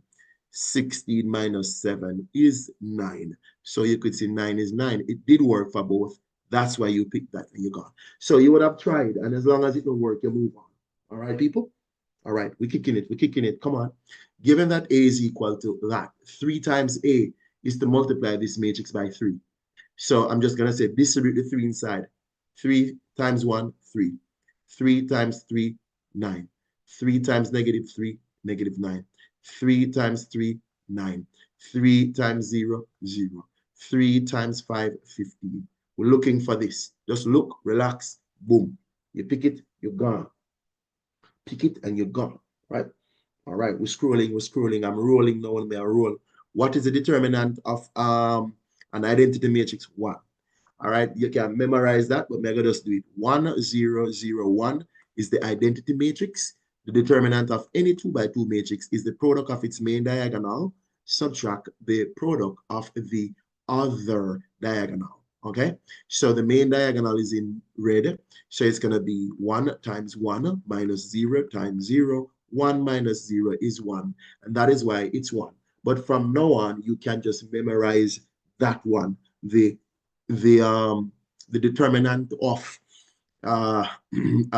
identity matrix is always like that. Now let's take a look at this question. It's a bit of work you're going to have to do to this one. So it says the matrix A maps the point 2, 5 onto Q, which is negative 1, which is 2. The value of A and B are what? All right. So in this case, right? So if you want to find so the matrix A, look, the matrix A is right here, right? So the matrix A, let me put this right here, A, which is 2A, and then B minus 2. It maps P, so I'm going to put P right here, which is 2, 5. And when it was finished with it, we end up with Q, which is negative 1 and a 2.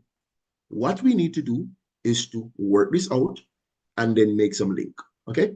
So here it is, row by column, 2 times 2 plus 5 times A. Come on, people, row by column. So let me say if I have space down there. All right, I have space. So I'm going to say 2 times 2 plus 5A. All right, so I just did row by column. I'm done with that. Under the bottom now is going to be 2B minus 2, or you could say plus negative 2 times 5. It's up to you, okay? And this is equal to negative 1 with a 2. Try not to make any mistake. Let's start at the top. 4 plus 5A is equal to negative 1. And under that, it's 2B minus 10 equal to 2. I could find A and B, no. All right, let me just find the B right now, right here, since the B is at the bottom. Bring this over here. 2B is equal to 12. You're going to add, right? So it's going to be, so you're going to add 10. This is 12. Divide by 2, divide by 2. B is 6. So B is 6. All right, so this wrong and this wrong, right? So now let's find A. 4 plus 5A equal negative 1. Bring this over here. 5A is equal to, this is a minus 4, so this is negative 5. Divide, this is negative 1. The answer is C. Answer C. Wrong. So basically, you apply your matrix knowledge to this, and then you just pick your answer. All right, everybody? The answer is not A, it's C. Be careful. All right? It's C. All right, everybody? Again, subscribe to the channel. Keep top up the screen. Share the live, because we do a whole heap of question tonight. Like, whole heap. All right? We still Sir, go again. May I listen to your Kayla? what's 29? 29. Where is it? Up top. Oh, I missed 29. Sorry, thank you very much. All right, everybody, I missed 29. Bless up yourself, Kayla. 29, everybody. So I missed 29. Let's go. So it says, all right, so item 29 refers to the following diagram. We have OLM, in which R is the midpoint. So this is a midpoint right here, everybody. That's a midpoint. Triangle OLM, in which R is the midpoint, okay, of OL. All right, good. Because R is the midpoint, remember, because R is a midpoint, I can put A here because that would have divided that into 2. Also, what did we say about T? And T is the midpoint. So that means T is the midpoint right here. That means this is also B. Because whenever you get the midpoint, you're able to furnish your diagram some more. Okay? Look at the arrows though. OR was going this way. Pay attention to details. OR is going that way. Let me use another color to show the arrow of our vector, which is important.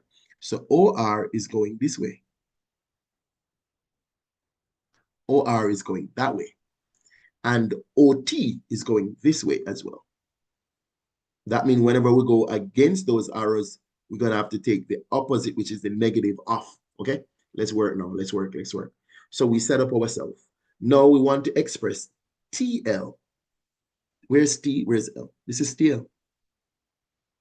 So now I'm going this way. Pay attention to my arrow. I'm going that way. Right there. So if I'm going TL, I'm going to say to you, TL means I could move from T to O, plus I'm going to move from O and I'm going to go to L. Take a look at that. T to O, and then I'm going to move from O to L. Now, if I go T to O, people, I'm going to go this way, which means I'm going against the arrow. So it's going to be not B, because B is going in the other direction. So it's going to be a negative B. And then from O to L, I'm going in the right direction of the arrow, and it is 2 A's on it. So it's going to be plus 2A. It's either that's the answer, or you might have seen 2A at the front with a minus B at the back. They can send any one of these, so we look out for that. And the answer is at B. I hope everybody's at 29 and everybody comfortable. All right. All right. We're good. Everybody good? Everybody good? Everybody set up? We're good. And remember, for those who don't see, this is 2A going all the way up here. A plus A gives you 2A to go all the way up. All right. Let's keep scrolling. Number 31. We got so much to do, people. So number 31 is a repeated question. So I got to share the answer. Everybody know. Oh no, it's not it. It's not it. See, it almost looked like it's not it. So 1 centimeter is this, and we have 2.5 kilometers. Now I'm gonna drop something else that if this is confusing to you, what it means is 100,000. This is something you probably need to keep, because when you come off our map and you go to the actual, it's always a relationship between centimeters to kilometer. It takes 100,000 centimeter to give you 1 kilometer every time. So in this case, if I have 2.5 kilometers and I want to go to centimeters, I'm going to multiply this by 100,000. So you could see this is going to turn into 250,000. 2.5, 250,000. Answer is D. Hope everybody sees that. All right? Yes, it looks like everybody get that. Let's keep it rolling. Number 32, right? So at number 2, the surface area of the triangle prism is what? Surface area right here, right? Now, the surface area is to add up the area of all the shapes you see. This is an isosceles triangle right here. All right, and not only that, that means this is 5, okay? But the height is 4. So basically, we have 2 triangles that are identical. So I'm going to say my 2 triangles, can I just put this for triangle, is going to equal to the base, which is 6, times 4. Miranda, that's it, you know? It's 2. Because if I find 1, I'm going to have to multiply it by 2, and we still get back 6 times 4, 24. I'm just saying. So the 2 triangle is 24, right? Then you're going to be adding now all your rectangles. There is, let me just mark them. There's one on the floor. This one is a 6 by 10. There is also one on the back. Let me see if I could get another shade for that. There's one around the back here. This one is a 10 by 5. And lastly, there is one on the front of us right here in green. It's this one right here on front, right here. And it is a 5 by 10 as well. So let's add up everything. We have 24 plus 60 That's 84 plus 100, because this is 50 plus 50 again. So it's 184 right here. Let me know if everybody good with that. So basically, you're finding the area of all the surfaces you're adding them. Everybody we good? Let me know if everybody good. Please let me know if everybody good. Yeah? Mm-hmm. All right. People may get hungry now. Mm-hmm. All right, so it says, at a party, the number of guests was served. Everybody know the question? 15. Yes, sir. 50. 15 liter is equivalent to 15,000 milliliter. Every guest have 2 glasses in them hand. That means one guest, one digger guest, I gonna have 2 times 150. One guest have 300 milliliter. So now the number of guests is to take the total amount of alcohol them are gonna consume and divide it by how much one guest drink. And you could see 2 0 cancel 2 0. 3 into itself 1, 3 into 1, 50. 50 people were there drinking. Everybody good? Merlin, you sound like you're still there, man. Yeah, hold on. Huh? Man. All right. The question, though. The question, let me see the question. The radius of a circle upon. If the radius of a circle upon, oh, the question is nice. The question I said the radius of the circle upon is this. This is the radius, people. Then the distance around the edge, that means them I say the circumference. Circumference is equal to 2 pi r. All right? So circumference is equal to 2 times pi times r. R is 44 divided by pi. Take a look on it. Right? No biggie.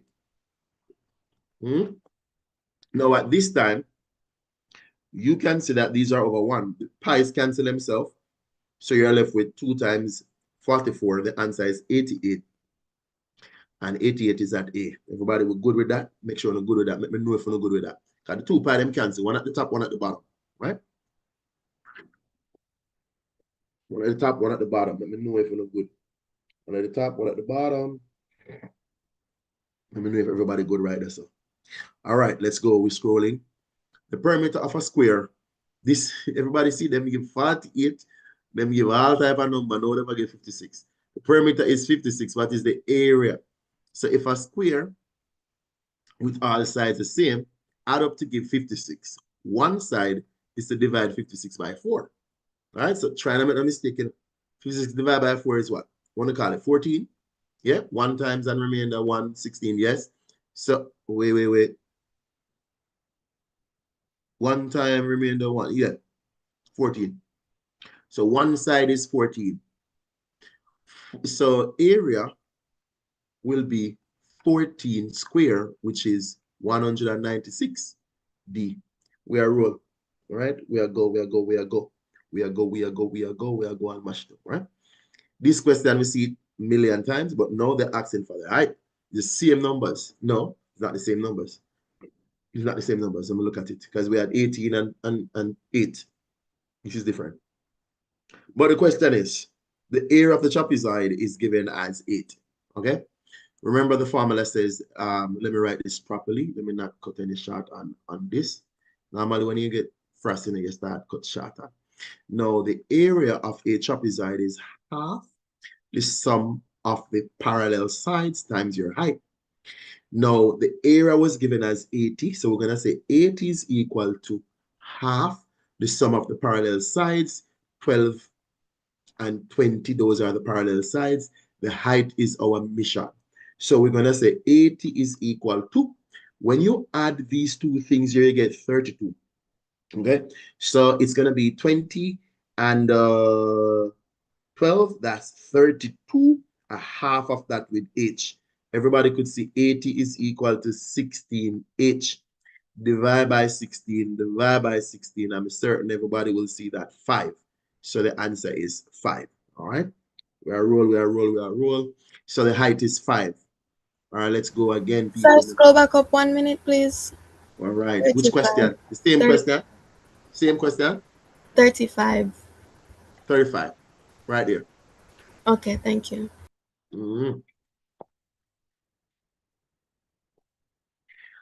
All right. I think we're at 37. Nice question, right, so you have to do some little working now. So you see, some of the questions you have to do a little working.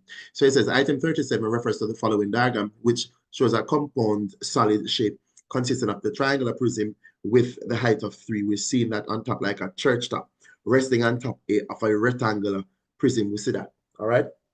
Now the question says the volume of the compound shape is what? Volume of the compound shape is what?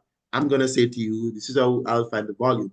The volume of a compound shape is the area of the cross-section times its length or the height based on its orientation.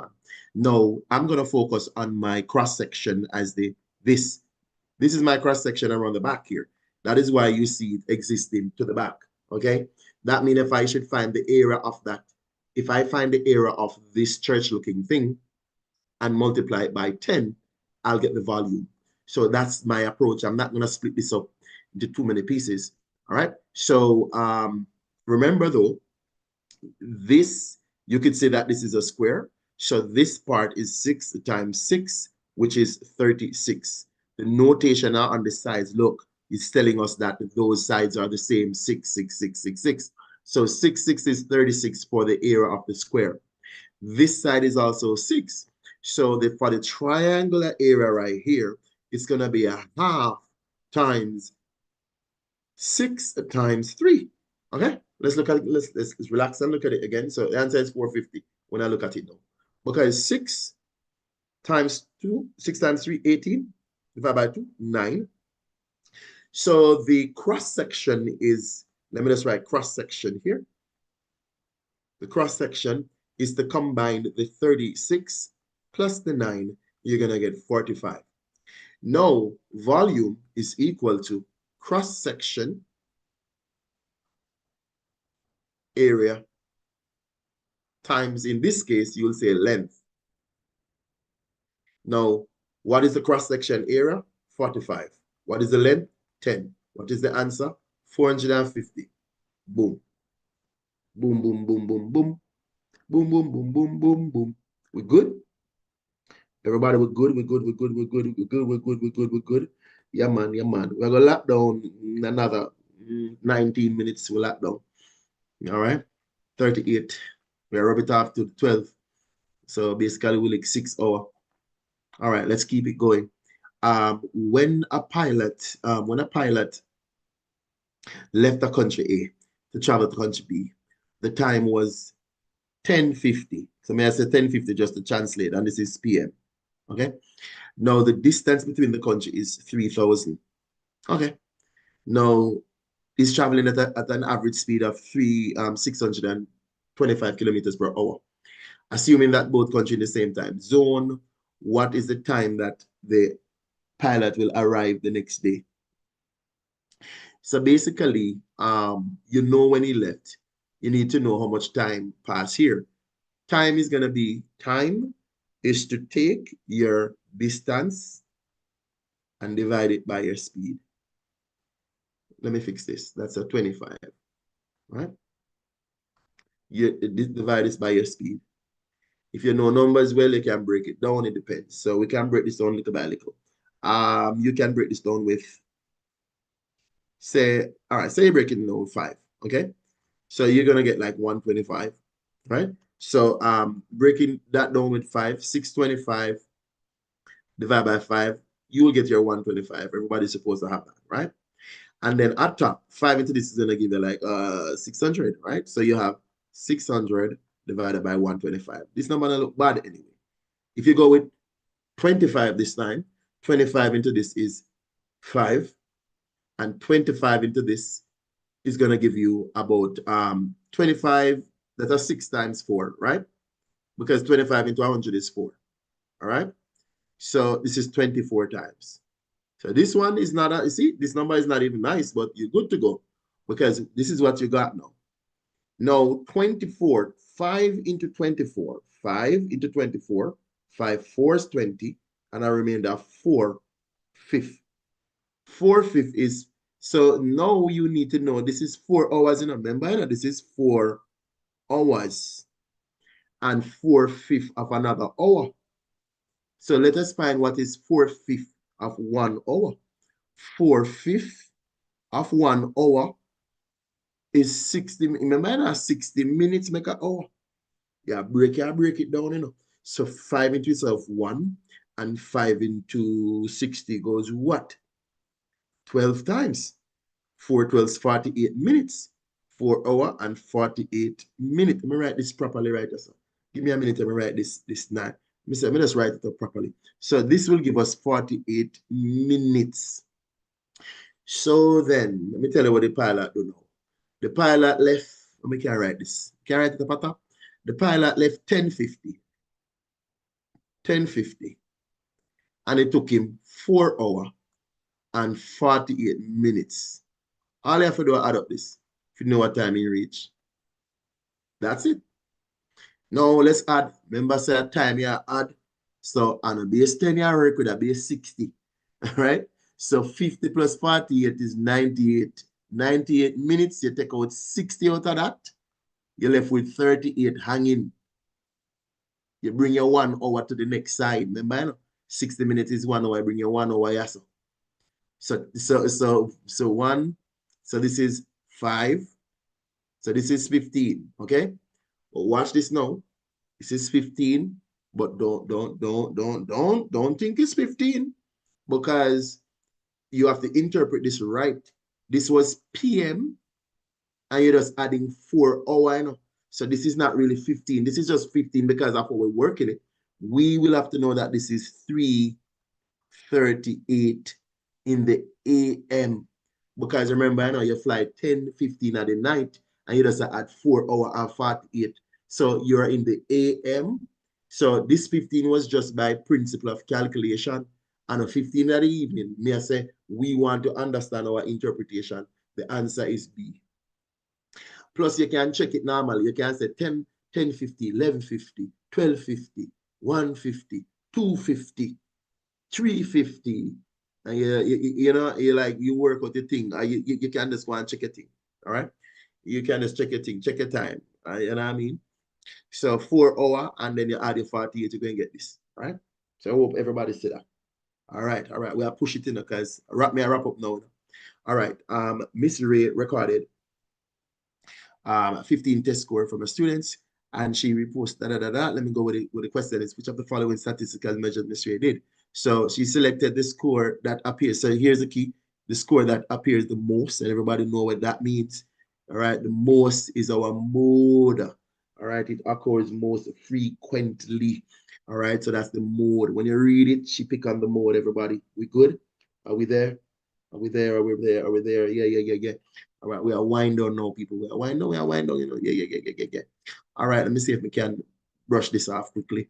I'm gonna do it right there, so that means now I got the next screen. So if my answer off a little bit, we understand. So let me see if we can look good. Read the question. It says, how many students score at most? At most mean less than or equal to 45. That means you're going under 45. Okay. So you're going to go where 45 is and interpret your answer backwards. Okay. So let's go where our 45 is. All right. Oh, 45. Oh, 45 is right here. 45 is right here. So it means I'm going to go up with this. Okay, let me let this get bigger so everybody could see exactly where it is. So where the 45 is. All right, let me just minimize because I want everybody to see. Yeah, it looks like we can't get the right answer. All right, so it's stopped right in the middle of that. So it's in the middle. So this is in the middle right here. Everybody could see that. Because when you're in the exam, you're gonna see this definitely. I just want everybody to see that it's in the middle right here. It's in the middle right here. It's in the middle right here. Now, let me fix it. It's in the middle. It's in the middle. Let me get a smaller pen to show you where it is. It's coming right here in the middle. Blank spot. Now, here's the deal. when you observe this, this is one you're going by, you could see this is 100 here. You could see 140. That means we're going by 20 on the X and the Y axis. I want everybody to notice that. Now, 20 was divided up into 1, 2, 3, 4, 5 equal pieces. So 20 divided up into 5 equal pieces. One of those lines is represented as 4. We want to appreciate how we represent. So if one of those lines is represented by 4, this is 164. And if I'm halfway between 164 and 168, I'm at 166, people. Hello? So this is 166 because it was between 168 and 164. We are right between it. That means we're at 166. So we're going to look if that is exactly there. Yeah, bingo. Now, anybody will pick 170, you are incorrect. And then set up this to catch people. Because this is, them knows that everybody must get the same answer because of the computer draw this. So you zoom in and look where you touch it. Don't play with it. Use your ruler and go across and make sure you do it properly. All right, 166 is correct. Now, the median. Remember what median is. Median is what we call Q2, our second quartile, which is 50% of the sample. It's middle. All right, 50% of 200 is 100. This is not the answer. We're saying it's 100, meaning 100 is your marker. You're going to use 100 to interpret your answer. Okay? So we're going where 100 is. Here it is. You go across with your 100. And whenever it hits the curve, and look, it's hitting it in the empty spot here again. It's hitting it in the empty. So I'm coming down in an empty spot again. So I'm right here. I'm going to have to interpret this or the closest thing to this because this is how these go right there. So now I'm going to zoom in on the x-axis for clarity for everybody. Okay.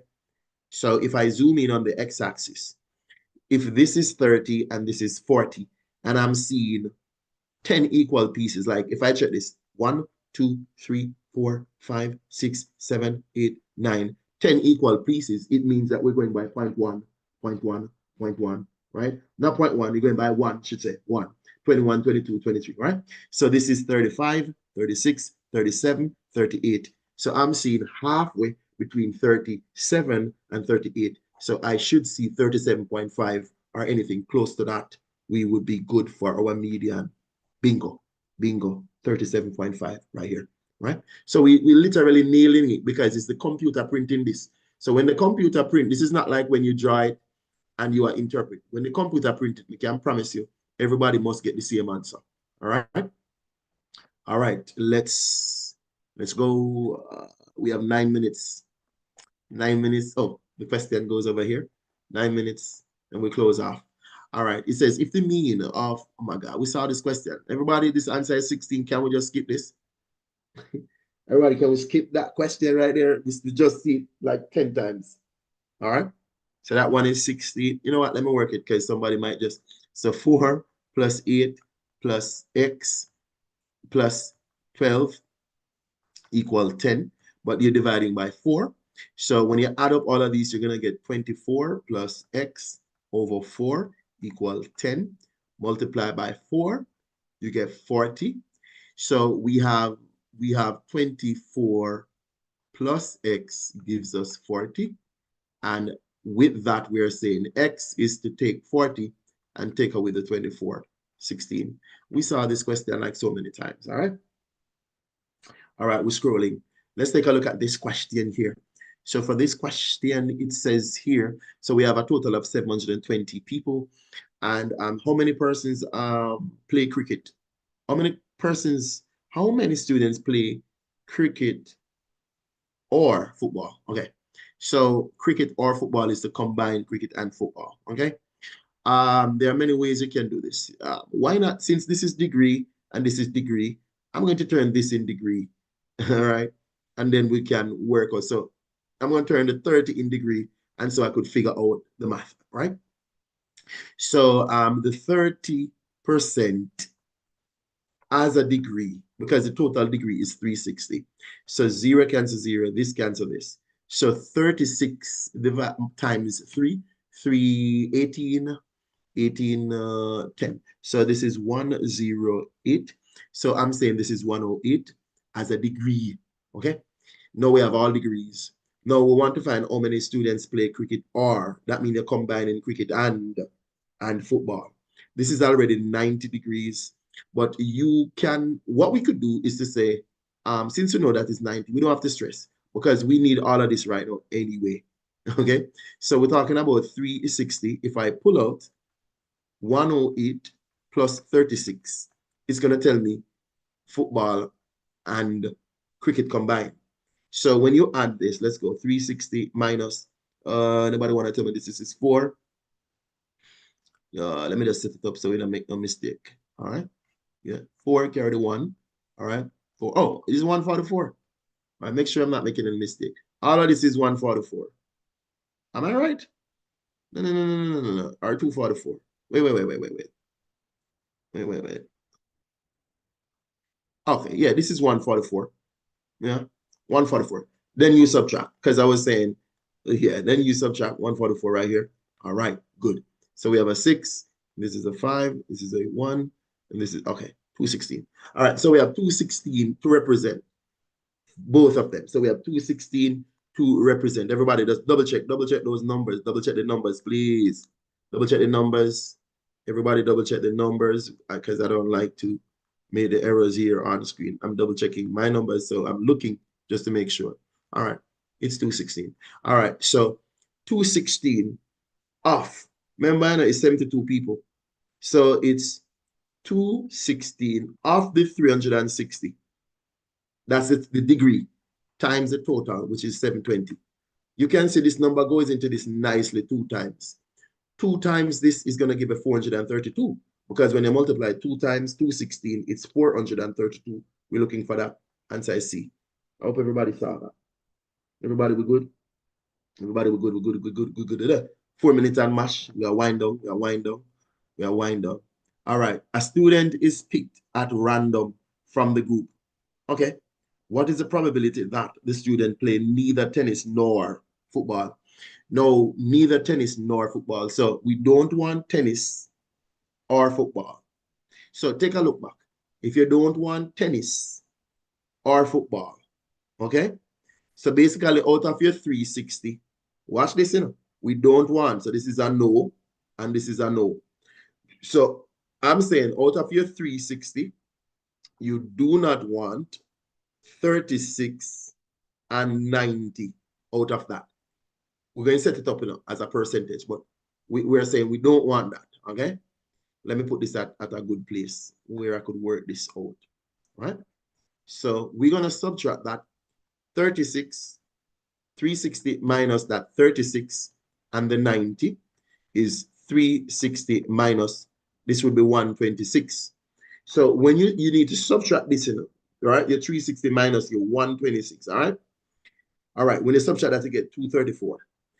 Now, this is what you want as a probability. You can put this over the total degree, 360, and break it down and the answer show up. You don't have to go any further because the total degree is 360. So right now we are representing 234 over 360.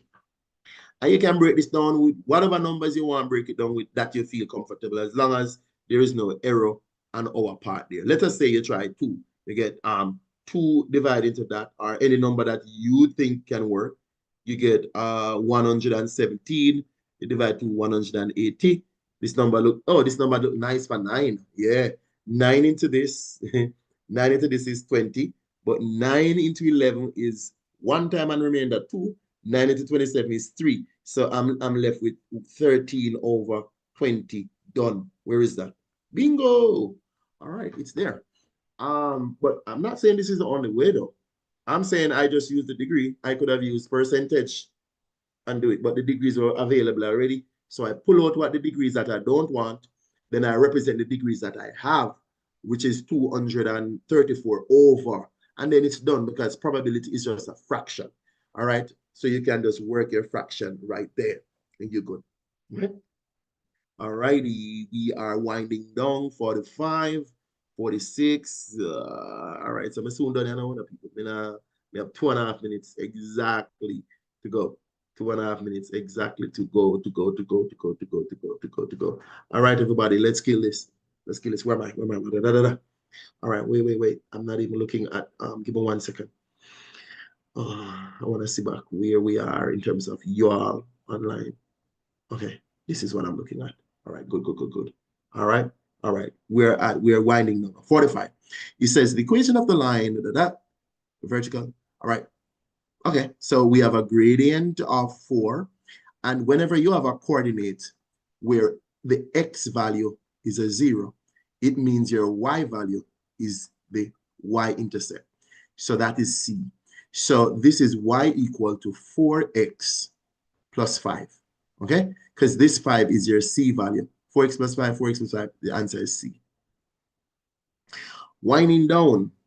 All right, so we're going to stop at 46. The point where a linear function cross the vertical axis. So, you see, we did a horizontal before. This is vertical. This is the y-axis, vertical. So wherever it crosses it, it's called the y-intercept. Y-intercept. 80, right there. All right, I'm going to pause now. Un momento, por favor. I've done enough. All right, we are, guys, everybody, if you're going to jump off of the live now and you're going to subscribe to the YouTube, may I say, subscribe right now. Subscribe to the YouTube channel and just hit some likes right now, people. Just hit some likes, man. 419 people on, and we only have 300 and something likes. Everybody just hit the likes before you get off. Please hit the likes before you go off. And you can share it to your friends and so them can watch it now because it's still safe. I'm going to close the live now, everybody. And definitely, I need to sleep because in another 5 hours I'll be up. I'm going to start the another paper, maybe the January paper. I'll just go through, brush up so everybody can fresh already.